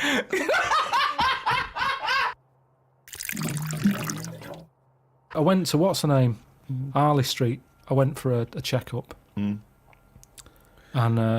like a medical. Posh, you know Harley Street, it's like Yeah. it's the top doctors, isn't it? I've never been before. yeah. All posh buildings and that. Went up to the counter. I said, I see the doctor. They said, name, yeah. Give us 10 minutes, go and wait in the waiting room. Dead posh waiting room. Dead fancy. Big leather furniture and that. Yep. Loads of magazines. I mean, like a newsagent's. Yep. In the middle of the room on a table. Loads of them. So I'm looking through and there's the top quality ones. Your Esquire, GQ, Classy, Yacht Weekly, all that. Country Life. Boys. Boys. There's one there, yeah. Boys. What's that? Right, lifted up like the one on top of it. And it's like Boys with a Z. 2 fellas stood there. Looking, sort of Italian looking. Yeah. Right. Dungarees on. No shirt though. No shirt, just dungarees sort of unbuttoned, hanging down a little bit. Sure. So no one else is about. I'm never going to buy a magazine like that. You're going to tell us you looked through a You gang can't have a magazine? look. I had a little look just because I thought, like I say, it's one You're always chance. looking to learn, aren't you? You're always looking to learn. Yeah. Always open. There might have been something in there that I go, right, I get it now. I understand why they like doing that or whatever. Yeah. Right. So she said I was going to, 10-minute wait. I can have a quick flick through. Picked it up, had a look. Still none the wiser. Why? Well, what did you see when you opened it up? Just loads of. Like I've said to you before about, I don't know why they like looking at knobs when they've got one of their own. Right. There's no right. surprises there. You're not going to go. Oh, that's Sure, that's yeah. nice." Some had like car oil on the face. Knob out. Yeah. There was someone sat on like one of them square things of hay. Oh, yeah. Sat there, Bale. like sort of sat on it, straddling it. Yeah. That must have been uncomfortable. Again, knob out. Yeah, just looking like it's normal. That's Sort of crazy. like No that. farmer walks around like that. What was the other one? There was motorbike. They always like them. Yeah. No, I'm going through and then like the content is all puns. Right.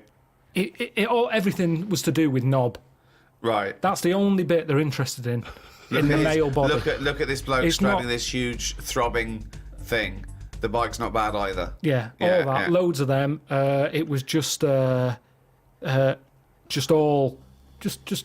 just 100%. Like let's just talk about the knob. That's a good name for a gay magazine. 100% cock. 100% cock. Did it not at any moment sort of maybe slightly unnerve you that the doctor might come in and see you reading boys. No, because I Or wasn't. what about if I walked through? Because I remember once when you were in hospital about to have a tube going down your knob and you were sitting in your pants with stockings on and I walked through and you were horrified. So what if I'd have walked in then and went, Yeah, Carl, what are you I doing? would have just said, look at this.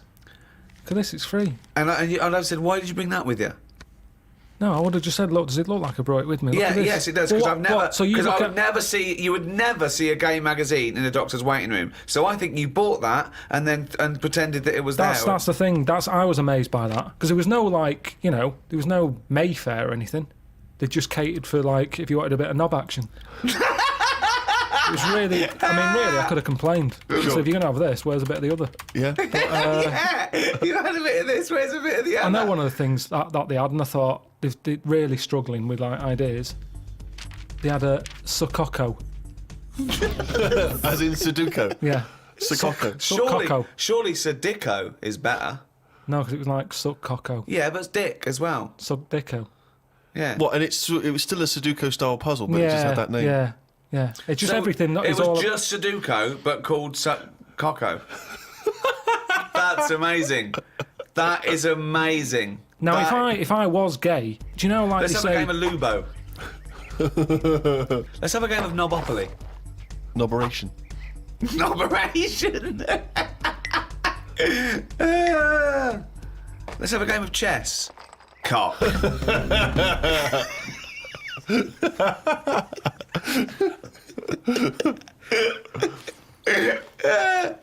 Let's have a game of fuckaroo. Well, that works for either sex. Yeah, that's true.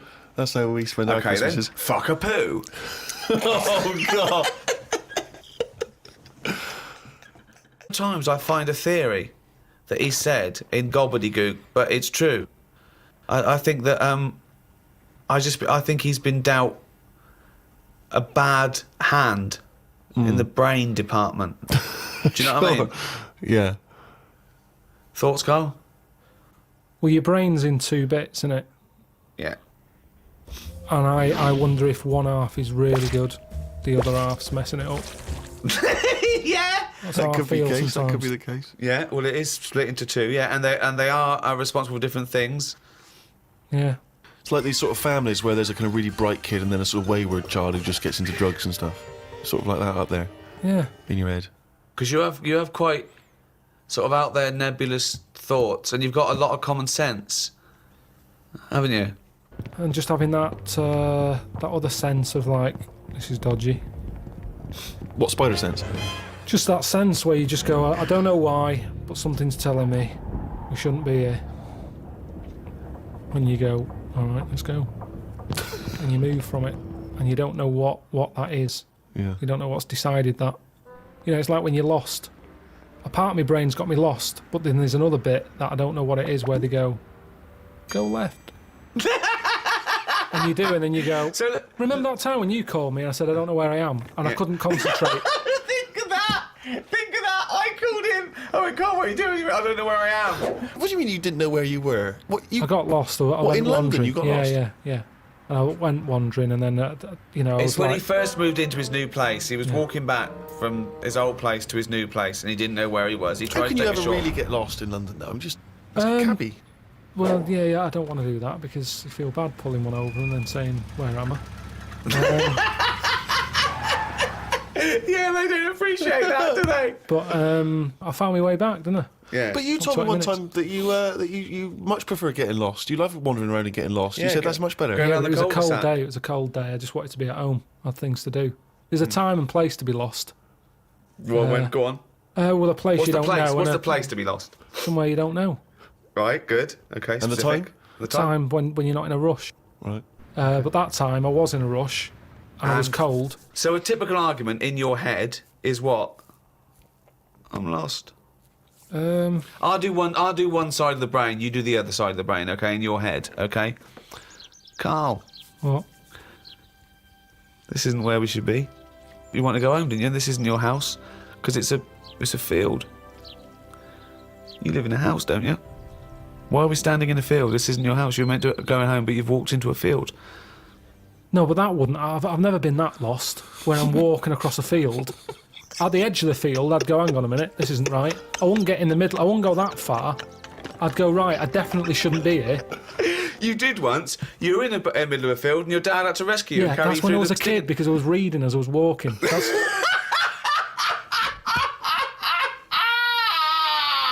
And he never read again. But there's another sense. I was in the middle of nettles there. Yeah. I'd walked. It was at my brother's wedding in Cornwall, and I was walking near a cliff edge. Reading a book. And okay, so walking. Carl, I know you're enjoying this book. Can I have a word with you? Just look past the book a minute. There's a big drop. Yeah. Well, that's what happened, and then Right. that's when my other senses went, hang on a minute, I'm being stung. Load of nettles and stuff. And I just had to wait there for ages until my dad sort of thought, where's Carl? I was there for about an hour and a half. You showed a book.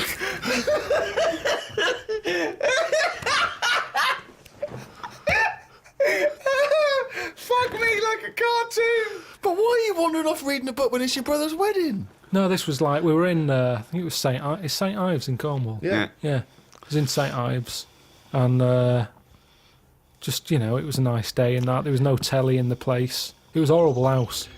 It was haunted, actually.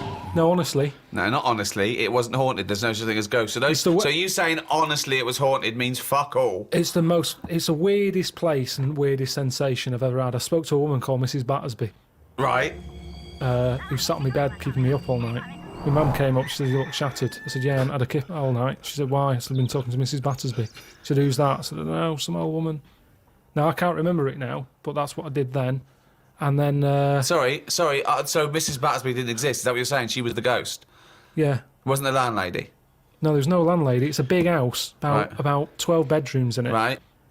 Dead cheap to stay there because it was a wreck. My Were mum you and dad ill? went Were out you one ill? night. Did you have flu at the No, time? I had nothing like that. I just... So you were sitting up, but you were awake, and you were having a conversation with Mrs. Battersby. What did she look like? I can't remember. I can't even remember having the chat now. Right, But so- at the time, I was like, oh, she just doesn't shut up. Chatting all night. So you don't remember this happening? Or you do remember it happening? No, I remember that, like, if I see my mum now and I mention St. Ives, she'll go, oh, yeah, Mrs. Battersby. She remembers coming in because she was older than me, wasn't she? So to Who? her, my mum. Was she? How old was Mrs. Battersby? She was older than both She of you. was old because I'm calling her Mrs. Battersby. If she was my age, I'd probably say, oh, it's Susan or whatever. Right, sure, You Miss call older Miss people Battersby. by the surname, don't you? Yeah. Anyway, so she kept How me old up all were you? night. I'm thinking of pictures at the wedding. Why do you have to go through other things to just have a memory? How old do you reckon you were? I don't understand why you haven't got direct access to your memories. How old do you reckon you were? Your mum was older, though, yeah? You must have a vague idea of when this I'm event thinking was. about it now. I'm thinking. I'm Okay. picturing the picture of myself at this wedding. Okay. And how old are you? What are you doing? How tall were I'd say you? I look about. How were you? I'd say I look about 7 or 8. Looking at the picture. Right, okay. Yeah. Right, okay. So Mrs. Battersby is chatting away to you. You don't remember what she said, but you do remember having the conversation. No, he doesn't remember it I at don't all. remember the chat now. Well, then So- why are you telling us? It's You not must your remember it memory. because you're telling us about It's not it. your Because it's a memory. memory. My mum's reminded me of it. Yeah, but all it says is, this is so far removed. This is hearsay that your mum said you spoke to a ghost once, and you don't even remember the ghost. Mrs. Battersby. No, Yeah, you no, but remember you the don't name remember only because her. your mum reminded you of In a it. court of law, if there was a ghost court, they go hearsay, thrown out of court. Right. You yeah. don't have a memory of Mrs. No, Battersby. look, I know that when I was a kid, Yeah. I ate a beetle. I ate a beetle because I thought it was licorice. Now, I can't remember that now. You can't remember that, but you know it happened because your mother told you it happened. Exactly. Right. But the fundamental thing is that we can believe we can believe you ate a beetle, right? Because that is something that could happen in real life. But- what we're questioning is that you spoke to a ghost. What sort of beetle was it? Just one of them standard beetles, just a black shiny one. Thing is, right, a couple of years ago, we were in the Ivy, and the food came, and there's a big blob of wasabi, right? It was like called an Oriental hors d'oeuvre, right? And I looked over at Carl, and he started going, drinking water. I said, what have you done? He said, I had that. I said, that was a blob of wasabi. He said, I thought it was one mushy pea. That's a classy restaurant if they're serving one mushy pea. Well, they do that, don't they? Wow. Small portions. It's all trendy, isn't it? I love the fact that it's exactly the same thing, but they've swapped beetle for wasabi and licorice for pea. You see things, you see something, you It's a think... good job you remembered that anecdote, though, because he doesn't. Exactly, yeah. In years to come, we'll be going, ate some wasabi once. Did you? Yeah. Well, according to Ricky, I did, yeah. I was in the ivy. I thought it were mushy pea. So hang on, I just want to go back to Mrs. Battersby, because What you other- confidently said it was most haunted. It was the most haunted place, Yeah. but you've got no real evidence for it, because even you claim you had this encounter, you don't even remember it. But you don't remember everything in life, But you do you? supposedly had a conversation with a ghost. I know, but I didn't know. When I was younger, I But you didn't think remember that the was a ghost. specifics of an ant So walking you- around? Yeah, so you thought, so I see. If you'd have had the memory, it would just be a nice old lady on the end of your bed all night. Right. And then... Then when I mentioned it, my mum was saying, "What do you mean, Mrs. Battersby? Who's Mrs. Battersby?" Right? When you're a kid, you're not terrified, are you? No. Nothing scares I mean, you. I'm beginning to think, who the fuck is Mrs. Battersby, I must admit. But So, yeah, that was, but it was a weird place. I mean, there was no telly. All they had for sort of company was a calculator. Carl, you are the strangest little man That's that's ever extraordinary. lived. Company, had a company. No. There goes Carl with his friend. What's his friend? Oh, it's a little... It's a Sanyo 4197G. I love that. That's amazing. Oh, calculator, do that boobs thing again. My mum and dad used to go out. I stayed in there. just shots of him with his calculator on the beach. My only friend was a calculator. Oh, God. Just imagine the shots of him in Vietnam just carrying Tommy. When the batteries died, they had to have a funeral for him. His barrels roll over the floor. Oh, fucking hell. The only company was a calculator. Before I used to knock around with a brick. Oh, God. Oh, fuck me. We have to face facts here. Go on. The world is old. Hold on. Right, okay. The world's old. The world is That old. is a fact. Yeah. That is a fact. It's the same as if you've got a gran who's 70. Yeah. There's not much you can do for her. You can say you're warm, but at the end of the day, she's still going to be shitting her pants. She's still going to be, forgetting things Right. and all the rest of it. And you might be taking care of her, but at the end of the day, the good days are gone. Right. Yeah. So, in a way, like the world, it's got to a point that it's old. And yeah, we can say turn the tap off, turn the lights off, close the windows, stop letting heat out. The earth, metaphorically, is shitting its pants. We are not the same as the first man that nature made. No. No, we're not, no. And that's where we went wrong. And if we didn't interfere at that point, we might have been more suited to the conditions now. Auntie Nora, Right. I'm cold. She doesn't want double glazing. Why not? Just because she's worried that when people come round and sort of knock on the door, she won't hear them because it's all sort of double glazed. But they're knocking on the door. No, but she said that she didn't like a bell. It makes her jump too much. Well, It's hard way. how do they get in now? Well, it's the thin door and thin glass. You hear it. It's not like soundproof like double glazing is. What? So they have to knock. They on knock the... like that on the door, and she can hear that because But it's why like are they a going wooden to double door. glaze the door? Is it a glass door? No, they want to put that PVC door in with Hang the on, thicker so glass. she's scared by... You don't want a doorbell because that alarms her, but the knocking is fine. The knocking's fine because you Why get don't- to know Why don't knocks they have a bell that when you press it, it makes that noise? because they haven't done that yet. well, Maybe yeah, that's an you idea. could do a sample of a like that. So when they press the doorbell, she hears. That's easy. That's done. You could sort that out for her. Well, I don't want to start getting dragged into it because Why don't you make Auntie Nora a bell that knocks? it could be done. But the fact of the matter is, it isn't, and that's why she didn't want double glazing. But why don't you tell her, say, Auntie Nora, have double glazing, be warm, be safe. Hear the knock. Hear the knock of the bell on the doubly door. Auntie Nora, hear the knock of the bell on the doubly door. She could fart until she's blue in the face. No one will be able to hear. But look, No one will be able to smell it. But this no is double it. glazing. This It's is tremendous. it. This is it, though, isn't it? She wouldn't be around now if it wasn't for people interfering, coming up with tablets, making weak people live longer. Right. You're annoyed at that. You're I annoyed. love it. He's such a fascist, isn't he? Auntie Yeah. Nora, a weak person who has been allowed Yeah. to live. Yeah. No, but Eugenics is where you'd be happier. but don't you see what I'm saying, though? The way the world we've changed more than the world has. We can't handle anything now, can we? Look at it, like I say, a bit of snow, a bit of cold, everything comes to a standstill. Yeah. Oh, I can't go out, it's dangerous, you'll slip over, people having time off work. Yeah. What would you do, right? If you run a business, right, your business could go under, right? It snows a bit. You got 10 employees. You're paying them well, and they go, I can't come in today, Carl. A bit icy. I'll do it. Okay. Right. They're snowed in. Right. You're running the business. What are you running? It's a let's not. I'm not going to big myself up. It's just it's a factory. It's U-bends. I make U-bends. U-bends for. Toilet. So you run a. Okay. Right. Okay. So plumbing. you pay them all right, don't you? I'd say most of them are on above average. So you're there. What time do you get in? About 8:45. 8:45, waiting for them to come in at 9, yeah? Yeah. Okay, right, it's snowing. It's a bit snowy, you got there. It took you a bit while. You'd set off early, did you? Or? Gave myself a bit more time because I had to put the heating on in the car. Okay, ring, ring. Ring, ring. Hello, KP Plumbing. Oh, is that Miss Pilkington? Yeah, it is, yeah. Who's that? Oh, it's Sheila.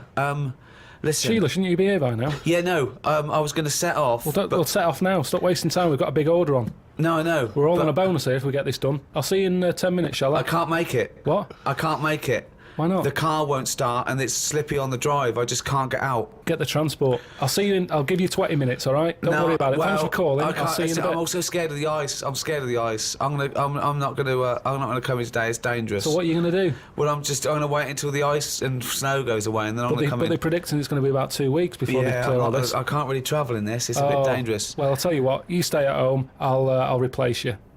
Because I need someone to come in. What, you're firing me because I can't get into work with this? Well, I got into work, Sheila. Yeah, I know, but I mean, you don't live with me, do you? If you did live with me, then you'd probably see it was bad where I was as well. I'm here. Do you know how bad it is here? When you come round and have a look how bad it is here, you drive you come round and drive my fucking car because I'm snowed in. You fucking calling me a cunt, and I'll tell you, if you fire me, I'll take you to a tribunal. You bald-headed wanker. Right, you're fired anyway for that. You're in fucking trouble then. Right then, see ya. Right, and then she's done with. She's weak anyway. Ring, ring. Ring, ring. KP Plumbing. Hiya, is that Miss Pilkington? Yeah, it is, yeah. Hi, it's Bob here. Bob. Yeah, bit of trouble. In my area, it's absolutely snowing. It's impossible. No one's getting out. I live near Sheila. Bob, listen. Yeah, Sheila's just been on. She's saying she can't get in either. She can't. I've just seen her out there trying to dig her car out, and she's about. She's really tried hard to get to work, but she can't do it because she's not very rich. And her car doesn't work. She hasn't got the right tyres, and there's no public transport. They've cancelled those. Wrong snow on this country. I'm not going to make it in today, son. So I'll see you tomorrow, right, boy? Well, no, you're saying you'll see me tomorrow. Yeah. But you'll probably call up tomorrow with the same thing. Well, only if it's snowing still. Now, listen, it might not I can't run a business like this, Bob. Yeah, it's not my fault, is it really? So go round to Sheila's and like slag me off if you want. But I'll tell you what, you're not coming back here. Oh. Fuck off. One chance. Give him one chance. Well, you didn't even give him one chance. No, because they've done it before.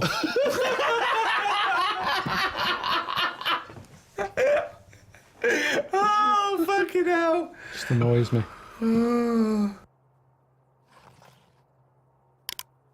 Oh, chimpanzee, that is only gone and written it down. The jingle there to announce yet another reading from Carl Pilkington's diary. My mum called me to ask me to look in some of the magazine shops in London for a magazine that she can't find. It's called UFO Data. I said, I ain't heard of it. She said she's seen an advert for it in one of her ghost magazines. I love the fact that she can't even find the magazine about unidentified flying objects. Yeah. So we get a clue. She there. thinks, I think I saw something, but I don't know whether it was a magazine or not. So we get a clue there as to why you give any credence to this crap. Yeah, well, it's, I mean... Mama Pilkington's into the same shit. There's a lot of space out there, isn't there? She said that this magazine has got news story about how Aldrin, brackets astronaut, has got some evidence that aliens exist. Yeah. I told her that I found out today that the days are about 36 minutes longer on Mars. We chatted about how this is how they are more advanced than us. Do you mean the Martians? Yeah, if they've got a longer day, that's more time that they're awake working on stuff. Right, yeah, we know that makes no difference at all. No, it does. Think about it. Think about it. Look, think about it. 6 o'clock here. Yeah. People are going, see you tomorrow. I'm going home. They'll be going, another half hour. They've got a longer day. Productive. And that's why they're able to fly. That's why they're whizzing around. It adds up, doesn't it, over the years? Christ almighty, what drivel. Suzanne got in from work at 11:30. I told her about the UFOs in Mars. She said she's too tired to chat. I said, does it mean aliens will be more tired than us, or do they get more sleep? I got no answer. I love it when It Suzanne scares goes in. her. She never indulges No, you. it does she? scares her. Anything with ghosts and UFOs, she sort of... It doesn't ignores scare her, does it bores scare her. No, it freaks her out. Scares her. Okay. Read about a pub that is getting some stick because they've stopped a horse going in. It's been the horse's regular for ages, but there's been some new owners who've taken over the pub and they said they're serving fresh food and don't want a horse in there anymore.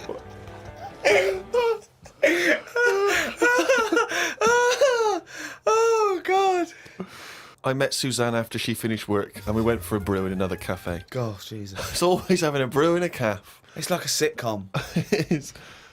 Suzanne said I looked tired and fed up. She taught me some way to breathe that will relax me. I wasn't feeling that relaxed though because the person behind the counter was banging about making a coffee. Noise stresses me out. I wonder if less deaf people die of stress than people with working ears do. Oh, it's the theories. It's the It theories. is such a noisy world, though, isn't it? It is. London is noisy, very noisy. I think just everywhere, just noise in general. They were Yeah. saying how, like, every noise has been used at least 5 times or something. What do you mean? Because there's only so many noises in the world. I don't know what you're talking about. I don't know what you're talking about. No, there's only so many What do noises. you mean every noise has been used 5 times? I don't know what that means. I don't know what it means. Because Every noise once has been used at least 5 times. there's only so many noises. It's like a piano, isn't there? There's only so many notes. Yeah, And there's only so many noises. right. But because there's so much stuff, the same noises are being used again. I don't know what that means. By whom? Who's reusing the noise? By whatever. So a you'll have- woodpecker when it's woodpecking? Yeah. Some birds make noises that would sound like a Ford Escort, just because there's only so many noises that people can use. What is he talking about? Noises are a byproduct. Outside an instrument, Yeah. noises are a byproduct. A machine, they don't go, watch me make this noise, make this machine. It makes the noise it makes when it's doing But something. why does it make that noise? Why not pick another noise? They don't pick Well, the who's noise. picking I know. the noise? A printing press makes the noise because it's the sound of the thing Yeah. going down. Yeah, You so know, the printing- a hammer makes that noise because that's what it does. No one's going, oh, can we make this make a different noise? No, it's a byproduct. I It's- know. So there's only so many noises. I don't know what you mean. When Stevenson's Rocket came and I went, can you make it go? It's what that's the noise it made. I know, but then, say like a new frog comes out. Oh, what do you mean a new frog comes out? They find a new type of frog. Right. It makes a noise, and Yeah. they'll go, "Yeah, I knew it was going to sound like that." What are you talking Because about? there's only so many noises. No animal comes out and makes like a weird noise, and you go, "I've never heard that noise before." They go, "Oh, that sounds like a chicken," or "It sounds like a Ford Escort," or there's only so many What noises. frog sounds like a Ford Escort? No, but there there'll be can't be some many animal. because you've used Ford Escort twice as an analogy here. So you're running out of noises. You've come up with chicken and Escort so far. I can't explain But the problem it. is, a Ford Escort sounds a bit like an Austin Allegro. So I don't know, yeah. And a chicken, you're ripping off the turkey, you cunt.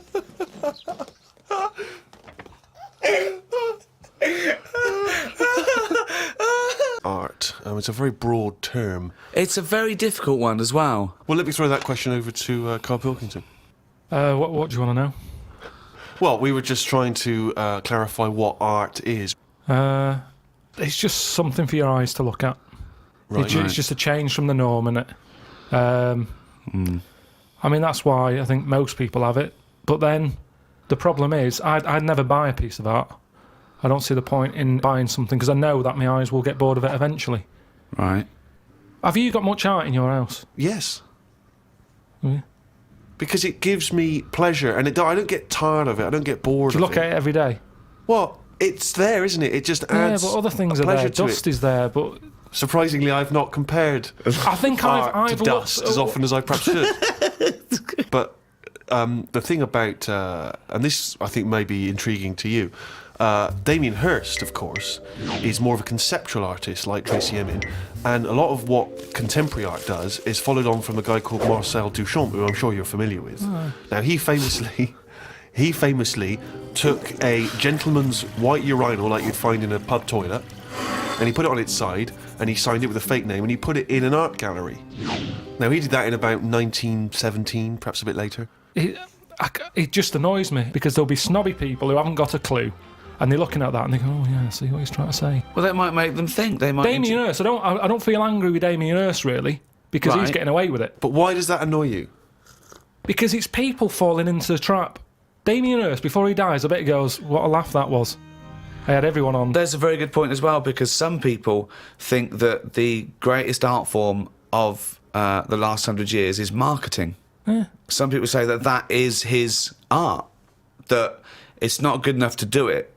You've got to then get away with it. And if the point of art is to inflame, I don't think anything inflames people more than the discussion about whether something's art, or if someone's taking the piss, or if someone gets 50 million for something, do they deserve it? Is it worth a hospital? Well, what do you think? What do you think of the shark in the tank? Cut up? I think I was blown away by it. I thought thought the I'd shark never seen tank anything like it before. It was sort of spectacular because it is so huge and so vast, and to have put a shark, in formaldehyde and to have hung it in an art gallery, it's very striking when you see it. Yeah, it's it a is. remarkable achievement. But what is he? Is he an artist or a fishmonger? What he's done, anyone could have done what he did. Yes, but not everyone did it. He did it. Now, this is an interesting point that you raise. It's the same old point you always raise. Not anyone could have done it. That's always the same point you make. Anyone could have done it. Carl, But they didn't do it. You could say the same about Michelangelo. Is he an artist or a painter and decorator? Well, it hasn't caught on, has it? Like the crying boy photograph. No one's having them in their house. No one's gone, "Oh, have you seen this? Have you seen the new trend, a shark in a tank?" No one's got the room. No one wants it. And that, to me, shows you what's popular. At the end of the day, if everyone wants one, he's got to be good, hasn't it? But I think if people were given a chance to appreciate more sophisticated things, then they would. And I just think that's true in all walks of life. It's an acquired taste, and the best things are an acquired taste. I mean, I haven't got pictures in our flat because of that mirrored wall I've got. Yeah. Right? So, I mean, it's tiny. You've been in it. Got windows on one wall, door to get in on the other, kitchen on the other, mirrored wall on the other. So there's No nowhere space for there. art. There's no space for art. I'm intrigued how you sit at home. Where's the sofa? At home, Yeah. facing the mirror. So you sit looking at yourself all night, Yeah. as opposed to a painting. Yeah, but at least that changes each day. No, it doesn't. It does. The picture No, changes. it's not. It's round and miserable every fucking day. No, honestly, it's good to, because you don't look at yourself otherwise. Especially me, I haven't got any hair to comb or anything, so I don't look in the mirror as much as the normal person. So, whereas now, I'm looking there every day. So you're sat at home staring at yourself? No, because the telly's in front of the mirror. But are you not distracted by yourself? Yeah, you do. When the adverts are on, you look up, and if Suzanne's sat next to me, I tend to talk to her through the mirror. What do you mean? So why don't you look at her when you talk to her? Well, you don't have to turn your neck or anything. There's no neck usage going on. I can just look forward. I look at the telly, lift the eyes up, look in the mirror, look at me, look at her. What does she do? No, Look back at you we're in the used to mirror. it. There's nothing wrong with that. It's like there's more people in the room in a way. It's like, And they're further away.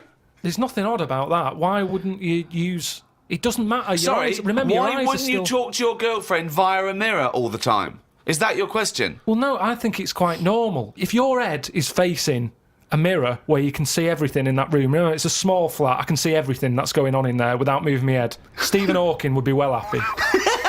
So I can look forward, she's sat next to me. If I'm watching the telly, I can say something. Now, she's getting the sound from me still because she's sat close. Yeah.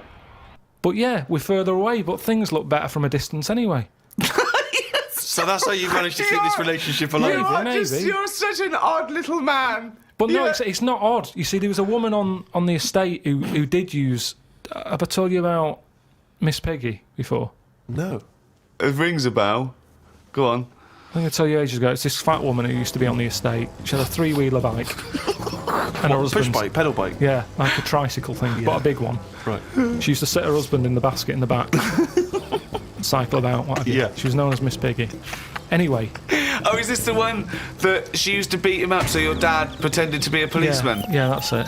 Anyway, well, the way she used to communicate, she used to always go in quick save and nick biscuits. And if anyone went up to her to say, stop nicking the biscuits, she'd pull out like a little mirror out of a bag and she'd look in it, but talk to you via the mirror.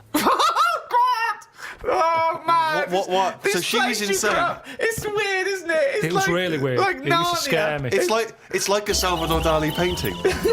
you exist in there. Yeah. It's really, really So weird. hang on. So she used to talk to people through the mirror because she was mental. I couldn't sit, watch the telly, and look at me watching the telly in the mirror all night. No, That's no, weird. that would be Why? really weird. It's really weird, Carl. I'd be very conscious of myself. No, Conscious I of the think way it I'm gives you, sad. it gives you confidence and that. And if you are Gives you sort of... confidence. Well, yeah, because you're seeing yourself more and you pick up what habits you do and stuff like that. So what have you changed through your viewing of yourself? I sort of grew a beard the other week, just something different to look at for a bit. And then you get sick of that. It's like a piece of art. Change that, have a bit of a shave. Can you see the back of the telly in the mirror? A little bit, yeah. If the flat's a mess, it's a mess twice. Oh, God. Oh. Sculptures. What do you think of sculptures? I mean, because that's something that really is getting into the 3D world there, isn't it? No longer do you have to represent something as 3D. You can make something. You know, is it... You know, the statues are amazing, aren't they? They're clever, aren't they? I mean, they always look the same. Well, that's not true, is it? Because recently there was quite a controversial one, a huge one in London, the pregnant thalidomide woman. What do you think of that? Oh, yeah, I saw that. Thoughts? I wouldn't have it in my house. Well, there wouldn't be room because it would just be you, Suzanne, and a pregnant thalidomide watching telly. I don't know what he was trying to say. It's... Maybe she was saying, OK, we've had the human form. This is an example of the human form. Yeah, but do you think she started off trying to do normal and it was like, oh, chipped a bit off?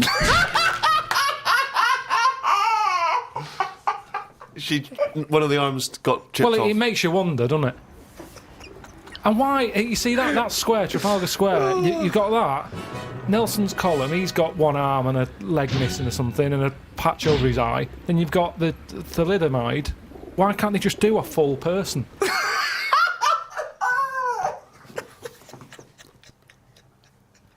Well, that was what they saw. That was what the artist saw. It's about confronting us with certain preconceptions of what we expect of the human form, what we expect of sculpture. And it's probably a little ironic comment as well on the famous Rodin. It's been wrapped up with all kinds of ideas of maternity, of the human form, of what sculpture is. Why wouldn't you put that in a big public place?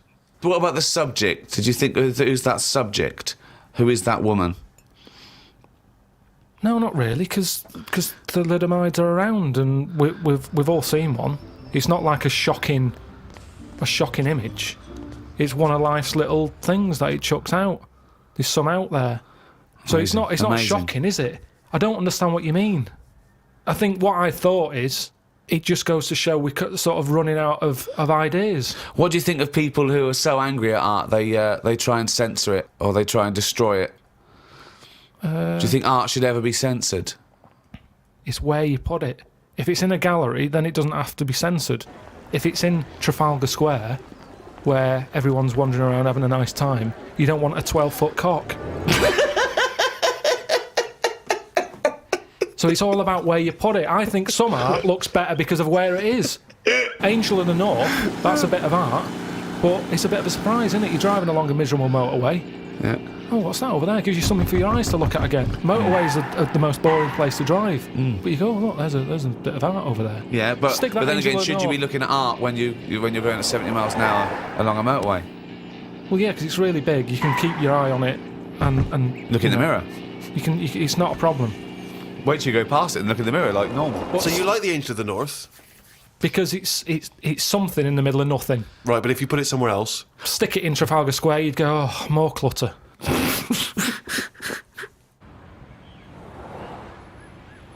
I remember we were shown the cartoon version of Animal Farm when we were about like 15, 16. We were discussing it afterwards about, Napoleon, oh yeah, great, oh yeah, communism versus, the poor proletariat and all this.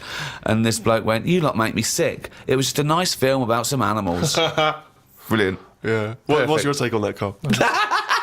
No, go on. What's your point? Because you can see the irony there, can't you? I haven't seen it. No. If you want to do a serious point, don't use animals.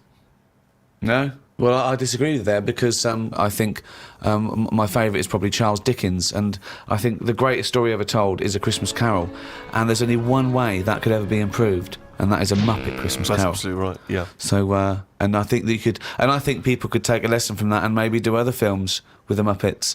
A Muppet Schindler's List. Yeah.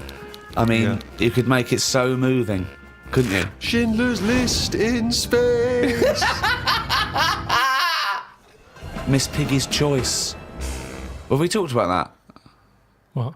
About things like that in art as well. Do you think that bringing something so serious to the masses, like films do, things like the Holocaust and like Sophie's Choice, where she has to choose which child lives and dies?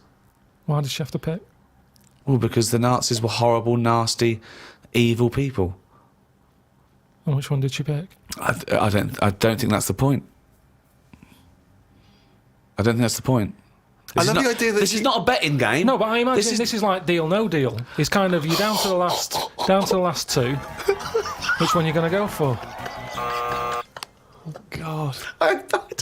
But why did you ask which one did she choose? Because even if he'd said the names, Robert and Alison, what difference would it make? You don't know the story. Why is No, it because that you've then said... I'd ask more then. If he said Alison, I'd go, what was it with Alison? What did she have over Robert? That's what films are meant to do. You question it. Whenever I watch a film with Suzanne, I always say at the end, what was going on there? That's because you're an idiot. Christ! That's because you've just watched Muppet Christmas Carol and you can't understand why a frog's able to talk. I'm all for films with a good storyline. Yeah.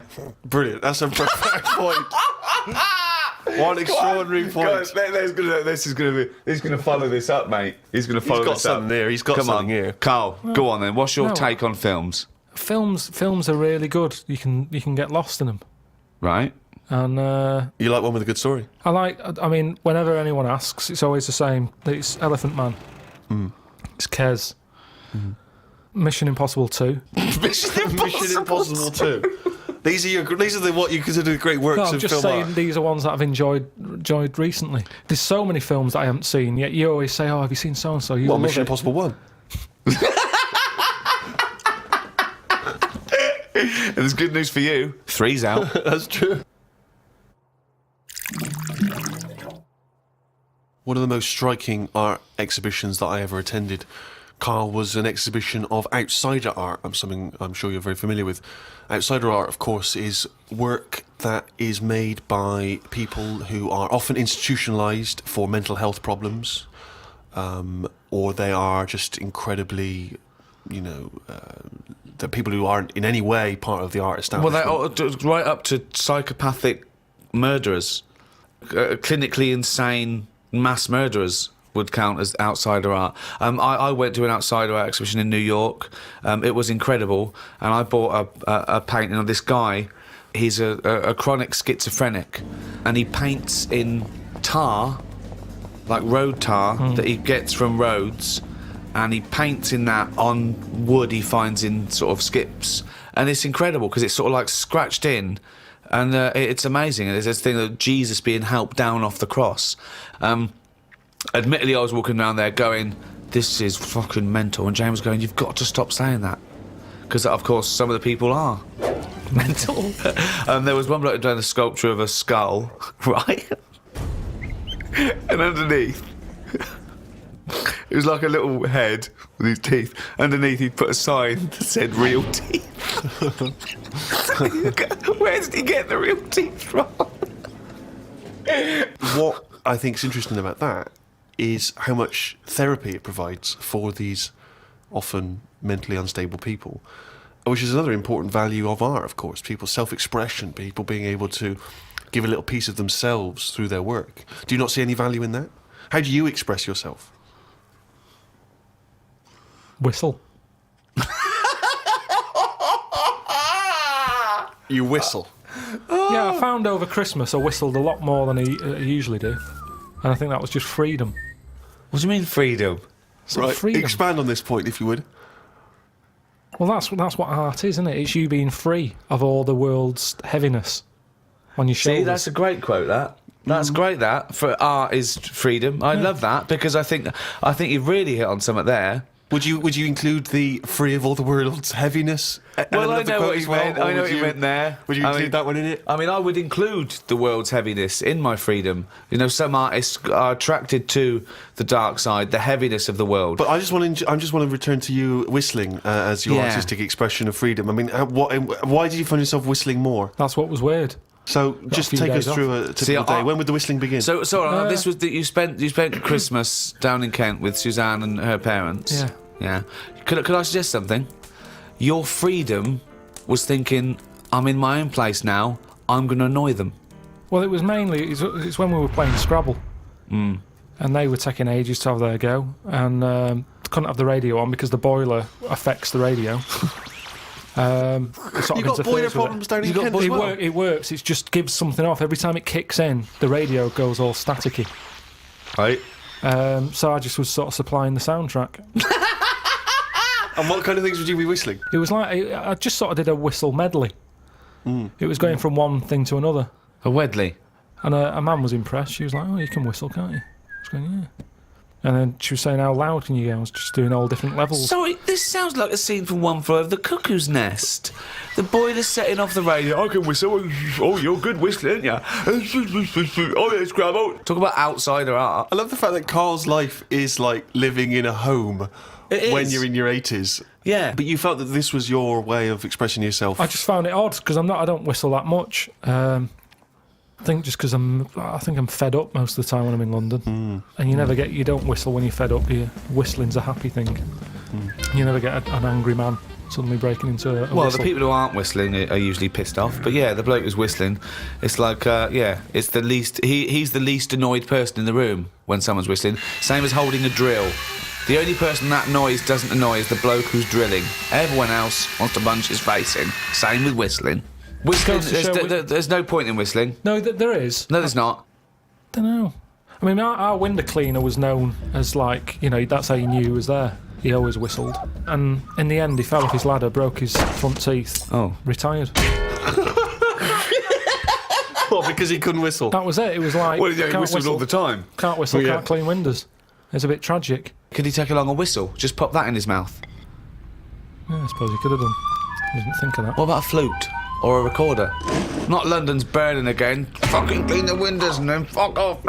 He didn't really think this through, did he? He retired at the age of 28. And his whole family were bankrupt. With no teeth. Yeah. And just a Why bucket and a aren't you squeegee. working, Dad? Because I can't whistle. I can't whistle anymore. And if the day you give up whistling is the day I give up window cleaning. So you never whistle? No. I can't really whistle very well. No. I don't whistle, but I can whistle better than that. What, you did this for hours on end while playing Scrabble? About 2 hours. 2 hours? Put my word down. And then- sorry, can we just hear that again? Can we hear it? So you But were that whistling. is- You were whistling after you had your go as Oh, well. yeah. Fucking hell, Carl. But hang on, let's just hear a bit. That is Carl's self-expression. That is his artistic self-expression right there. A name, no tune, no nothing.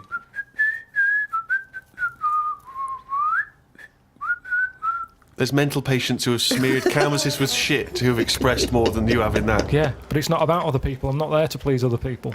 You're there to annoy him. What was the best word you came up with in Scrabble? Don't knock me at Scrabble, because I do all right. What's weird is, when I play Scrabble, my brain can come up with words that I don't normally say.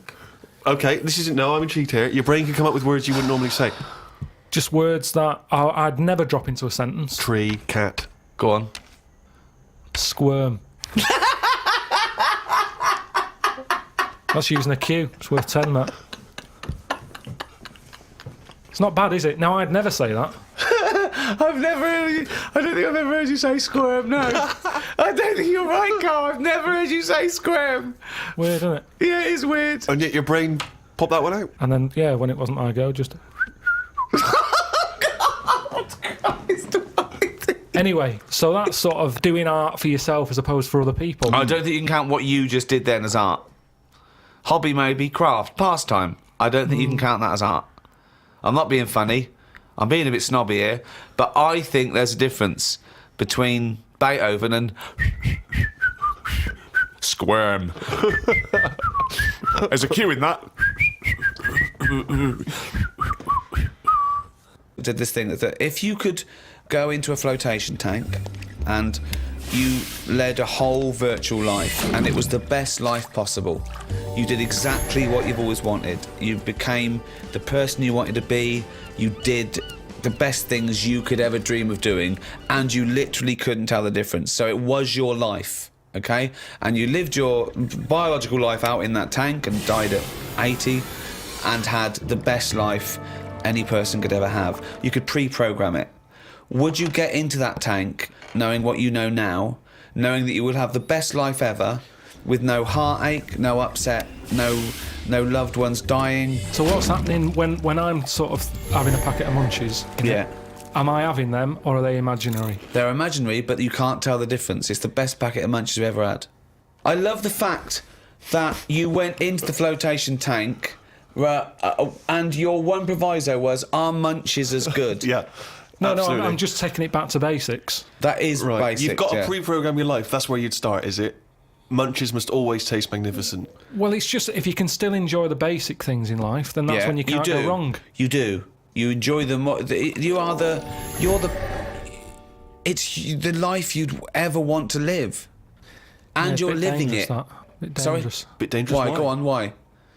Just, I don't know, because sometimes I think things don't happen for the best, right? Right.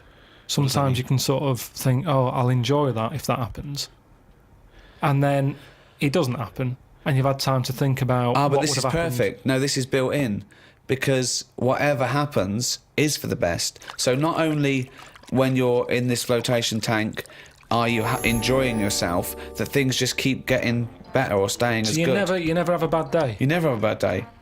But how long would that last for before you go and fed up with this? Well, why would you get fed up with it? Because you do something else. It's the perfect life. Bear in mind, you're not aware that you're in the flotation tank. You've made that deal, but then once you're in there, you don't know. You're not aware of being in the flotation tank. You're living your life, and it's perfect. You're happy.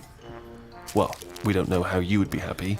You just have munchies every day, and Well, yeah, keep you'd get in small it then. You'd get in it. If you don't know you've got in this tank, if I somehow go to bed at night, someone injects me in the head, and then they go, right, stick him in the tank now, and then I wake up, packet of munchies there, sun's out, Suzanne goes, oh, it's a nice day, we'll go and do something nice. And I Right. go, yeah, I meant to be at work.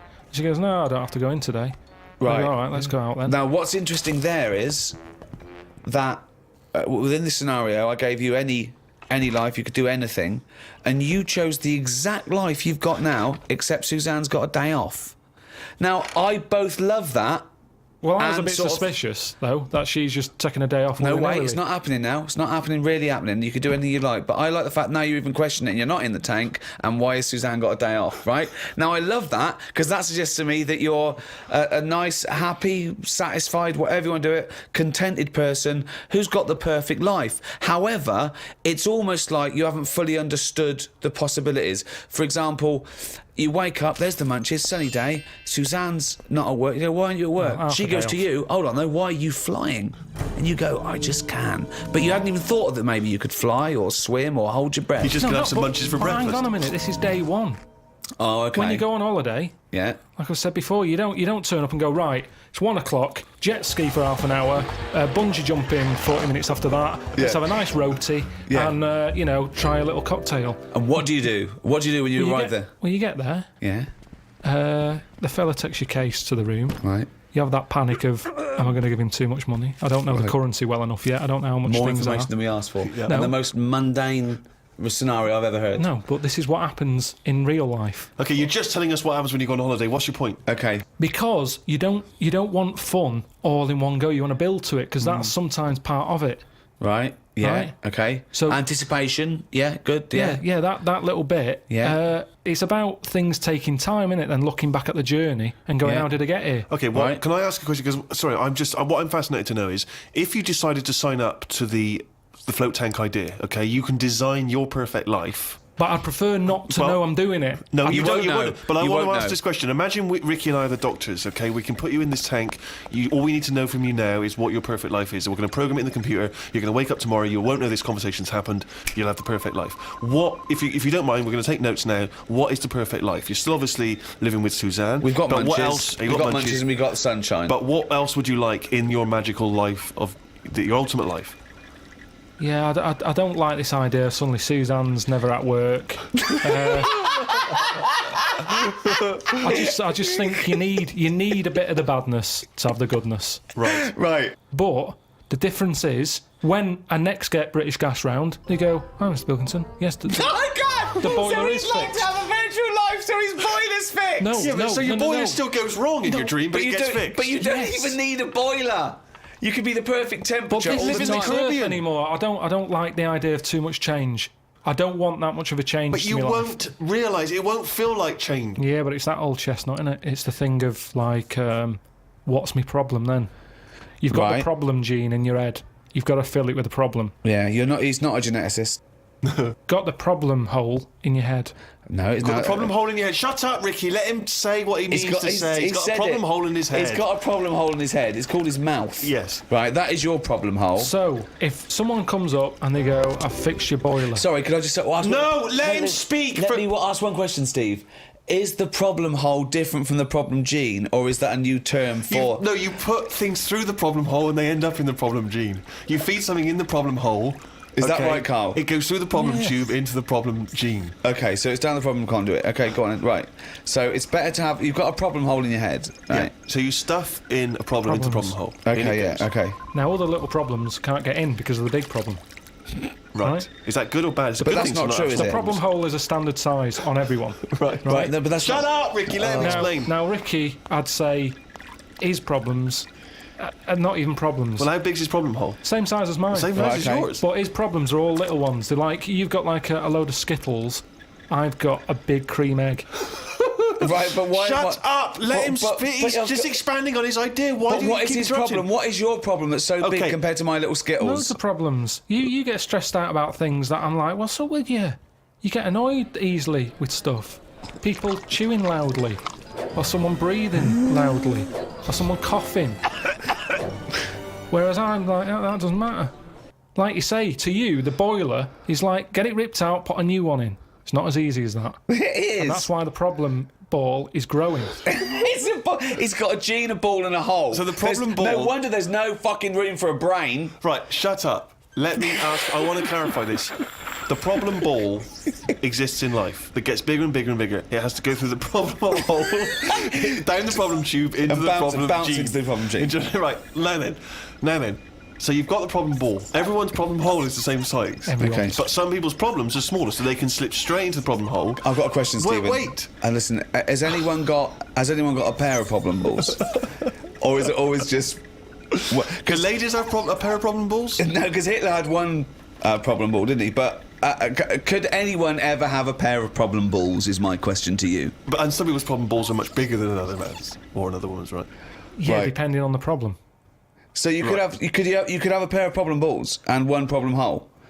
The way I'm If you saying went, it, if you okay, look, Listen. so suppose I came to you and said, listen. But a man starving in a foreign country might have huge problem balls. He might have, but if I went to a doctor and said I've got a problem hole, and the doctor said, "Well, let me see it," and he said, "Well, let me see your problem hole," and hanging down in front of my problem hole was a huge pair of problem balls.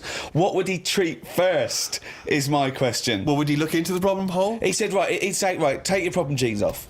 Right, Wait. I want to see your problem hole clearly. But he would put his hand or his finger into the problem hole to try and remove the problem He ball, would. wouldn't he? Or But the problem- he could feel the problem balls, but he'd have to insert his finger into the problem hole, wouldn't he? Right. Okay, so Carl, go on then. I'll just get in a tank.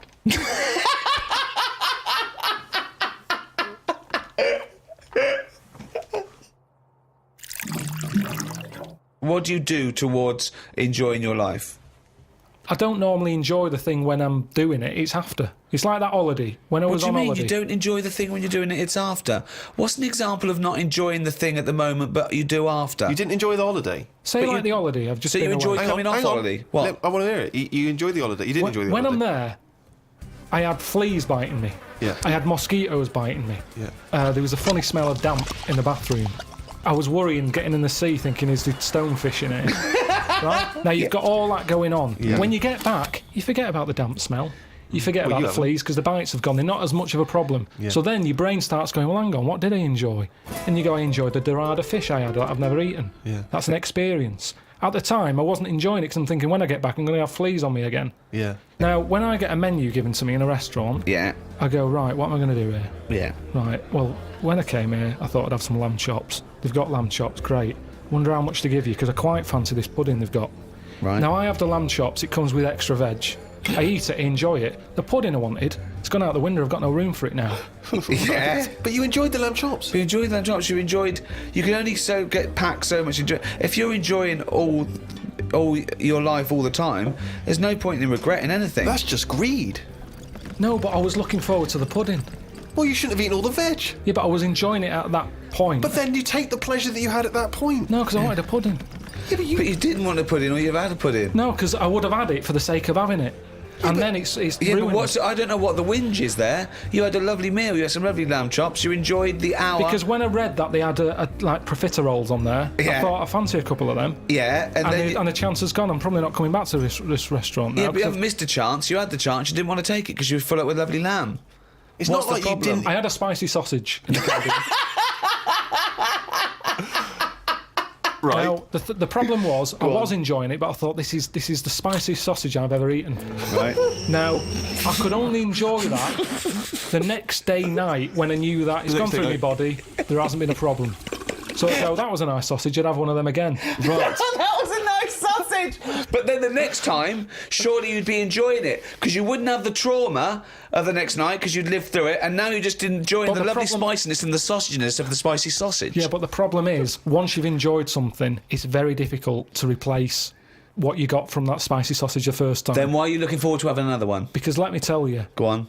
Auntie Nora, I've told you she prepares all the food, right? She's got them all in bags in a freezer, Monday, Tuesday, Wednesday, Thursday, Friday. Right. Now, what she normally does, she makes a big pot of curry. Right. She goes, what I'll do, I'll pop that in the Monday bag and I'll pop it in the Thursday bag. It's the same curry.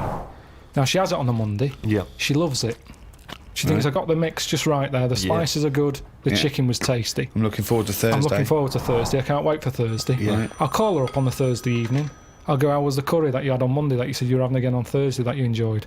Didn't enjoy it. Why is that? Don't know. Just want the same.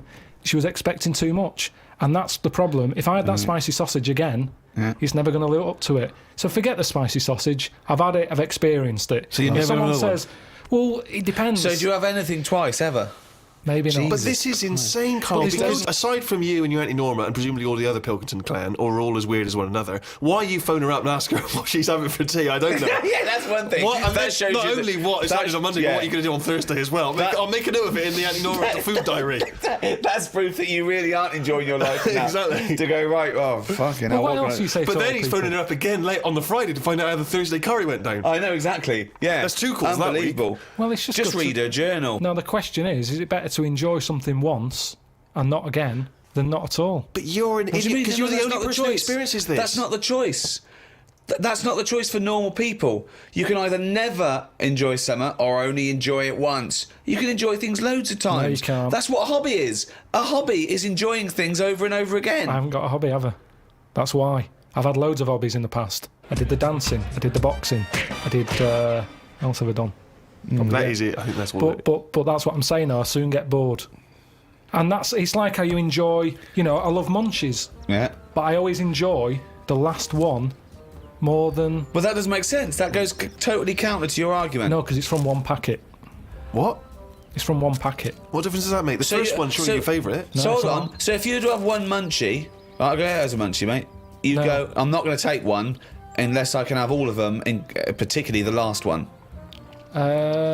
But what Well, is? no, I'd like to have them all, please. What? No, you can't have them all. Don't be so greedy. Have one munchie. Have the first munchie. There But you I'm go. going to have one, and I'm going to get a taste for them, and I'll probably want another. Well, no, they're my munchies, though, aren't they? I'll Do you keep them then. Forget it. Well, look, so you'd rather have no munchies than one munchie? I'll go and buy a packet. I'd prefer to go. Do you know what? I fancy a packet of them. But why do you enjoy the Okay, then Why wait. do you enjoy the last munchie more than the first? Whereas you know you that's the enjoy the last first one. curry, but not the But second you know it's curry. the last one. Because I'm eating them all in one sitting. I'm not going, that's for Monday, that's for Tuesday, that's for Wednesday. I'm Right. talking about a packet of Munchies. Right. I eat them. There's probably about 12 in a packet. Okay. I shove the first 4 in without even thinking what I'm eating. Greedy bastard. You shoved the first 4 in! Without even thinking about what I'm Right. eating. Now, then when you're getting towards the end, you make them last more. You might bite the top off them. You look what's inside them. You go, I'm liking this. But Now, hold that on, last what, one- every time? What, every time you buy a packet of Munchies? Yeah. Yeah. So, hold on, though. You must enjoy a packet of Munchies regularly, then? Not as often as you think. They have Well, an I don't offer know. on it. Well, No it's not opinion. as I think. I don't know. So tell me how often you enjoy a packet of Munchies. Normally after sort of maybe once a month. So, every month, you look forward to a lovely packet of Munchies. And the same experience. Yeah, You but like at the first end, one. I like the last one. The only thing you know you enjoy, look forward to enjoy, and it fulfills all those expectations is a fucking packet of Munchies once a month. Fuck me. What do you think happiness is? Again, you only know the happiness because of the badness. You've got to Well- have a yin and a yang. Well, I know what you mean there. I agree with you on this because it's sort of no good to be handed it on a plate. I mean, just from my own experience, working for someone does feel better because you've got a pride and a satisfaction. I genuinely think it's better to start a business, struggle, go bust, come back, than win the lottery. Yeah, I genuinely believe that. but you need the mixture, don't you? So you find out what your favourite thing is. It's like a bag of Revels. Yeah, but you can't cherish guilt or shame. Did you just can say life is like a bag of revels? Isn't that dangerously close to life's like a box of chocolates? In Forrest Gump over there, yeah. No, Jesus, but it is, isn't it? There's one or two in there that I don't like. like what? The raisin. The No, raisin no. with chocolate. Yeah, no. Now, what I'm saying is- metaphorically, what's the Yeah, well, I'm actually using- named what Revel he doesn't like? Yeah, well, I'm telling you because it works in life. Go on then. But the Revel You like is raisins? there. Go on. Well, maybe if you have What? enough raisin ones, Yeah. you eventually go, do you know what? They're not that bad. What? And that's the thing in life. What would you have written to Jim will fix it to fix for you? What would have given you pleasure as a kid? Dear Jim, can you fix it for me to do what?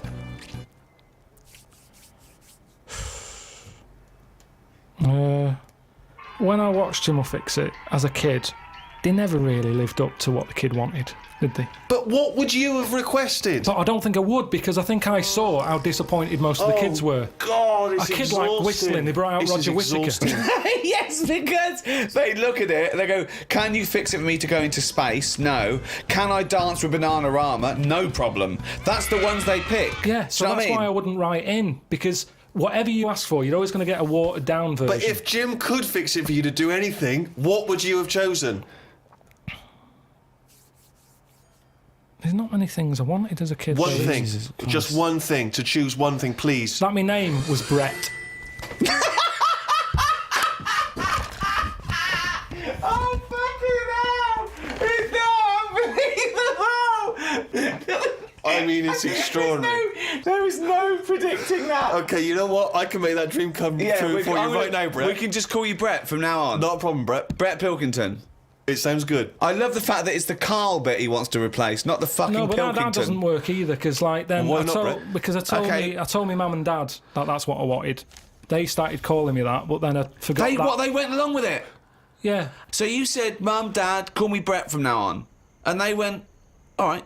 yeah, but then I kept forgetting that I was Brett, so I wasn't answering, so they went back to Carl.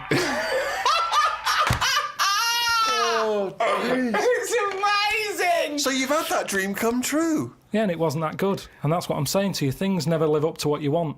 Dreams, what are they? When I was on holiday recently, Yeah. I got talking to an old fella, because where I went, it's mainly for old people.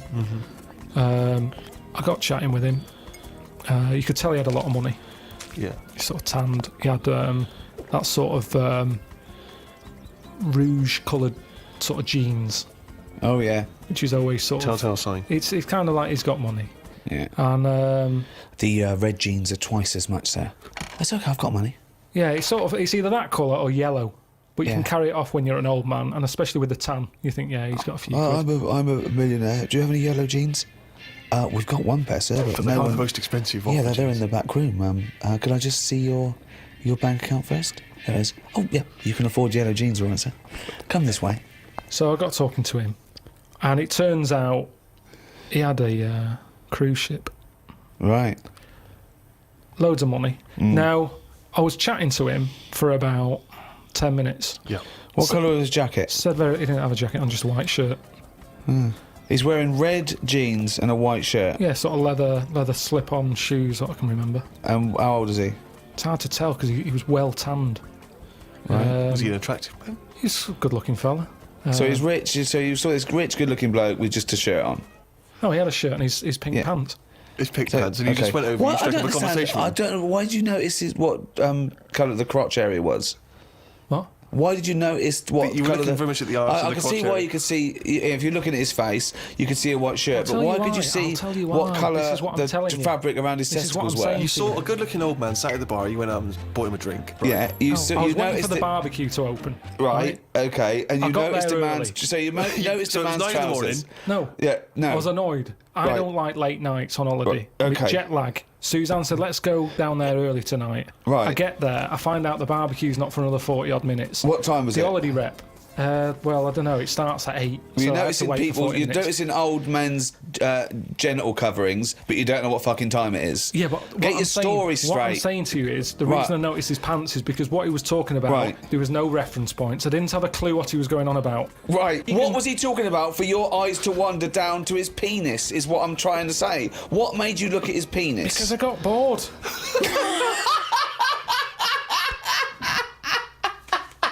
I didn't know. What I'm trying to say to you is reference points. I had no idea what what was he he was going on talking about. about? When you're talking to a stranger, aren't you meant to keep it Above the waist, looking at his bollocks, keep it to erect.